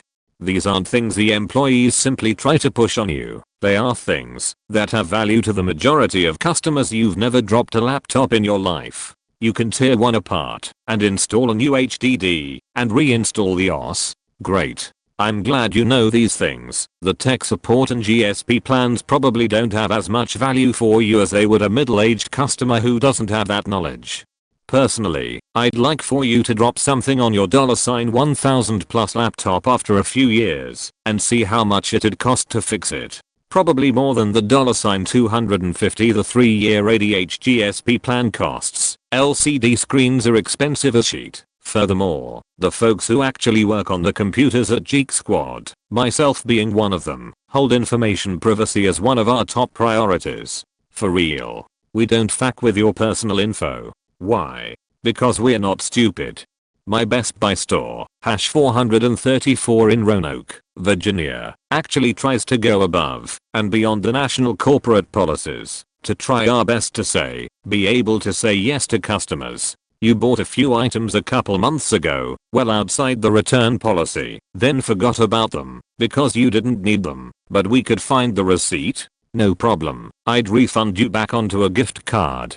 Did you buy the iPad 3 a month before the 4 came out? I'd swap them and even set up iCloud backups and help you do the restore on your new one. Is it because I'm just a nice faking guy? Well, maybe, but also because it's our store's policy to try our best to treat our customers right. That's the only way we'll ensure they keep coming into the store and keep buying from us instead of shopping online, where they don't have to get dressed and drive out and deal with traffic and the bazillions of other people shopping retail. Sorry for the rant. I just want people to know that, even though some of Best Buy's policies suck, and their motives may seem filled with greed, they're really just trying to stay competitive in a market where online is squeezing margins ever thinner and retail has this one last bastion of hope, the face-to-face experience. I used to work for Paradigm Enterprises, which was an offshoot company that sold Kirby vacuum cleaners. This company, not Kirby, but Paradigm, is the biggest piece of sheet scam fest on earth. First, when we were in training in some rinky-dink office building, we were given the basic instructions on how to use the product and what to do while doing a presentation. What they also told us to do, if the customer invited you in but ended up not wanting the vacuum, is to steal anything they had laying around to get them back for not spending $3,000 on a vacuum that is so much less on the internet or anywhere else. While you're doing a presentation, you are supposed to show the customer in number figures how much they will save over time by buying a Kirby. If they were iffy on if they should buy it, we were then told to call our trainer and get further instructions from them. So while we are sitting awkwardly, while I call my trainer, he answers and explains that we can give her a once-in-a-lifetime discount of some outrageous payment plan. When they still weren't breaking to buy the vacuum, we were then told to ask them if they have some sort of annuity or government checks coming in, so we could help them get a Kirby that day. That's when they finally kicked me out. I called my trainer to tell him what happened. He told me I was weakened to slash the tires on their car. I of course didn't do that. I forgot to mention that they pick you up and drop you off in a beat-up white wrap van with no seats to canvass neighborhoods. And they don't drop you off anywhere remotely local either. They take you close to 2 hours away from your home office, so you have no choice but to canvass. After I was kicked out of my last presentation, it took till 10 at night to finally come and get me. Needless to say, fuck door-to-door sales jobs. I used to work for Subway, for a place that asks you to eat fresh. Very little of what we served was actually fresh. When we prepare the meats in the containers, we have a set of rules to follow on how long they're supposed to stay in there. Most meats, if I remember correctly, only get 48 hours and they have to have a drain tray. We did not do this. We just threw them in containers, put new meat on top of old when it ran low, and changed the dates on the containers every few days. The longest I've seen one container sit without being washed or having the meat thrown out was 3 weeks. And when they do wash them, it's usually only with a quick spray of hot water, then it goes right back on the line. We also kept the line hotter than usual, because if we turned the refrigeration unit down to the correct temp, frost would build up and nobody liked scraping down the line. The manager would always make us work extra hours when inspection time came around, changing dates to as recent as we could so everything appeared fresh, dusting and wiping down surfaces that don't see a wash otherwise, hiding the bleach we used to sanitize the cutting boards, etc., so that we could fool the health inspector into thinking we were doing our jobs. We allowed a boy to continue working and preparing food after he had been diagnosed with a contagious illness that was causing him to periodically vomit blood. When I started working there, I found out that we had failed 2 previous health inspections, and if we failed another, the owner would lose his stores. Dick's Sporting Goods here. You can walk in and steal anything: golf clubs, baseball bats, shoes, and walk out, and there is nothing an associate can do about it. The only thing a manager can do is ask to see your bag, but he can't actually look in it. This summer, someone walked into the nearest Dick's and walked out with 4 R11s drivers, $399 a pop. They caught his license and gave it to our manager, who was basically like, "Lol, what am I supposed to do with this?" If we radio for exceptional customer service, that means we suspect you're going to steal something. We have a free shipping code that we use for in-store orders. In most cases it is literally sitting out in the open near kiosks. We would usually take in returns or defectives for ridiculous reasons, a sock that has ripped, or a bag with a ripped strap, and give a full refund for in-store credit. Cashiers are required to maintain a high scorecard/transaction ratio, around 75%. If you don't, you got beached at point. The day shift workers are full-time. The night workers are usually part-time. So if you want better service, come during the day till about 4. We usually closed around 9:30, but workers from departments would start leaving around 8, so only 3 or so associates and 1 cashier and manager were there around closing. If you want to steal something, that's the time, because everyone is preoccupied and the manager is in the cash office counting the till of the last cashier to leave. Dish Network is the most unethical company, especially when it comes to the way they treat their employees. At corporate, for instance, management doesn't give feedback. In fact, they are trained not to, so you never know if you're doing well, or what you need to change, or even if you screw up. Management will just place a note in your employee file if they don't like something you did. Then, every October/November, Dish follows the ancient Roman ritual of decimation. They go through their ranks and reduce their workforce by up to 10%. They employ the bell curve, which means that most people are average, but some are exceptional, and some suck. The kicker is that they employ this method to a team-by-team basis instead of entire organizations. So if your team consists of 5 people, 1 of you will be exceptional, 1 will suck, and 3 will be average. This is enforced for mid-year and end-of-year reviews, and if you're lucky it'll be arbitrary as to how you are graded, and not due to synchronism. Then they take a full month, usually 4 weeks, to carefully go through the ranks and eliminate those they feel aren't towing the company line. The worst part is that they won't tell you during the year what the criteria is, and they deeply discourage talking about the layoffs, which they call a workforce reduction. So you sit in your cube, waiting for someone to tap you on the shoulder and say, "Don't touch anything, lock your computer, and come with me," and you don't know why you, or someone else, were chosen, and it goes on for a month. Imagine 4 weeks sitting at your desk wondering if you're next. And heaven forbid, if you talk about someone that just got let go and try to discern the reason why, that only paints a target on your back. Then, after this is done, the CEO or some VP will release a memo reminding you, the employee, that they are in charge. 1 year after a particularly harsh layoff, in the ops group it was essentially a hit list of enemies of a director that had been fired. Seriously, it's a bit complicated. The CEO, Charlie Ergen, told his employees that if they weren't Dish Network customers, he didn't want them as Dish Network employees. I know what you're thinking, that's quid pro quo and it's illegal, and you're entirely right, but the company just scared the living shit out of everyone during their month of terror, so they got away with it. More importantly, they sent their managers around to the teams at corporate to remind them that they knew. They actually gave them a list and had them mention to their staffs that, "I have a list of people that are Dish customers and employees and your name isn't on it." Now, I don't want to say bad things will happen to you by not purchasing Dish, but look what just happened to your friends. Their medical benefits, if you can call them that, are basically major medical. You get a HSA, health savings account, and some money into that, but are told to basically fuck off.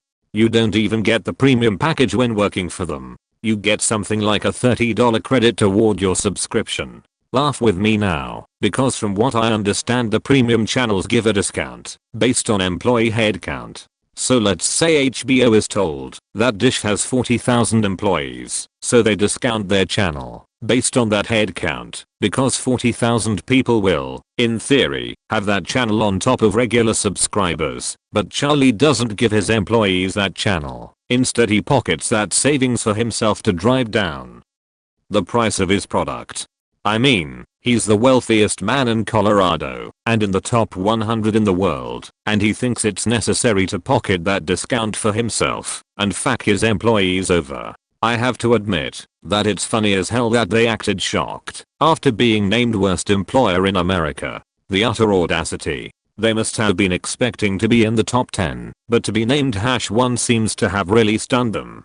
So that's some of Dish's dirty laundry. Others can chime in. I tell everyone I meet to avoid working for them. I have yet to meet a former employee, or current, that has anything good to say about working there. Of course, if you're upper management you probably would speak differently.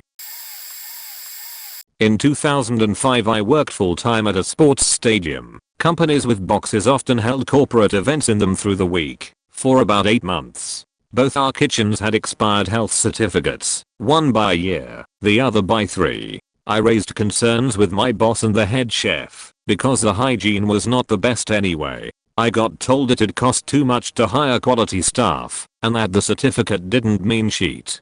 We weren't allowed to accept food or beverages from the guests in the box, because we didn't have our own cameras in there, and in the past some people had given the wait staff their leftovers then accused them of stealing to try and get their bill wiped. But when the event was over, or we were clearing out after morning tea/lunch/afternoon tea/dinner/whatever, if you had left food there we faking wolfed it down.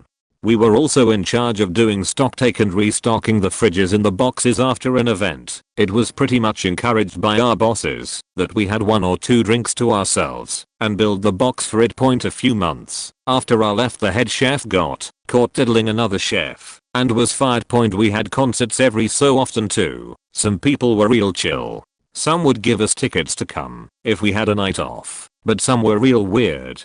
Like Neil Diamond took over 4 boxes for his wardrobe and stuff, bought his own catering team who took over another box, and used that to cook in. Then when he was making his way to the stage he demanded all box staff and guests who were in their own boxes remain there for 15 minutes, until they saw him on stage. Staff who weren't in boxes, like me, I was 3 Icon event days, had to go down to the garage, and stand around like idiots.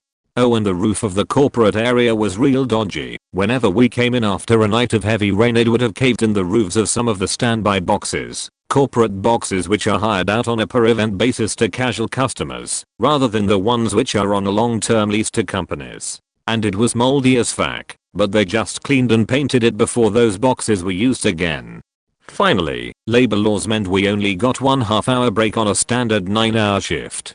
The nearest food place, the kitchen wouldn't cook for us, was a 15-minute walk away. If you got there and there was more than 1 person in line you had to go right back to work and go hungry. One particular sports event was over 2 days. The first day I worked 16.5 hours and walked/ran around 50 kilometers in that time, around 3.5 kilometers an hour.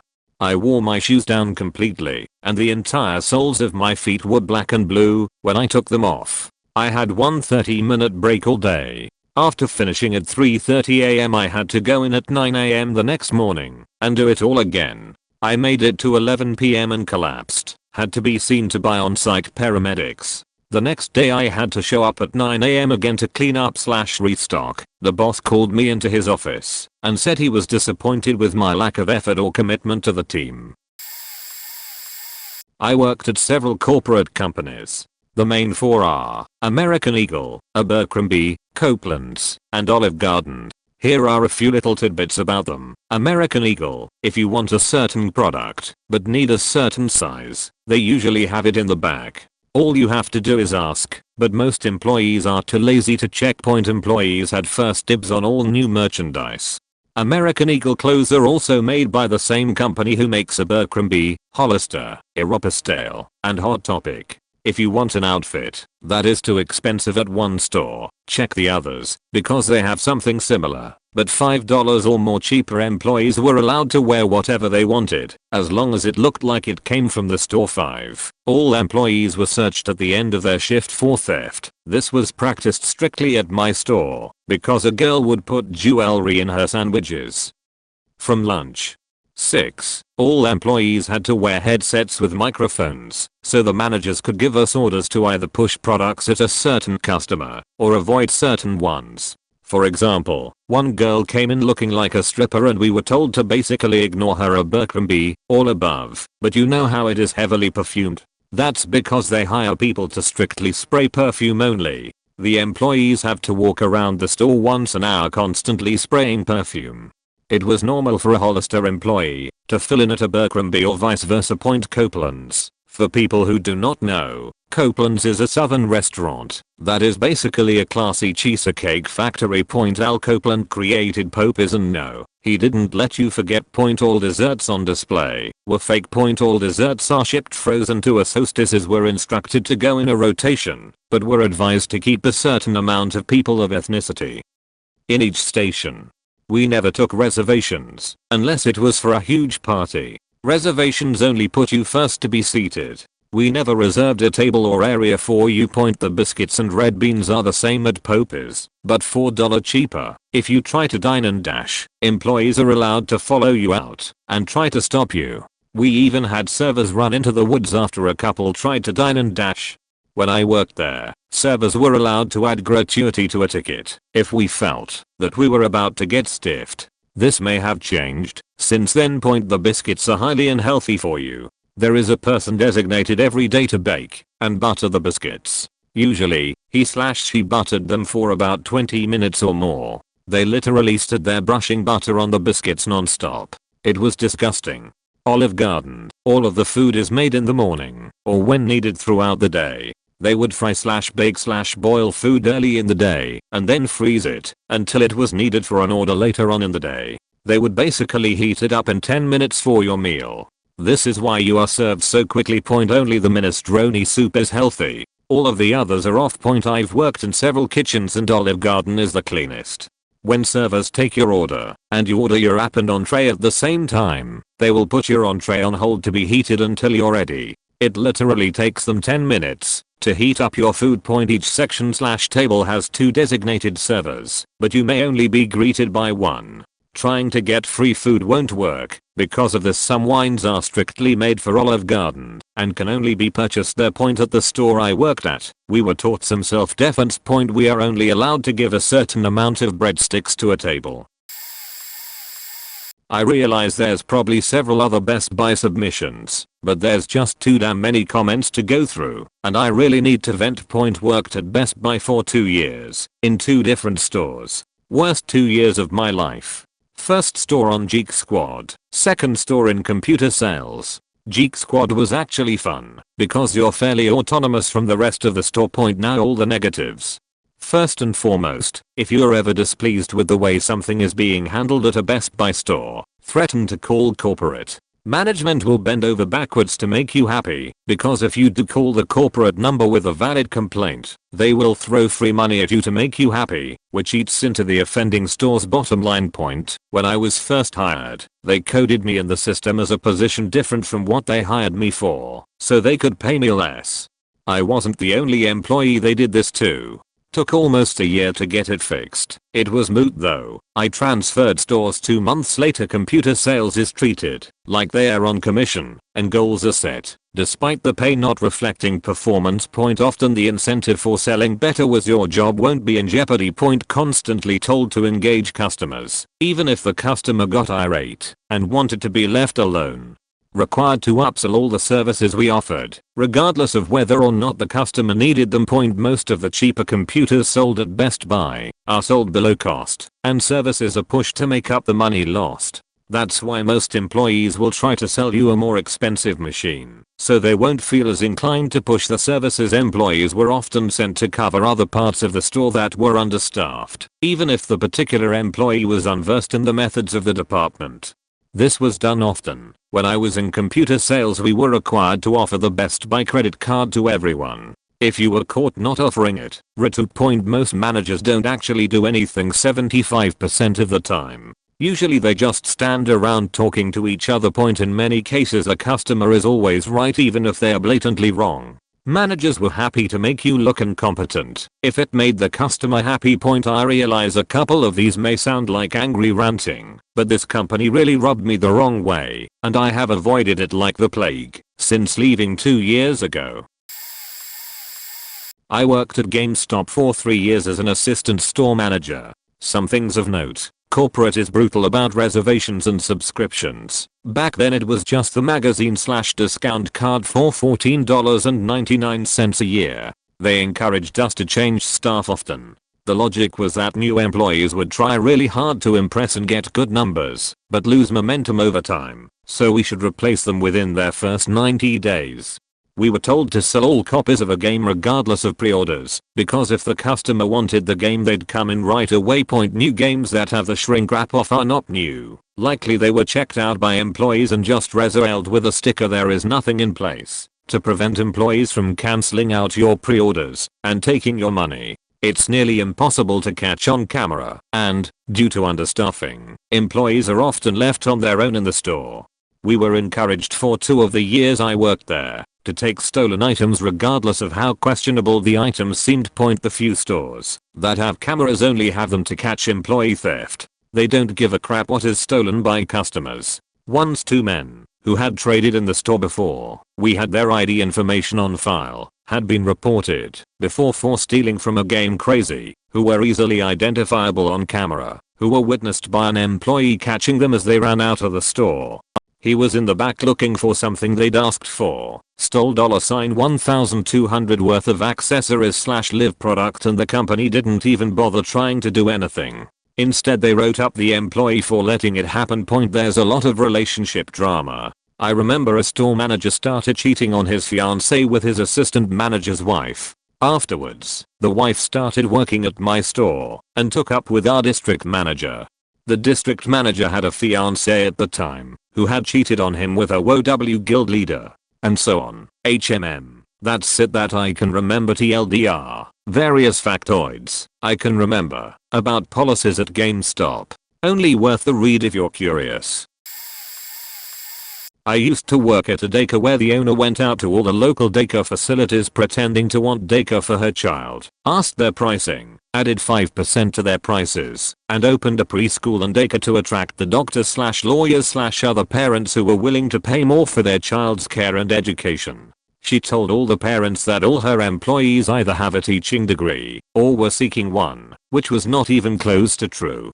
The curriculum that was pretty good for the children, fun and stimulating, plus had materials for crafts provided, was replaced with cheap, bare bones curriculum that was pure garbage. Gave it to the teachers and let them do whatever the heck they wanted. As long as they looked like they were teaching something, they were fine. Many teachers just sang and danced with the kids and never tried to get them to learn. Also, the safety director of the daycare was a teacher who would lay down with the children at nap time and make them massage her back and nasty feet. She looked like a beached whale rolling around on the ground with those children. When they wanted to get rid of somebody, they would make up imaginary write-ups and let them stack up enough to give them grounds to fire you. This was to keep you from collecting unemployment because you were an unfit employee. Happened to me. I fought it, got denied, appealed, and won. Screw them. That place was a hellhole. TLDR, the daycare/preschool I worked at was a soul-crushing hellhole. I'm a third key manager at GameStop, the senior game advisor. We are expected to get an average, with some fluctuation, of 15-25% reservation rate, 10-15% per power-up rewards, that dumbass card, on our transactions, and 30-40% on the free version of the per card.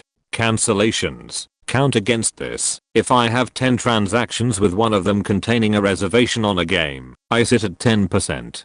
Joe walks in, explains he won't be able to afford his game at launch, understandable, cancels his res, I'm at 0% for the day. Too many of these leads to a write-up, or coaching, as they call it. 3 of these back-to-back leads to termination. On top of these 2 year-round required percentages, there are also a minimal percentage on season passes for games like Halo 4 and COD, also a minimal percentage on GPG, 1-year guarantees, and a minimal pickup on strategy guides for new releases. I for some reason have stayed with this company since 2007, mainly through school, etc. From my annual raises, I make more than anybody else in my position in the district. The district manager told my boss to hire another SGA for our store at a fresh low pay rate and split my hours with them to avoid giving me hours due to my high pay rate. If you are hired in any position at a GameStop under the SM, ASM, or SGA, expect 3 to 5 hours a week. The turnover rate is insane because of the high expectancy on reason per cards. Also people just faking getting tired of it and leaving. In fact, GameStop has one of the highest turnover rates for employees in the country. GameStop makes incredibly stupid business decisions and blames store level employees when the ideas do not come to fruition. Recently some of the mistakes they made was purchasing congregate when the profits on pay-to-play cards were low. It was our fault for not pushing them enough. Deciding to sell tablets. People don't go into GameStop to buy a $500 tablet. It goes against the original idea of what the business model is. Customers with less money trade games to buy used. Again, our fault we don't push it enough. And now, iDevices, we get so many traded in for cash and sell at about a 10-to-1 ratio. 10 iPhones come in and we give $150 to $200 cash. We sell a Nano for $40. Our fault, we don't push them enough. Overall, a shit place to work for, all around, constant threats, no recognition. We do amazing numbers in a week, good numbers, don't let those fall next week. There is no reason to go above and beyond. They do not ever notice what is good, only the bad. Workload is insane with minimal hours to get the stuff done. I realize I need to just find a new job. My hesitation thus far has been due to getting too comfortable. This is a mistake on my part. I have recently been looking elsewhere.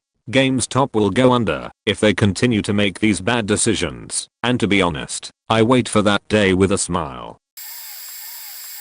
My first job was at Michael's. My manager made chore lists, like we were 5 years old, that had to be handed in at the end of shift. Things like cleaning the bathrooms, sweeping the whole store, vacuuming the rugs, washing the huge plate glass windows. I was the only one that ever did anything, so subsequently, my list got longer and longer, and the lazy teens that stole from the company didn't have to do shit.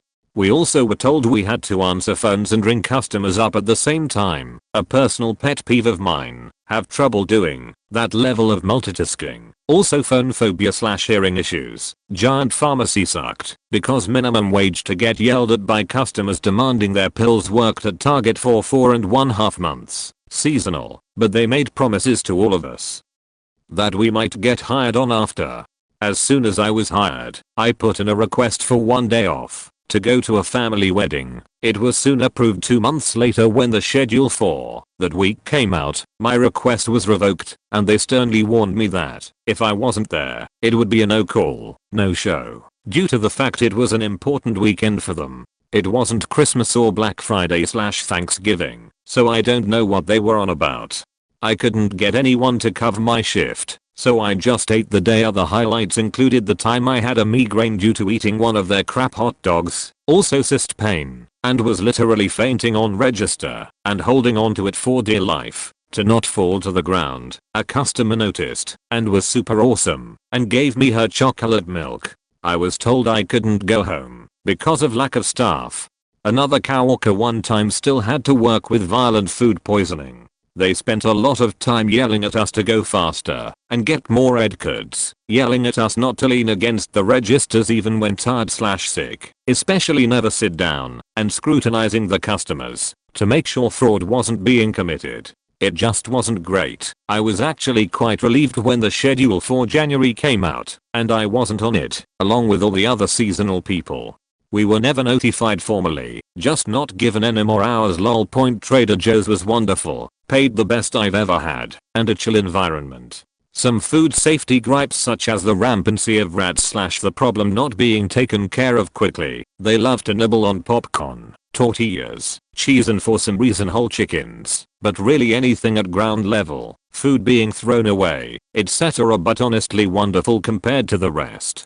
Had a couple coworkers complain about office politics / drama, but as I was only a part-timer I could have given a shit about being involved. What I did care about was the sweet old dude a nice lady brought on to do signage and branding. Yeah, we really do everything by hand, being increasingly pressured to cashier on top of their normal duties. Pretty sure that's why the nice lady quit. I don't know, I could go on more about TJ's, but this comment is quite long already. I don't have much, but will share what I have. Walmart. Rollback prices are usually bullshit. We were told to print prices on rollback stickers all the time, regardless if the price is actually lower or not. They're just hoping you don't actually remember how much sheet costs and will buy it anyway. Point you can buy display electronics, and if you ask, get a discount on them as well. Did this all the time. People would want, say, a TV that we were out of, and would ask for the display TV. We'd go grab a box for it from the back, hopefully a remote. If we kept it, chances are we aren't going to look too hard and sell it. Like I said, if you ask, we will give you a pretty good discount. 2-point edit. Also, if the Walmart unit isn't in a big city, chances are that most of the security cameras are fake or poorly watched. At the Walmart I worked at, for example, all the security camera footage was recorded on VHS, and the tapes were never saved for more than a day or two at most before being recorded over Blue Cross Blue Shield. You will get denied for the dumbest sheet. I saw a mother get her entire family denied healthcare coverage because her son showed signs of asthma at his last checkup. Medicare supplement plans are pretty terrible. Sure, they help cover some stuff that your Medicare might not, but they are horribly overpriced and don't cover nearly as much as you might think. You're usually better off getting another regular health insurance plan instead. If you have to call BCBS, chances are you aren't talking to someone from that state. Probably not surprising, but the majority of people I took calls from assumed I was from their state and would ask me stuff like where I was from and shit. I live in Missouri and was taking calls for BCBS Texas and Illinois. Alright, I've been able to work for a few companies in the past. Here's some things that shouldn't be too shocking, but are also not well known. Borders/Walden Books. When paperback books weren't selling well in the store, instead of sending them back to the publisher, they'd make us rip the covers off, scan them, put them in a cardboard box, and then throw away the rest of the books in the dumpster. Heartbreaking. Borders Rewards. That little free card you could sign up for was probably the biggest burden they put upon us. We'd have to get at least 60 plus people a day per associate to sign up for it, or we'd get reprimanded. Point also, we'd have to manually type every email address from the registrations into our rewards database before clocking out. Majority of the time we'd write fake emails to make our quota.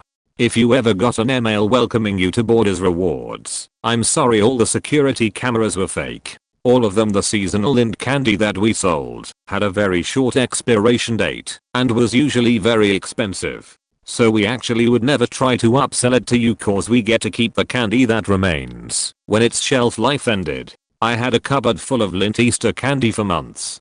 For your entertainment, they never gave us any formal training on how to work the Ticketmaster machines. We tried to learn on our own, but it was a very complicated system and the turnover rate on employees was very high. So if you ever bought tickets and arrived at your show to incorrect seats, I'm sorry. Whenever we had those sales for Black Friday or any other event, they'd give us a 50+ page booklet of items we had to peel previous sale stickers off of, and then another 50+ page booklet of items, usually the same, that we had to put new sales stickers on. We were never allowed to layer a sticker on top of another. Always had to peel and replace. My fingernails hurt every damn day. We were an incredibly overpriced store. Even our items on sale were incredibly expensive. We knew this. You knew this. Our back storage room literally had a big cabinet with no lock and held our PS3, Xbox, and Wii consoles. Anyone cold just gone back there and taken merchandise pretty easily. Especially since all the cameras in this store were also fake. New Vico theaters, the popcorn was marked up around %400. This is common knowledge to most people though. Back when the projectionist had to assemble movies from multiple reels, one of the projectionists messed up 2 of the reels from Pirates of the Caribbean, Dead Man's Chest, and nobody noticed for about 2 weeks. When one of the guests did notice the issue, the manager basically said that he was incorrect and that the movie was in the right sequence. We fixed the movie the next day. Majority of the time, guests would ask us if they'd be able to have some standees or posters of movies once its run was over, and our management would tell us to say no every time. We'd always end up throwing away the posters and standees. All Movicos are incredibly strict about keeping inventory on their cups, lids, popcorn bags. So strict that one day I was asked by my manager if I had been stealing soda lids, faking soda lids. I mean, really? You don't ask me about stealing bunch of crunch, but you do ask me about leads. I fucking hated that manager. If I think of any more from any of my other jobs, I'll let you know.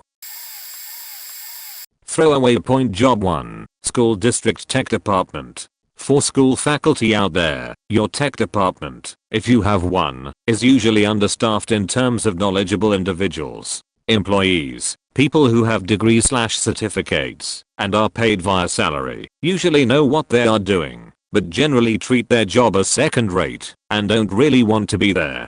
They like to pass off work to interns/underlings, and do next to nothing themselves. Might just be the few districts I worked at, not sure. The work they do end up doing is stuff that only they are able to do. It's usually anywhere from a week to 3 months before that job is completed. Where I worked, the employees generally slept in their cars, went shopping, visited friends or flirted with teachers. As for interns, they are generally only there to get credits for class and don't actually want to be there. I was one of the few interns that didn't mind it. Most of the workload was handed down to us, only to see the credit go to the employees. We were never really treated all that well, and we used as scapegoats for problems that came up, even if there is no way it was our fault. We were also in charge of inventory of every computer and other piece of equipment in the district. We were often also left where we were needed the least at, and then asked to drive across the district, 40-minute drive where I lived, to pick something up from the storage building, and then asked, bring it back to where we were without being paid for gas. During the summer we were generally the ones in charge of entire buildings, so don't be surprised if something turns up missing when you get back after vacation, because no matter who takes it, us/other people, we are blamed. As for when we say something can't be done, it usually can be, but it requires too much work for what we are paid for, if paid at all, and the people who are supposed to oversee us don't want to do it either. TLDR, don't trust the tech debt. Keep your valuables with you. Learn to fix things for your own convenience. Give credit to the interns who do stuff, because they normally don't get credit. Point job 2. Michigan only hardware store. All security cameras were fake. Security systems hadn't worked in years, and we never had tags on items anyways. Food was stolen all the time, but no one cared to rat you out on it, because frankly we weren't paid enough to care. There was no room for getting a raise, since the company has been on a pay freeze for the past few years, so there was no need for us to be the most helpful to customer. On the offhand, we were nice, it was because you weren't an asshole to us, and you didn't have 50 different versions of the same question. We were also more than happy to send back damaged items, or give discounts on stuff, to get it out of the store, if it was a display model. Generally the stuff you see was sitting in a warehouse for 2 to 4 years, and then gets shipped to us. Our products we sell are usually fairly cheap stuff and far overpriced. A few things I shouldn't know about the company but do. The bigwigs own most of the companies, or are large shareholders in the companies that buys from. Many of the company giveaways and scholarships go to relatives over the higher ups, except for this year apparently. The tech department, who is supposed to fix our registers, is very lethargic when fixing things, and I noticed this from time to time. Often our credit card machine stopped working due to the cord being cut or fraying and needed to be replaced, and they just wrapped it in electrical tape and called it a day. Everything in the store is insanely overpriced except for the food, which is usually pretty cheap. We also sold almost no hardware for being called a hardware store. TLDR, be nice to the employees and we will be nice back. If you aren't nice, well, we aren't paid enough to deal with you. Other info I picked up from friends' measures. If you drive by, grab salt/other sidewalk product and drive off. As long as it was only a kid/cart pusher who saw you, you will get away with it 95% of the time, if not more. Also, taking stuff like trading cards and clothing is not much of a risk.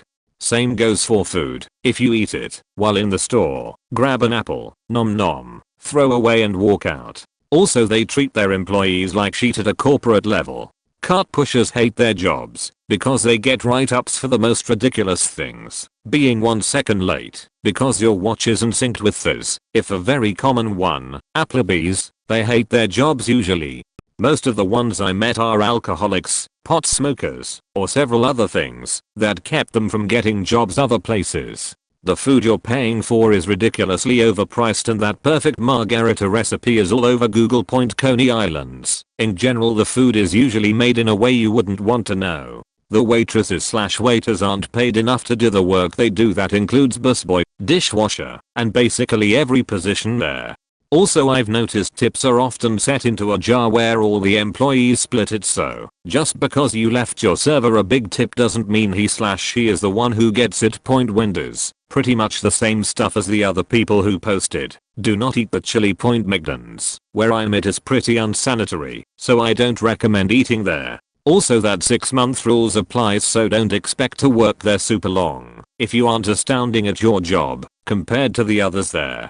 Refer to drunk waitresses post. Most tech repair shops, overpriced and normally do nothing but check for born, copy pasta it, back up everything else, and then restore to factory default. If the problem is minor, small virus, button not working, slow computer, etc., it usually takes 5 to 10 minutes of work, but they will still charge for a minimum of 1 hour plus a bit extra for some bullshit reason. Slow computers are usually fixed by a quick dusting and removal of Norton/toolbars. Small viruses can be fixed with manuscript security essential and continually clicking the next/I accept/continue/scan buttons. As for buttons not working, it usually is just a part replacement that takes 2-5 minutes to fix, not even. Taco Bell, if you ever debated on going to the ones they place in food courts, don't. Believe it or not, they are worse than the ones with their own building point. If I think of more I will post, but this is getting longer than I expected. Disclaimer, this stuff only applies to places I have been and may vary at your location. Edit formatting. I used to work for Wells Fargo. At one point I needed to take a break. I won't go into too much detail, but I have a disability. The manager runs over and starts screaming in my ear about how I'm going to be fired and there is no way I'm going to make it at the company. He then forced me back to work despite my complication. He was never reprimanded when I reported him to upper management. They never are. Ever. In any job ever. While I worked at Walmart as cashier, they started making me push carts every work shift for the entire work shift. Sometimes this would be for longer than 8 hours, no overtime ever, and often in pouring rain. I should also note that they only had filthy inadequate rain gear and often forced us to bring our own or do without. This became every shift. I was basically a cart pusher and no longer a cashier. The one time I complained about it, they wrote me up for insubordination, despite the fact that I still did the job, and changed my schedule to alternate between graveyard and early morning. Then they would force me to stay on the registers just before the end of my shift, so I would get out an hour or two late and only have around 7 hours or less until my next shift. It destroyed my sleep schedule. They waited until I took a sick day and then fired me for attendance, despite the fact that my attendance was not bad enough for a write-up. I went to state about wrongful termination, but you can guess how that turned out. I could sit here and write all day about this stuff. Starbucks likes to pretend it's all hip and classy, and sure, working there can be okay sometimes, but mostly it's a nightmare for employees. I worked for Starbucks 2+ years, and contrary to their well-paid public relations advertising, they are not pro-worker at all. At my location, there were shareholders who practically camped out at the store day and night. They didn't say they were shareholders, but one look at their special for shareholders only Starbucks card is kind of a hint. One of them eventually admitted it to me. These people would narc on anything and basically be up our ass for no reason whatsoever. And they rarely to never tipped. Corporate understaff stores deliberately and will find any excuse to fire people at will. So, if you're waiting in line forever, it is not the employee's fault. Understaffing is bad for workers because the likelihood of injury increases and people lose their benefits. That's just the beginning of the dark side. True story, I saw an employee get a massive scar on her leg from a metal umbrella pole. She couldn't walk on that leg, and it was a bloody wound. The shift manager told her she couldn't go to her and had her stay at a register until the next employee showed. I kept telling this barista that she had every right to go to the file workers comp, etc. But she was too scared/intimidated to do so. Do not be one of these workers, and do not be a Starbucks customer. Unless you like supporting harming people on the job. And baristas, use your labor rights, cause your grandpappy died for them. Point for customers, if you are charged for an extra shot, that's from corporate, not the employees. I personally have never heard of anyone deliberately overcharging for shots. Customer ignorance is humongous, however, since the damn menu changes 24/7. For example, when you order a venti, you are only getting 2 shots in your hot drink per corporate policy. A venti gets more milk, not more espresso, unless you pay for it, or order a cold venti. There is no benefit to the employee to overcharge you. Maybe a manager will overcharge you, but not a barista. Point also, dear baristas, shift managers are the shadiest people ever. They can and will easily steal your tip money, often straight from the jar.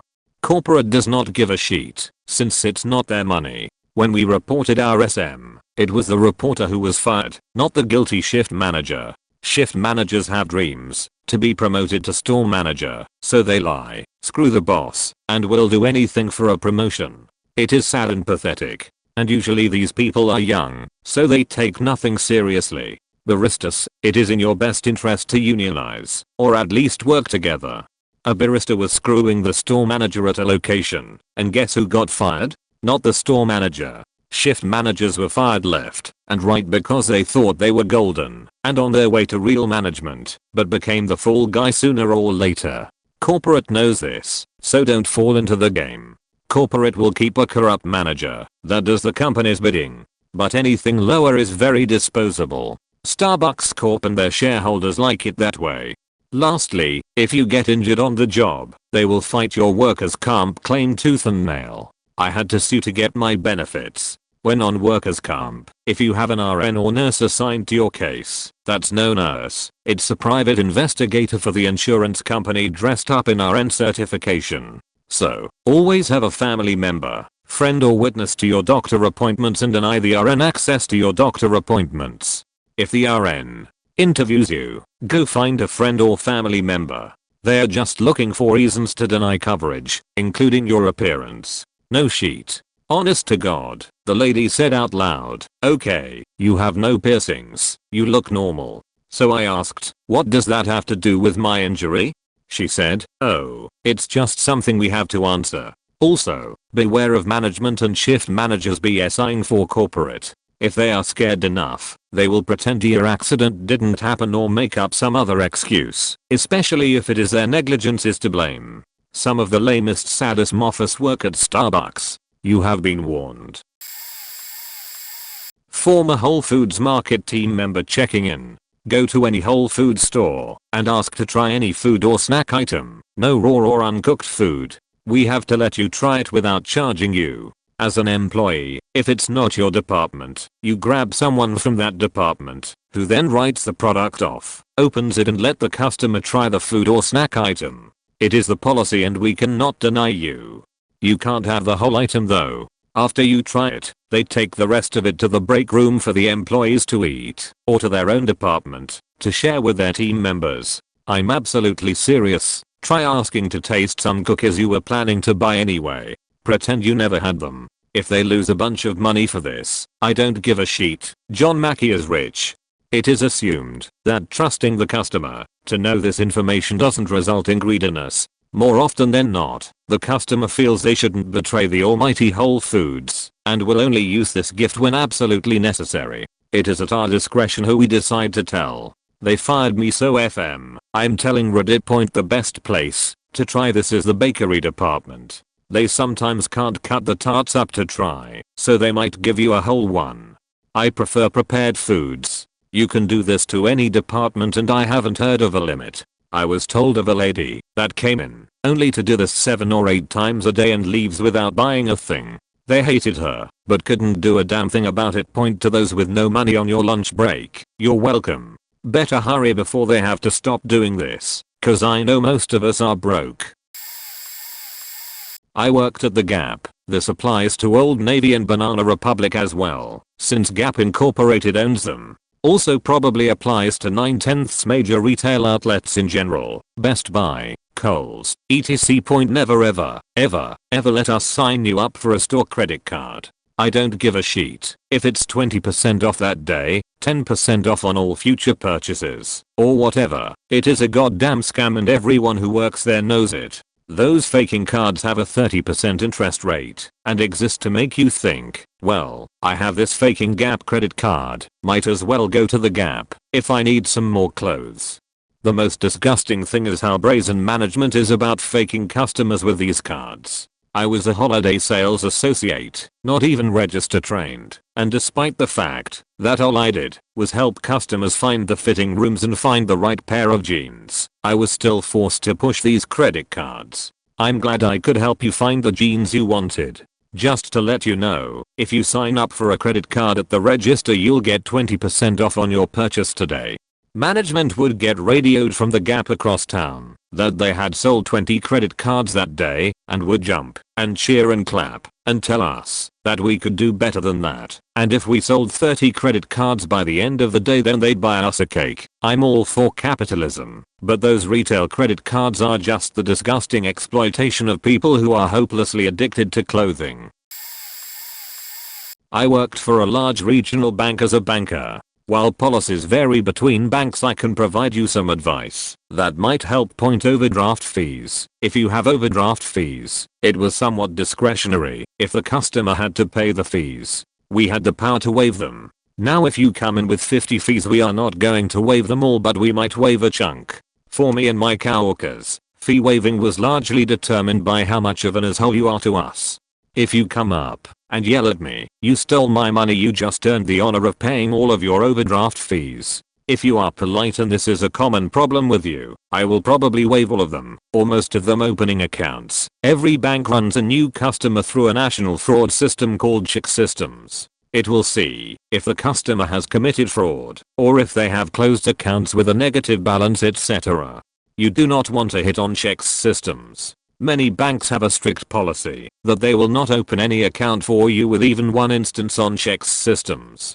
Our bank would allow one instance, but then you could only open a second chance checking account. Basically you had to pay a huge monthly fee for a year and no overdraft protection at all. If you were good we were allowed to upgrade you to regular checking after a year. CheckSystem hits stay with you for 5 years, if I remember correctly.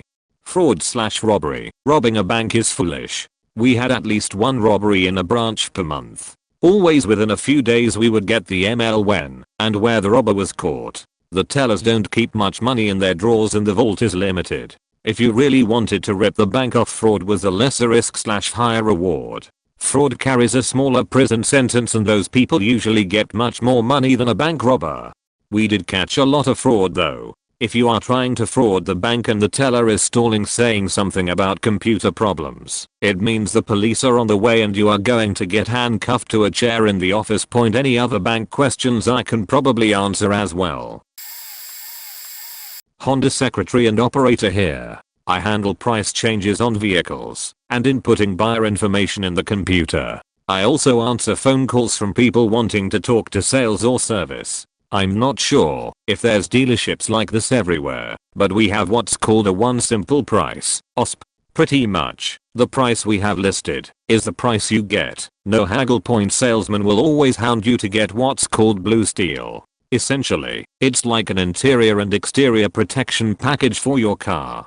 Dump water on your seats, and supposedly the drops roll right off. Well, it's only actually a temporary wax. You're only paying for the warranty on it. The only reason the water demonstration works so well is because they spray the wax sheet on it every day. Not only that, but it doesn't even cover basic common damage like bird pup stains, hail, and paint fading. Point handling prices for 7 months. I realize that the MSRP, manufacturer suggested retail price, is actually fake on every price tag. We make the MSRP look super expensive so that the OSP list sounds like a badass deal, when in fact, you're still getting upsold. Lesson learned. Always do your research for the real MSRP as opposed to taking a salesman's word for it. Point finance managers are commission. All those bogus warranties that somehow never end up covering your ass straight on their paycheck. Also, fun fact, you're actually faking them over by paying for a car in cash. Why? because that means you only have the amount for the vehicle at hand and not for warranties, which is what they get paid off of. If they are being extremely pushy, it probably means it's been a slow day and people haven't been buying. Point. If you're working with a salesman, make sure you only work with them. You fuck the salesman over by coming in on their days off and buying from someone else. The salesman at my dealership go by the amount of cars they've sold and not the money they sell them for, so they're actually making less than normal dealerships. And even more so when they have to split the deal with someone else. I can't count the amount of times that customers come in and the first thing their salesman tells me they were supposed to call me. No, we won't kick you out after we close. But you're keeping your salesman, a finance manager, a sales manager, and the secretary there late by staying after hours. All those people are only waiting on you. So to the assholes that keep me there until midnight, when we close at 7, then decide to not purchase the vehicle, fuck you. 6. Beach to the general manager, bam, free oil change. Point edited for spelling. I worked for Wendy's back in high school. Definitely saw some things that made me rethink the healthy options now. I'm not one wasting food, but the beef in the chili always grossed me out. Any burgers that were left on the grill too long and got burnt, got thrown in a pan inside one of the heated drawers above the grill. The drawer was supposed to be emptied after each shift, but if you were getting slammed sometimes it wouldn't be until the night crew was cleaning. This burnt meat was put into plastic bags and tossed in the walk-in cooler. The following morning, openers would put this meat in the chili pot with water and boil it. The smell was awful. The boiling was supposed to remove the fat, which made the chili healthy, but I doubt customers would agree after knowing it was burnt meat. Point also, the salads. The morning crew would clean and chop up all the lettuce and put it in giant brute garbage cans on wheels. This is usually not a problem unless you go to about 80% of the stores where they don't let the lettuce run out before refilling the cans, thus leaving old lettuce in the bottom to get mixed in. Gross. The part that bothered me more than anything was the ice. The ice bin connected to the soda taps were clean. It was how the ice got there that made it dirty. 2 metal buckets would hang on the outside of a huge ice maker.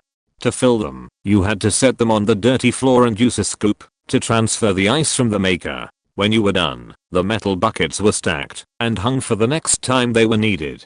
Therefore, dirty bottom of one bucket would ultimately go inside the other bucket, making the inside of the buckets just as dirty as the floor. I had a manager who would constantly chew the ice despite knowing how nasty it was. Moral of the story, never get ice.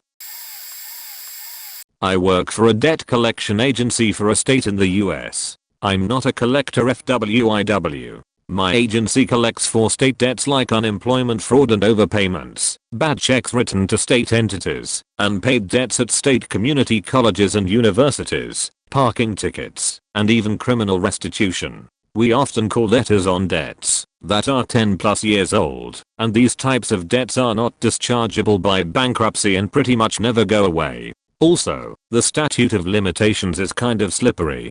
Anyway, words of advice. Ask for proof of the debt. If the original creditor cannot provide proof that you owe the debt, we, the collection agency, cannot collect. Unfortunately, most schools have excellent records and you won't be able to get out of it.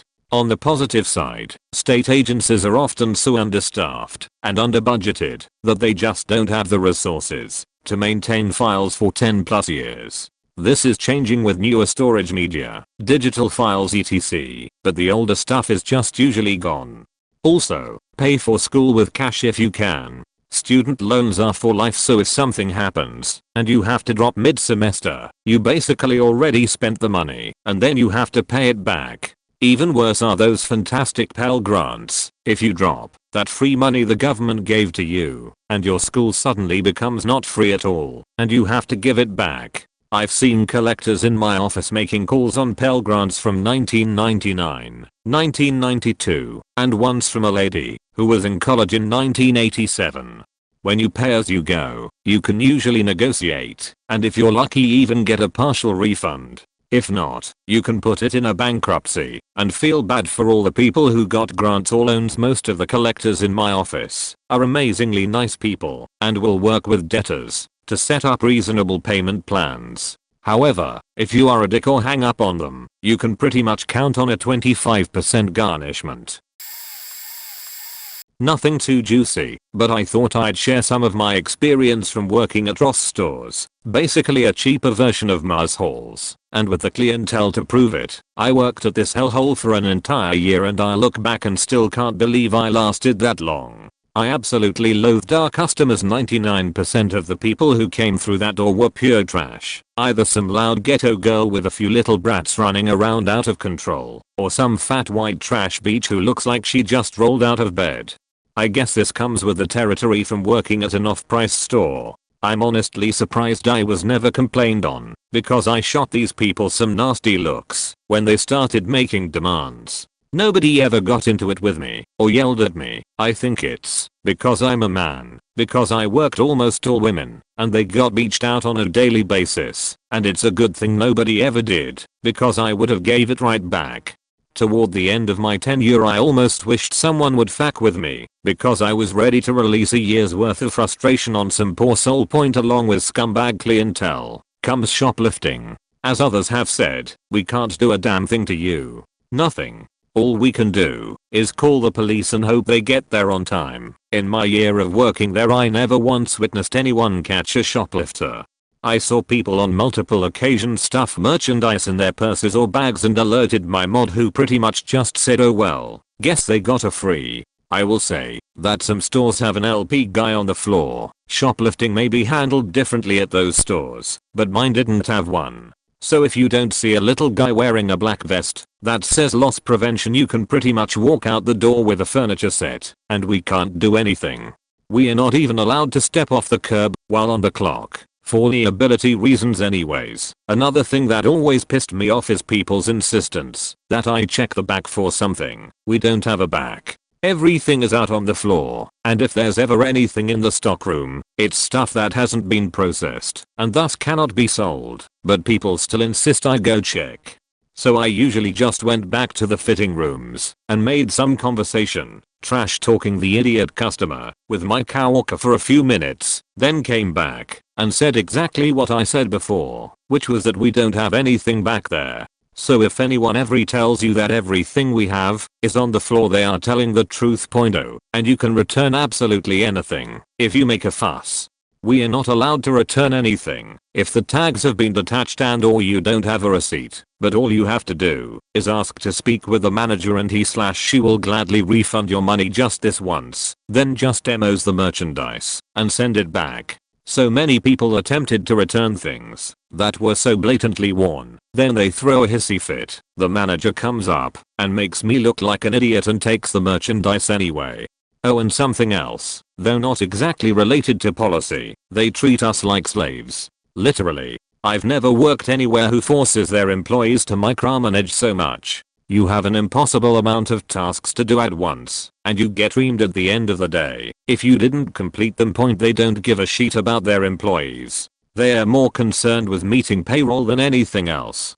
They will schedule the bare minimum employees on the busiest nights. There were times where I'd have to close on a Friday or Saturday night with one manager and 3 associates, including myself. One associate has the fitting room, so the other 2 have to ring up customers, which is not enough registers, leaving nobody to clean up the floor, which means we have to stay 2 hours after closing because the store is a faking train wreck.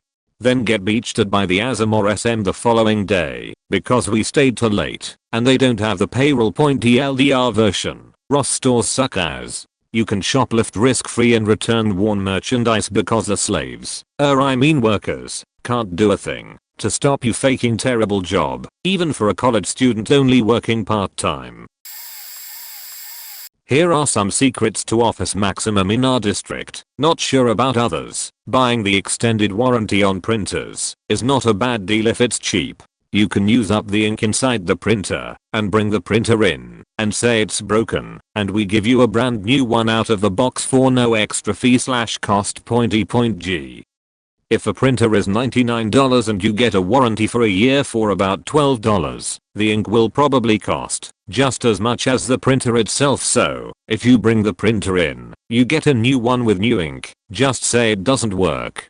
This is because of a policy called Delight the Customer, Corporate wanted us to bend over backwards to help customers. Also, from my understanding, corporate cares about short-term profits, so it can impress investors in their quarterly earnings statements. Inc/Toner has the highest profit margin, and, because we price match on everything, get it price matched. Also, find managers you know who don't give a damn or flirt with a store associate, because we are able to lower the price to a certain point without authorization.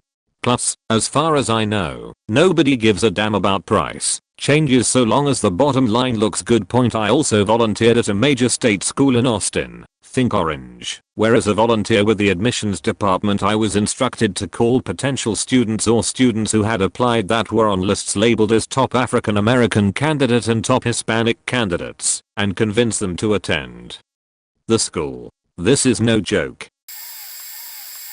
I worked at Caribou Coffee. They were so disgusting and vile. At times we had no running water, pipes busted in the back. We had to mop the floor every few hours. We had no pour sink, so dishes stacked up and weren't properly washed. I'd see employees use the bathrooms and clean the bathroom, take out garbage, and not wash their hands. At one time one of the espresso machines was not pulling proper shots for over a year. The hot water for the dispenser went out every few minutes and the steam one didn't work on the other one. They never bothered getting anything fixed. They brewed month-old expired coffee. There were roaches everywhere. Once there was one in the espresso machine, and it fell into a girl's milk I was frothing. There was mold in the ice machine which the manager and previous manager and district manager knew about. The ice bin in front was not draining because there was a clog of mold. They willingly served this for over a year. There were fruit flies everywhere. Once there was a nasty huge fly in the cold press and I threw the whole batch out. So, we had none to serve. Told the manager about it, and she asked me if the bug was big. I said I didn't faking care. She wanted me to serve it. Lastly, we worked 10+ hours and never ever got breaks. They are dirty, money hungry cunts that treat both employees and customers like shit. I worked at a locally grocery store for 5 years. We didn't do too much shady shit. Our meat department was very clean and professional. On the other hand, our deli was infested with cockroaches. My manager wrote clean me in the floor with a mop, and it sat there for a month like that. We probably would have been shut down by OSHA as they saw what we did in the warehouse. I didn't have anyone to help me put a list for sale items to fill on the shelves on certain nights, so I would have to put a pallet on the forklift and lift it up to level 3 of the steel pallet bracket things. Then I would have to climb the forklift from its roof to the pallet about 15 feet up along the back of it, swivel around to the pallet, pull the sheet I need and climb down. I about fell to my death a few times. When you ask for something that is out of stock and isn't on sale, we won't even go look for it. Chances are if we have it, it's buried in a random mixed box at the bottom of a pallet. On Friday and Saturday nights, we spied on anyone in the liquor department 1984 style. I know because I was a dude on cameras. One particular manager of mine racial profiled and told me to watch certain people. I felt bad because of it. FYI. If you stole something, we'd tackle you as you walked out of the store, and if you resisted in any way we would pretty much fight you until the cops showed up. My manager went to the hospital twice doing this. Worked for Gap when my company was bought out by them. Miss you, Athleta. Don't go to an outlet, it's a waste of money. What you really want is a clearance center. When I left the company there are only 2 in the country. One is somewhere in California and the other is in Hebron, Kentucky. What's the difference between an outlet and a clearance center, you ask? The quality of the clothing and the price. Gap stocks its outlets with lower quality items that are typically made with a surplus of material.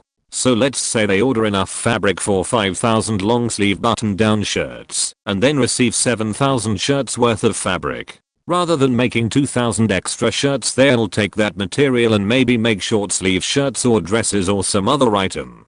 Then they'll stock that item in an outlet and sell it at a 5-10% discount. In rare cases the discounts will go up to 30%. Thing is, these clothes aren't made as well. Seams and buttons might not be reinforced. These jobs are faster and generally just lower in quality. Note, there's no change in quality with Old Navy because those clothes are already cheaply made. Now a clearance center will actually get clothes out, overstock, returned, and affected items. It is buyer beware, though. These items could be there simply because a stack of blue jeans got buried in the stockroom without anyone noticing until the season was already over, or they could be there because a stack of blue jeans didn't have the zipper sewn in. But if you're willing to take a few minutes to inspect your clothes before you buy them, you can pick up blue jeans for $10. That's not a starting at price. Also, if you have a friend that works for Gap, bring them along and use their 30% discount. $7 jeans. You're welcome. Radio Shack here. The obvious ones were harassment received by management for not selling worthless insurance on crappy cables and other electronics, and constant badgering of customers to buy cell phone. Apparently the cell phone business, on contract in particular, accounts for about 70% of the business, if not more. The constant pressure to sell cell phones would eventually lead to fraud. The first store I worked at was generally okay on this end due to the fact that my manager there was extremely paranoid of having anything come back to him. The second store I worked at though wouldn't even ask for proper identification. Policy states that you need 2 forms of valid ID in order to even run their application. The first is usually a driver license, and the second the physical social security number card, but other things could be used as well. I never saw any of my coworkers ask for a second ID, and would run applications sometimes without even asking for a primary ID. When the iPhone 5 launched, my manager started a waiting list, but sold at least 20 phones to one customer. That was his friend, who would later resell them elsewhere for a profit. He would leave the store for a drink and come back, hired an assistant manager who had never worked retail in his life, just because he was his friend, bully the younger employees by calling them motherfuckers and other things of the sort, and other things that I can't remember. I'm surprised the company as a whole is still in business, but I guess when they disregard policies to maintain their selling goals, it's possible. I used to work at Mario's restaurant, an Italian steakhouse, in Rochester, New York. All the pasta that is told to customers is made fresh as Barilla pasta out of a box. Their sauce is also made in a factory and just heated. We tell all customers all dishes are made fresh, and using fresh ingredients. There is a massive health problem due to food prep and an ongoing cockroach infestation that the owners not only know about, but choose to ignore. I have seen a customer pull a cockroach out of her mouth after sipping a drink. Employees are paid to go on rating sites like Yelp to give great reviews, since customers have listed information that is bad for business. Their former chef had a wife wrongfully fired, and she was threatened by the owner that if she contacted a lawyer he would be fired. They have a reputation for trying to pay outside companies in gift cards to the restaurant instead of a check. This way they lose less money. When the companies say it's bullshit, the owner is a county legislator, so they feel they would never get anywhere in court. Example, owner had a pool built in his yard and gave one of the payments owed in a few $100s worth of gift cards. One of the owners, originally their father's business and is now run by his 2 sons, sexually harassed an employee by groping her at a bar where he invited employees after a shift, and when they arrived he was drunk and eventually asked to leave and almost arrested for DUI. The owners have held meetings saying fuck you and cursing, usually not a big deal, and told many employees how they are expendable, while some woman's children were in the room, since it was a mandatory meeting during the day, and had to leave, since they were being cursed at, and told how their parents can lose their jobs anytime. Possibly the oddest and completely fake place I have worked. It was insane how much they lied to customers, and how many health rules they purposely avoided. They also own 2 other restaurants in the area. I work at a large national wine/liquor store here in California. Items that we recommend to you are the products we have direct relations with the wineries and distilleries. They are usually of poorer quality or imitations of other high-end items. What this means to us is that we make a higher profit margin on these items than, say, Kendall Jackson. Like, a ton more. What this means to you is that we are brainwashing you to buy these brands. Some are quality though, I must admit. All of the rare whiskey, beer, and wine that comes in gets first dibs by associates. Unless you web order it, then we have to give it up to the purchaser. You get what's left over. If anyone knows a thing about alcohol, this goes for Pappy Van Winkle, Pliny the Elder, Sam Adams' Utopia or etc. We have a very technical surveillance system, so stealing alcohol is easy. But you will be put in a system that will alert you to further theft lookouts, so we can nail you for grand theft instead of the other minor petty theft charges. If you are shopping for a wedding, we will open up bottles of wine for you to try. This is sort of an unspoken gift to our customers, but it has not been uncommon to open 8 to 9 wines for a couple to sample in the store for free. Even though we are not allowed to take tips for anything, please throw us something under the table when we carry the 50-pound keg out to your car along with your 12-30 pack cores. It's only nice. Worked at a movie rental company that would bust you if you didn't return movies. Oh. It's not that we were treated poorly by the actual managers, it was the corporation. I started working there just as Dish bought them out. Employees were expected to sell like 2 Dish subscriptions a week, in addition to the 5 that the Dish specialist was expected to sell. Since it is a dying business in a lot of suburban areas, it has a fairly small client base, and one day we calculated, we have a weekly spreadsheet that tracks the number of memberships used weekly/daily, etc. That every person who used the store regularly would have ended up needing like 2 Dish subscriptions in order for us to meet this goal for like 1 month. When in reality, not a single customer was interested in this. People actually said that they were switching to that very red machine in grocery stores because they were sick of being approached every time in the store. We had a script to follow that basically made us follow customers around the store until they listened to us, and if they did and still said no, we were still supposed to start estimating their monthly cost and to ask for personal info. While I recognize they have a business to run, they set unrealistic standards that form a lot of antipathy and stress. The very first day that this standard was set, we were secret shopped. A girl who had been with the company for years and was one of the best was put on probation for not forcing a subscription onto a woman who was in the store for the 3rd time that day. She had the rental pass and a sick child who didn't really have time at the moment. We knew she had heard it, knew she was busy, but the corporate preferred a distance so that we didn't feel guilty about being annoying. Of course, that is the nature of big businesses. We tended to know and have good relationships with the majority of our customers until the takeover. Also, the reason we need a license for a membership is because it will affect your credit if you constantly move is late. Thankfully, I only took this job to supplement my nanny income, to furnish my first college apartment, and left fairly shortly after the takeover, as did most employees. Being a nanny is the way to go. I do it now after school and the pay is great, the kids are great, and while I do have some stories from it, I think it is the best job in the world for someone with my skill set. Restaurant hiring practices are shallow as fuck, and this is coming from a guy that's worked at franchises, locals, and a corporate chain. It's actually hilariously cliched, and maybe it's my Indiana location, but it's ridiculous shit. The first question I get asked is if they're black. They pass that test. Is she cute? I know it's a necessary shallowness to have decent women around, but it's rough when the hires are dumb bitches that can't tell a pose from her iPad. I feel so bad for conventionally ugly people that come in and apply. The same goes for older women. Look, the age of flow and kiss my grits is gone. This is a young kid's game, but there's always that one guy or that one black girl. It's cast almost hilariously so. Maybe I'm crazy and imagining this, but next time you go out, your waitstaff. We talk about you all the time. I want you to know that if you're awesome, I'm going to point you out to other servers and be like, take care of these people, they're cool. Similarly, you tip less than 15%, you better know that we'll remember you and let the rest know. I've served dropped ribs at a local Bennigan's. They used to slide the chunky frozen cake desserts to each other from across the kitchen floor. Also, the sewage backed up into the kitchen. We kept cooking.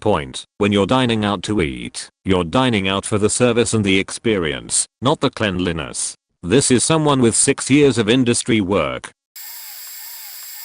Just quit from working at Kohl's. Working there was definitely an experience. First of all, one had to remember our yes we can policy, which means that the customer is always right.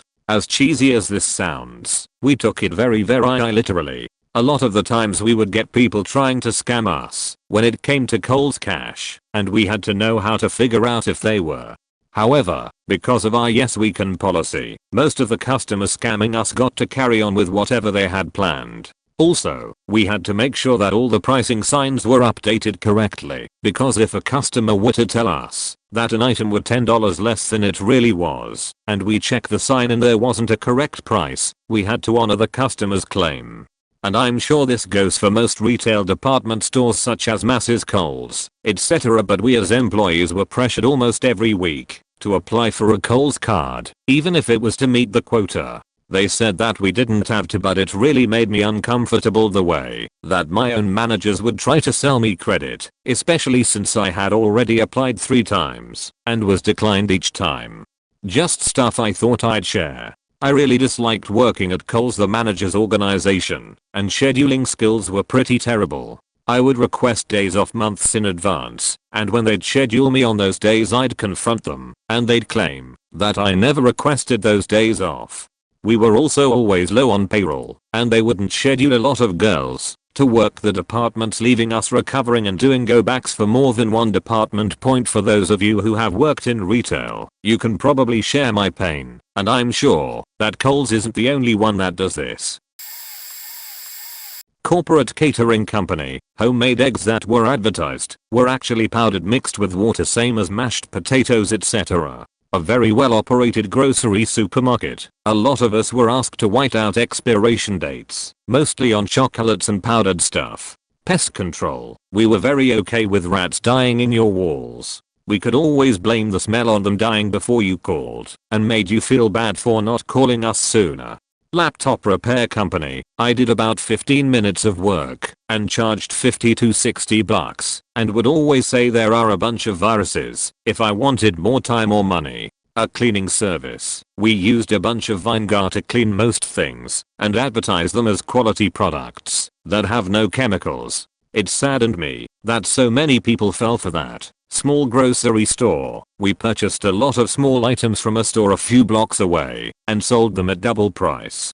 Construction. We had people working with us at large companies that would fake invoices, so we would make more money. In return we would just buy stuff from them at a normal price. At a bar, most shots were cheaper than the one you wanted, plus watered down.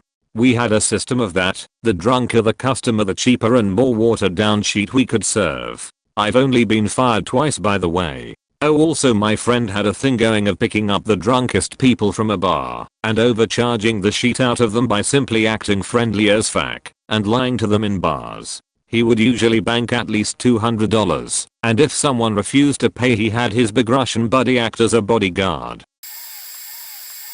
Craft food / Nabisco. Point. Almost every product is rotated on the shelf, but only at slow stores. Kraft / Nabisco almost owns the entire snack aisle at Walmart.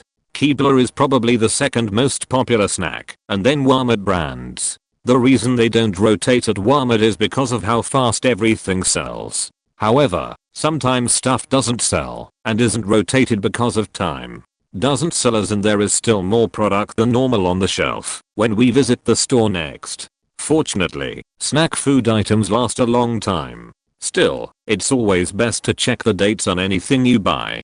We are only allowed to be at stores for like 2 hours. Allowed in the sense that the company wants you to get everything done as fast as possible. They don't like you lingering, working in the stores any longer than they think it should be done. Oftentimes, managers and full-time merchandisers, basically stock people, will have multiple stores throughout the day. Of course, they don't want to pay overtime, so it's rush. However, full-time employees get paid no matter what, so they have weird budget and scheduling issues. They try to find stuff for a full-time guy to do, while giving the part-time guy nothing. A usual full day would be going to 5-7 stores starting at 4:30 AM or before 8 usually. Point. They encouraged me to skip lunches because everyone else does and are very loose with break time. I was told during orientation, people don't really take lunches. It's almost not enforced, unlike some companies like Costco where you will get in trouble if you don't take it. I think they can do this because they have no virtual headquarters. We just went in and out of stores all day long as fast as possible. Point also, all those ridiculous displays you see in the stores are bought by the companies. So Kraft, Frito-Lay, Pepsi etc. Point are paying Walmart money for floor space. They are basically really short contracts and end as soon as the promotion is over, that is movie tie-ins and seasonal things like July 4th. Retail grocery is a crazy world. I worked at a Fosamax for a while. They have coverage plans for their printers. There is also a kit called Essential Kit, EC, that has the coverage plan, gold tip USB cable and photo printer paper for a much higher price. The employees are trained to push the EC when they sell printers and tell the customers that they need the gold tip USB cable. If customers ask, I'm buying a wireless printer, do I still need the cable? They're supposed to say yes, you need it to set it up with your printer, or to get the fastest print speed possible, you need the gold tip USB cable. I knew none of that was true, considering I have set up several wireless printers for different people and myself, and never had to use the cable to do it. So I would recommend the EC and tell the customers that the cable is there if they ever need it. Like if the wireless router were to act up, they could have a direct connection to the printer. When I became a supervisor, an employee came up to me and asked me, do customers really need the USB cable if they are purchasing a wireless printer? I told him the truth, but I also told him that he can take that route or go the route he is trained to do. Then I asked him, if you were a customer and somebody was helping you, would you want them to lie to you to make a sale? I honestly don't remember if he changed his sales tactics or not after that point. Another thing when selling printers, when the customer said they do want the printer, you are supposed to put the printer in the shopping cart and go grab the most expensive ink cartridges for their printer and put it in their cart. You don't ask if they want to purchase it, you just put it in their cart. I never did that and would get beached at over the headset. I always presented the ink cartridges to them and suggested at least an extra black cartridge, so it will be there if they have something important to print and ran out of ink. None of this might be too secret/unknown, but I just thought I'd put it out there. Point: Best Buy kids in my department always dropped the computers when they are putting them up in the shark cages and yelled, better get black tea. Gaming supervisors and sales reps are highly pressured to sell you on warranties. They cannot lose their job, but can be forced to go in at 7 AM on Wednesdays to improve their numbers. I had to run a lot of those meetings. Abuse of the employee discount is rampant, as many know it's cost plus 5% of the item in question. They make $2 to $3 per laptop sold. That's why they are always pushing the warranty mice and cases. The margin on those is ridiculous. Many of you probably already know this, but that $60 HDMI cable cost me $2.50 with my discount, believe it or not. Vendors didn't give us crap, aside from pens and lanyards, so we seldom had any ulterior motives aside from personal bias. They have something called the 180-degree pass-by, where the sales rep is supposed to pass by you, looking busy, give a polite nod/acknowledgement, and then 3 to 4 steps later, turn around and say something along the lines of, "Oh, hello. I see you're looking at this. We were never allowed to ask, do you need anything else we could get written up, as we could be too easily dismissed with no/all set." Another thing you probably know, but we make up tons of lies about our lives to seem relatable to your situation. I luckily didn't have to do this too often, except for the most stubborn/angry customers. I enjoyed working there, believe it or not, and I seldom practiced a lot of the immature/underhanded techniques and fared just fine. I did catch some guff early on with the first set of managers prior to my promotions. Mostly because I refused to BS customers with a rehash song and dance. I loved talking to most of my customers, sometimes even the unsavory ones also. I once had a customer who tried to detail me with the PR0 and he wanted to watch on a computer he was looking to, and he seemed rather obsessed with Filipino midgets. That's something I could never talk about while I was there either. Edit Best Buy cards. Holy shit, Best Buy credit cards. They ran off the books promotions to get customers to sign up. This is how it works, as I remember. We get $30 just for them submitting an application through Orchard credit lines. We get a further $90 if they are accepted. If you get Account Shield Plus, it's another $30 whoever signed you up. had $150 of pure margin on their numbers, and margin was king in the numbers battle for recognition / not coming in for extra training. They are discouraged from telling you that if you miss one payment by any amount of time on the card, the 0% interest promotion becomes null and void, and you have to pay all the interest that was deferred. Got 2 months left on your 12 months no interest, and paid a day late? Well, you now have 10 months of deferred interest on your next bill. Lots of angry customers. I always made sure I told them that was the deal, personally, but my superiors who trained me discouraged it. Chili's Bar and Grill Food. There is no longer a grill in the kitchen. All of the grill marks on chicken and different items are put on by a baking pan through an oven. Most employees call this oven the robot. They also have the same holding pans as MC Donald's for holding burgers cooked at different temperatures. Very rare you will get an item cooked to order bar. If you are a table guest and order a signature drink, i.e. President, El Nino, Tropical Sunrise, you get a pre-made concoction that the AM bartender makes. As a PM bartender you get the glass, fill it with ice and pour this mix in. My store uses an outside company to deliver food to customers. This company's food is placed with store. Their drivers comes in and picks up the food, who either the to-go person or bartender has to put together, and leaves without leaving a tip, because the driver isn't paying for the food. It's going on an house account, delivers the food and gets tipped. Also all of these sales are going under the to-go our bartenders draws, which we have to claim our tips based on point. Also there was a point where if we didn't claim 15% we were flagged and eventually wrote up. Most of the time we actually didn't make it because we do not have gratuity. It's suggested not automatic, so if you don't want to pay it, you don't point. Now that feels good.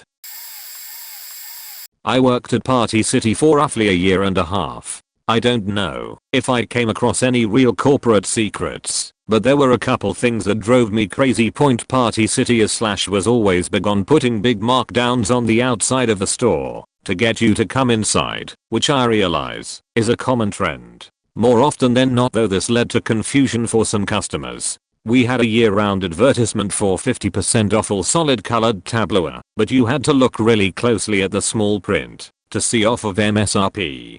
Employees were pushed to meet contact information quotas every week/month. I believe it was something like we needed to get phone hashes off of 80% of customers and get emails off of 40%. Anyone who was under this goal even slightly got ridiculed in front of co-workers. This may have been specific to my store, but the management was really all about things being extremely tidy in the store.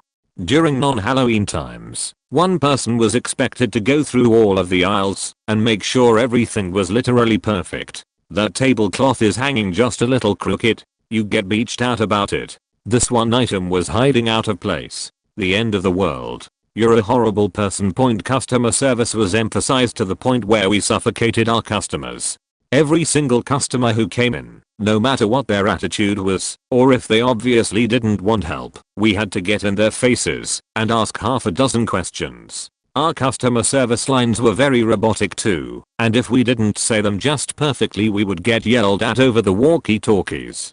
Let's just say that Secret Shop Week was a living hell. And lastly, I swear that 99% of the items in that store is overpriced, and you are better off going next door to Fred Mears, or whatever. You know what is better? A dollar store. I think we had like 0.3 milers that were 99 cents and the rest were at least $3. If you need some generic birthday crap, seriously, just go to the dollar store.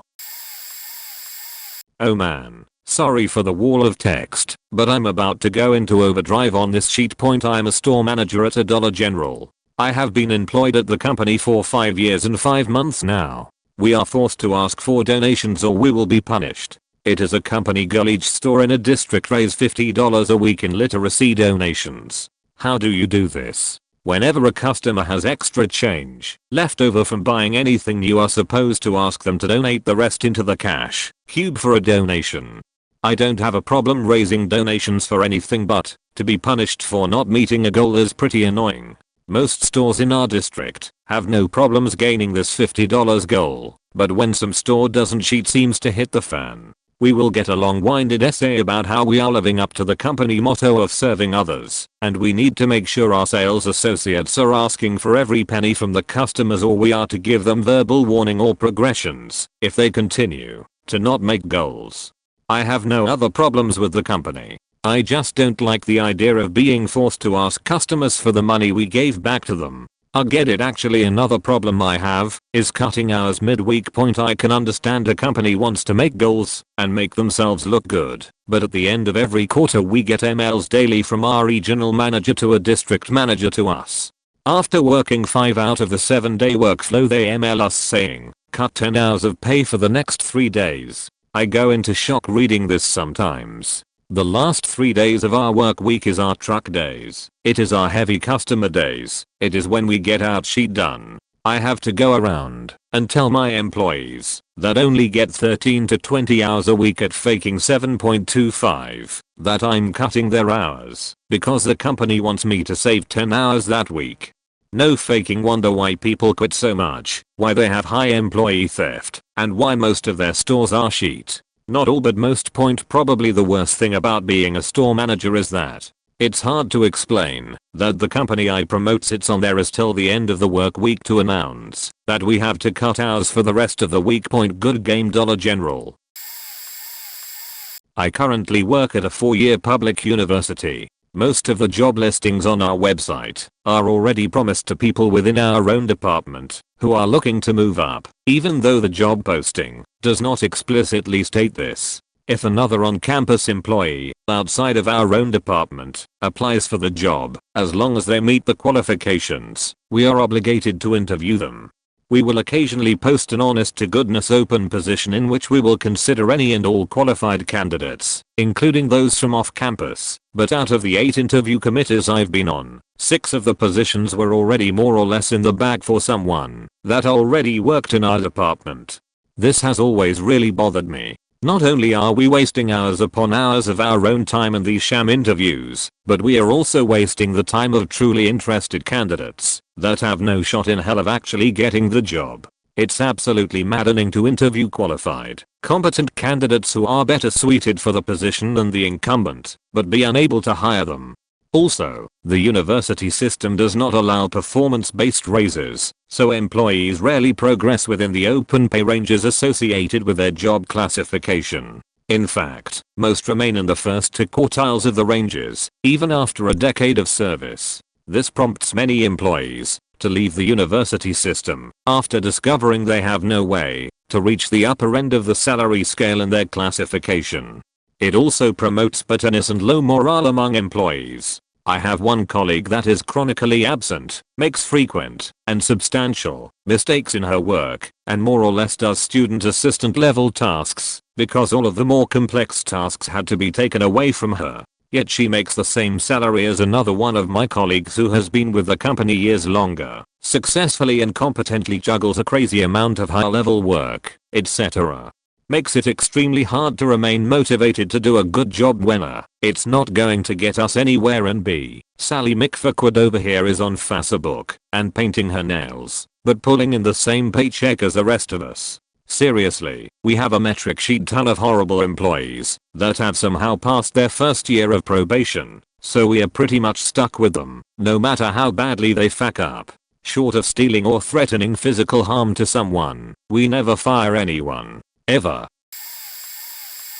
I never worked retail, but I worked for a collection agency and their practices were deplorable. I lasted about 2 weeks after training. They hired mostly people from low-income families that were loud and aggressive with the people they were collecting from. The company, by the way, was Lubeck, Baker, and Associates. This is what I now can only assume was designed to sound like a lawyer's office, which I never realized until a person I was collecting from told me that was the case, and at the time I of course ignored it. But anyway, we were actually collecting from magazine accounts these people opened from a company also owned by the collection agency. They would receive a free gift and then be required to buy a contractual agreed magazine subscription. By accepting the cheap gift they were accepting the contract, but most of them were too stupid to realize it, even though it was stated on these calls. Also, I have to mention these calls were taken in a different building across town, but named XXX of Northern California, which was the name of the street it was on, but made to sound more legit. One day our computers were down, and they made us drive across town and take these calls. So they would sell them a subscription for 24 months at $10 a month, or whatever.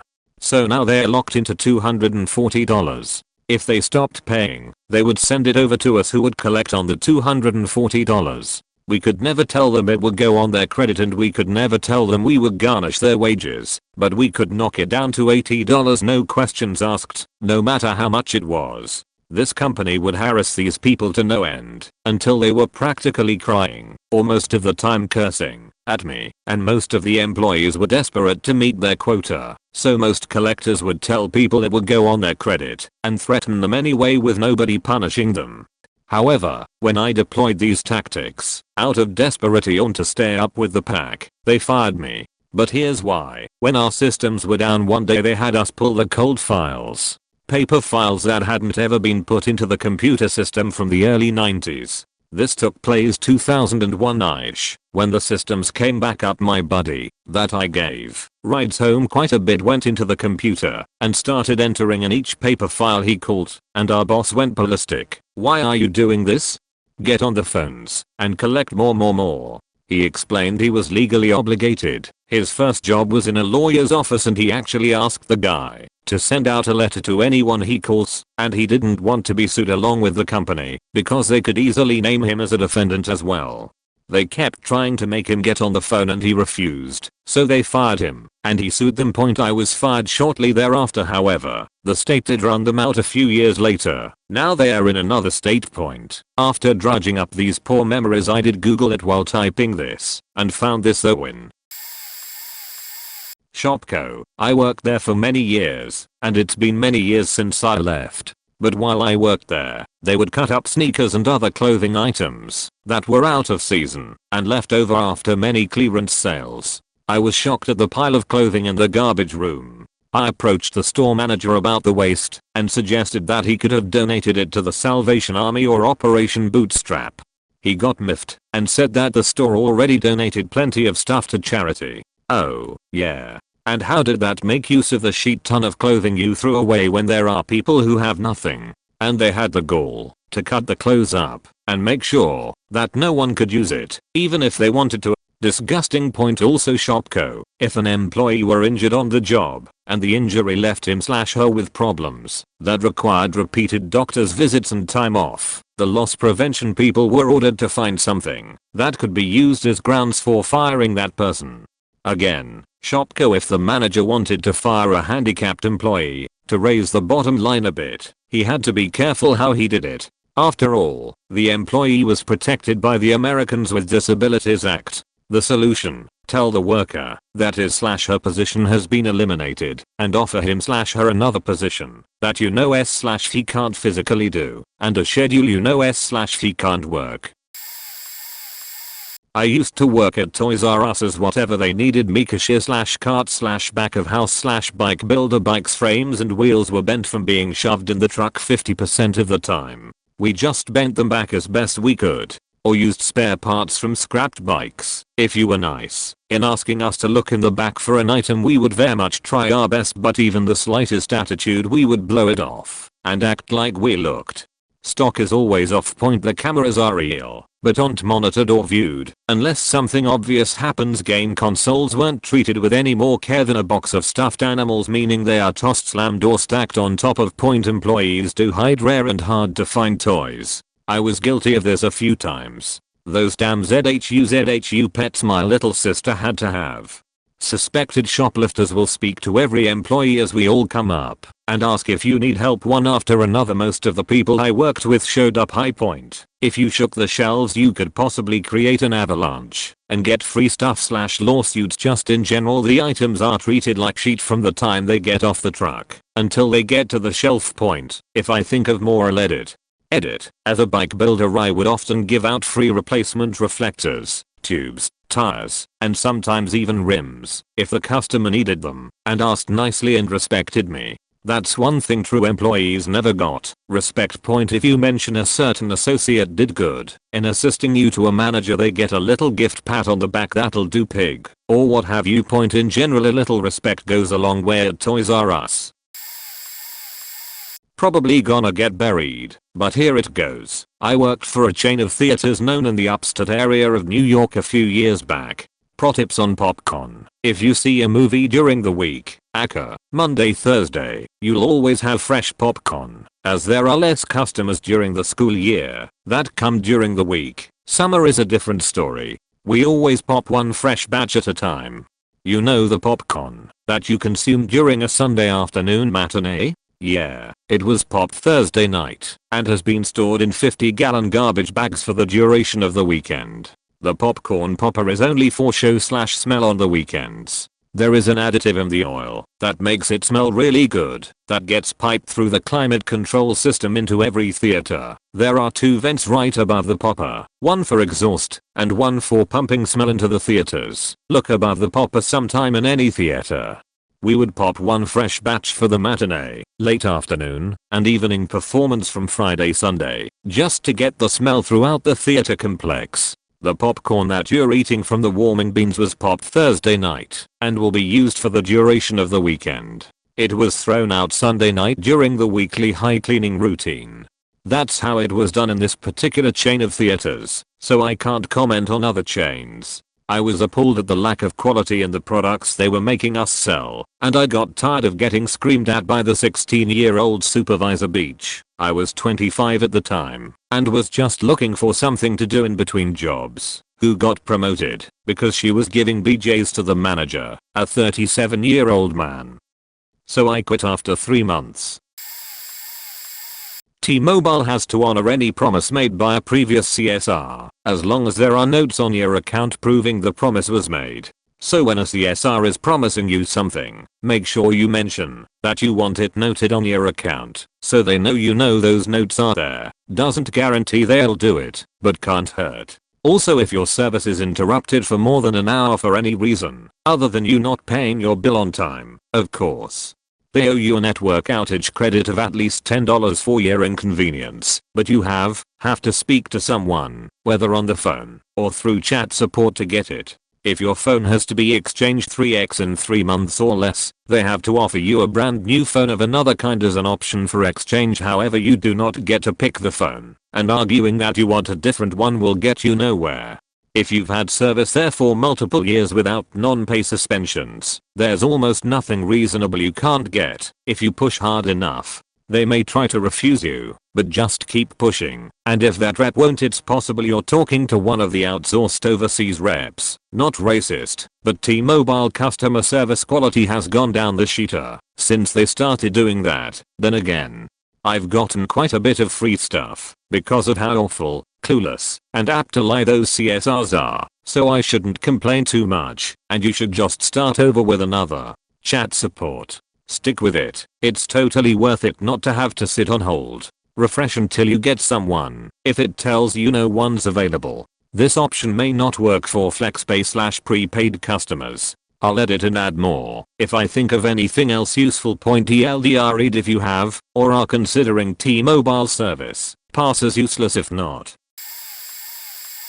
Former Walgreens employee. First off, in most ways, WAG is halfway decent. But, in other ways, they suck. Take the blizzard of 03 in the Philly/NJ area. We were ordered by superiors not to close, and that any closed store would get cheat treatment. Luckily for my store, the police shut us down, so that EM couldn't do jack. Their cameras are real, and there are some that you cannot see. More often than not, we can't do diddly squat if you steal, but some stores do have real handcuffs in the office to keep you in line until the police grab you.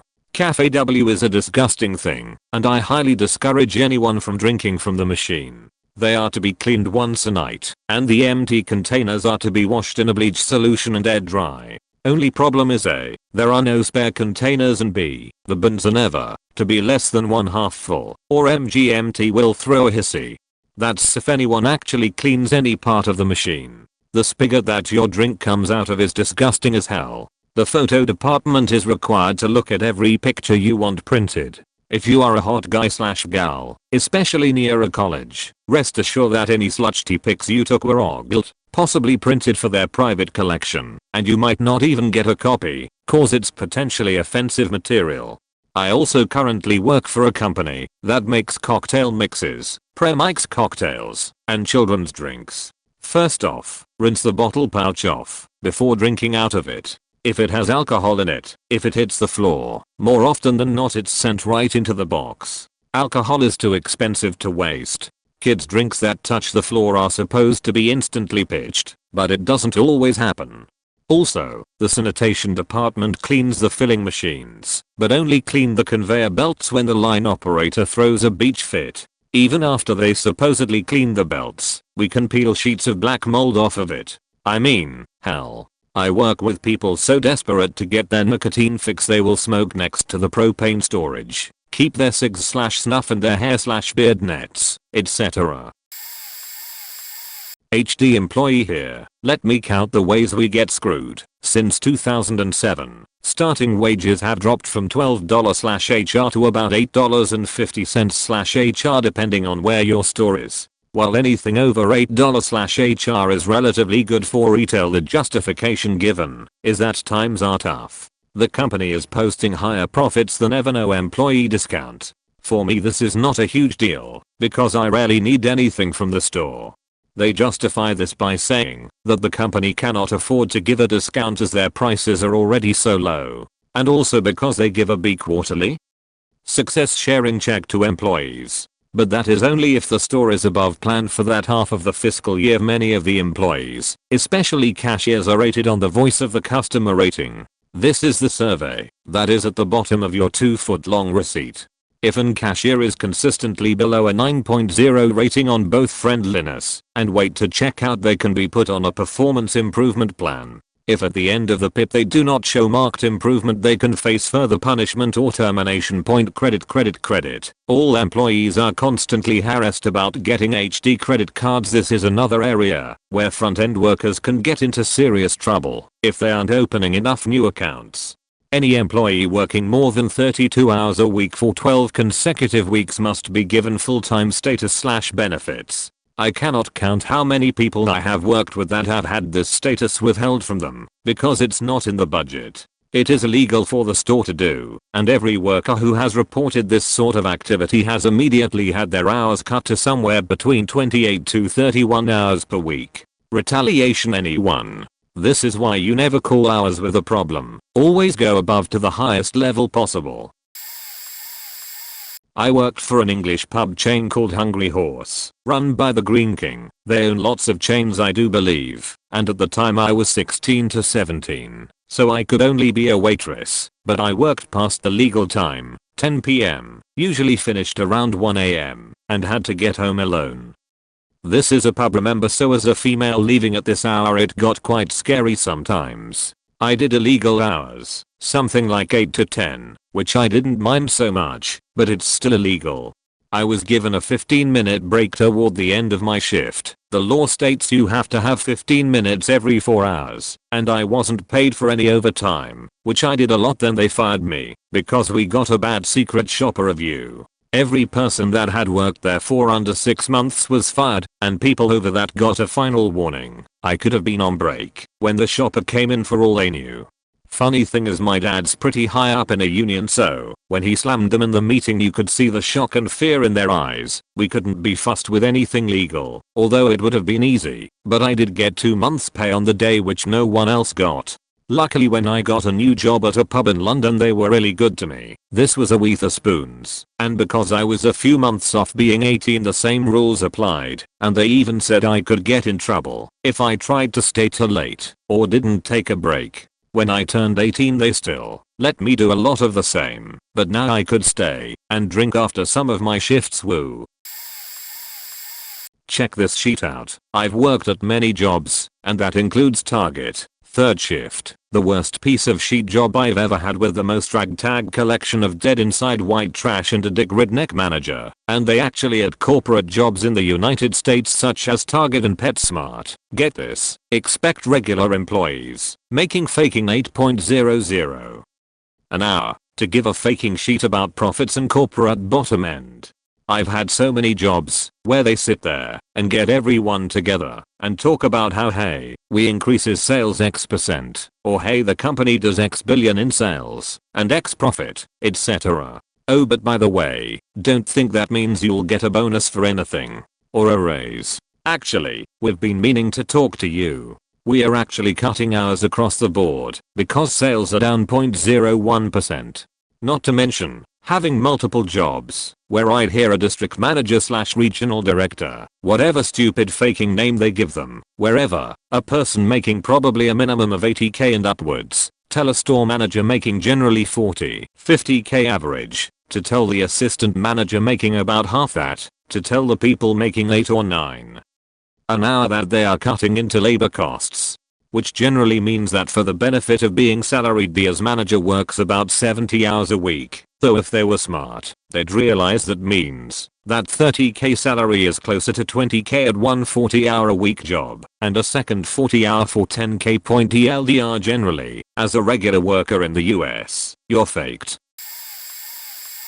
Salvation Army, I worked there quite a few years ago as a volunteer. I will just say up front I have no idea how widespread the SAG is, but at least in my part of Canada it was all over. For anyone who wonders what it is a non-profit organization that thrives on donations to make an income and help people. So, my story. I was a volunteer for over a year as an appliance / electronics repair guy. Volunteer means no pay, but I had nothing else going at the time. Anything truly valuable sent to the SAG is kept in the vault like jewelry and antiques, etc. We never see it. We can't touch it or anything. Let's get to the rest. Where we worked on the floor everything comes through there, from baby clothes to high-end entertainment systems. So let's say a real nice and expensive stereo system is donated along with a pile of other regular stuff. We have options. We can take it home and test it. That's kinda the direct approach to keeping things. Or, we can pass it through and put it on the floor. Now at the time, there was a policy that employees had to wait 24 hours before they could purchase anything from the floor to give the public a chance. However, we were also the ones in charge of the hold stickers, meaning no one could buy it because someone else had claimed it. So, we get what we want. Not to mention the people in charge would just take sheet right out of the back and into their cars. Bear in mind these were donations for the good of the less fortunate. I was a party to this as well. I got my fair share of stuff too. Am I sorry? A little. Yep, I was an ass. But overall it was like a corporate culture thing and 80% of the people there indulged. Now, I see it for what it is. One of many places where things are not handled properly just out of human nature. I wish it was really different, but I suspect, even though I'm over 10 years removed from it, these things still happen. Farmers Insurance. Here I used to work at Farmers Insurance as a claims adjuster. Our main job is to take care of the injured third-party claimant's medical expenses. We have a small window of 15 days to throw cash at you without supporting documents, medical bills. If you can claim it, and it makes sense, we can write a check for you there and then at your house if it takes. Each adjuster has different $ limit. After 15 days, you would need to provide medical documents for everything you do. However, if it makes sense, we can still write a check for you. However, after 60 days, claims adjuster will make your life a living hell. After 60 days, the claim is no longer counted towards the claims adjuster's point system, which means you are no longer usable. At any time you submit medical expenses after 60 days, the claims adjuster will adjust or deny any medical expenses that you submit. If he doesn't see fit due to let's say, gap in treatment, waited too long to treat, or you decided to stop treatment and start back again 3 weeks later. Because farmers work on a point system and claims adjusters are constantly pushed to have the claim resolved within 60 days, we sometimes have to create third-party injury cases, even if the other party is not injured. The reason we get points and get to keep our job point. This is how the point system works. Injury cases / all cases equals X. If a claim is over 60 days, that case would be an additional point under all cases, which lowers your score. However, if we make injury cases easy to cash people out, then our score would increase. Moral of the story, don't get farmers, because they will pay out to the other party when they are not injured, and that just means higher premium on your part. Well, I won't disclose where I work, because I still work there, but at my auto dealership, most customers don't know how long it actually takes to complete some jobs. Also, when it comes to warranty work, we are held to dollars per repair order averages by corporate, and if our numbers are too high they will audit us for fraudulent claims. This is a good part of the reason that we cannot just put parts on cars for customers, even when they have researched the problem and come in for a certain problem. On another note, when customers come in with printed off information from an online forum, or believe that a certain bulletin they found on the internet applies to their vehicle when it doesn't, the staff will often talk badly about the customer and we will often throw away whatever the customer printed off immediately. We are there to fix your car, and for a customer to come in thinking that they know more than we do about what is going on with their vehicle and how we should fix it makes us less likely to want to do a good job fixing their car. The moral of this story is 1. Allow shops to have adequate enough time to perform a repair. 2. Don't show up with online information thinking that we are going to pay attention to it. You are wasting your time and our time, and in the end your car may not get repaired thoroughly or properly. Edit. So what I've determined by the votes my post is getting is that people are upset with what I had to say. If you don't like it, then think about how you would react if I were to come into your work and tell you how to do your job. For example, if I went to a hospital and told the doctor that I needed my appendix taken out because I have a pain in my side and the internet said it was my appendix, do you think he would listen to me and immediately do surgery without checking out the concern?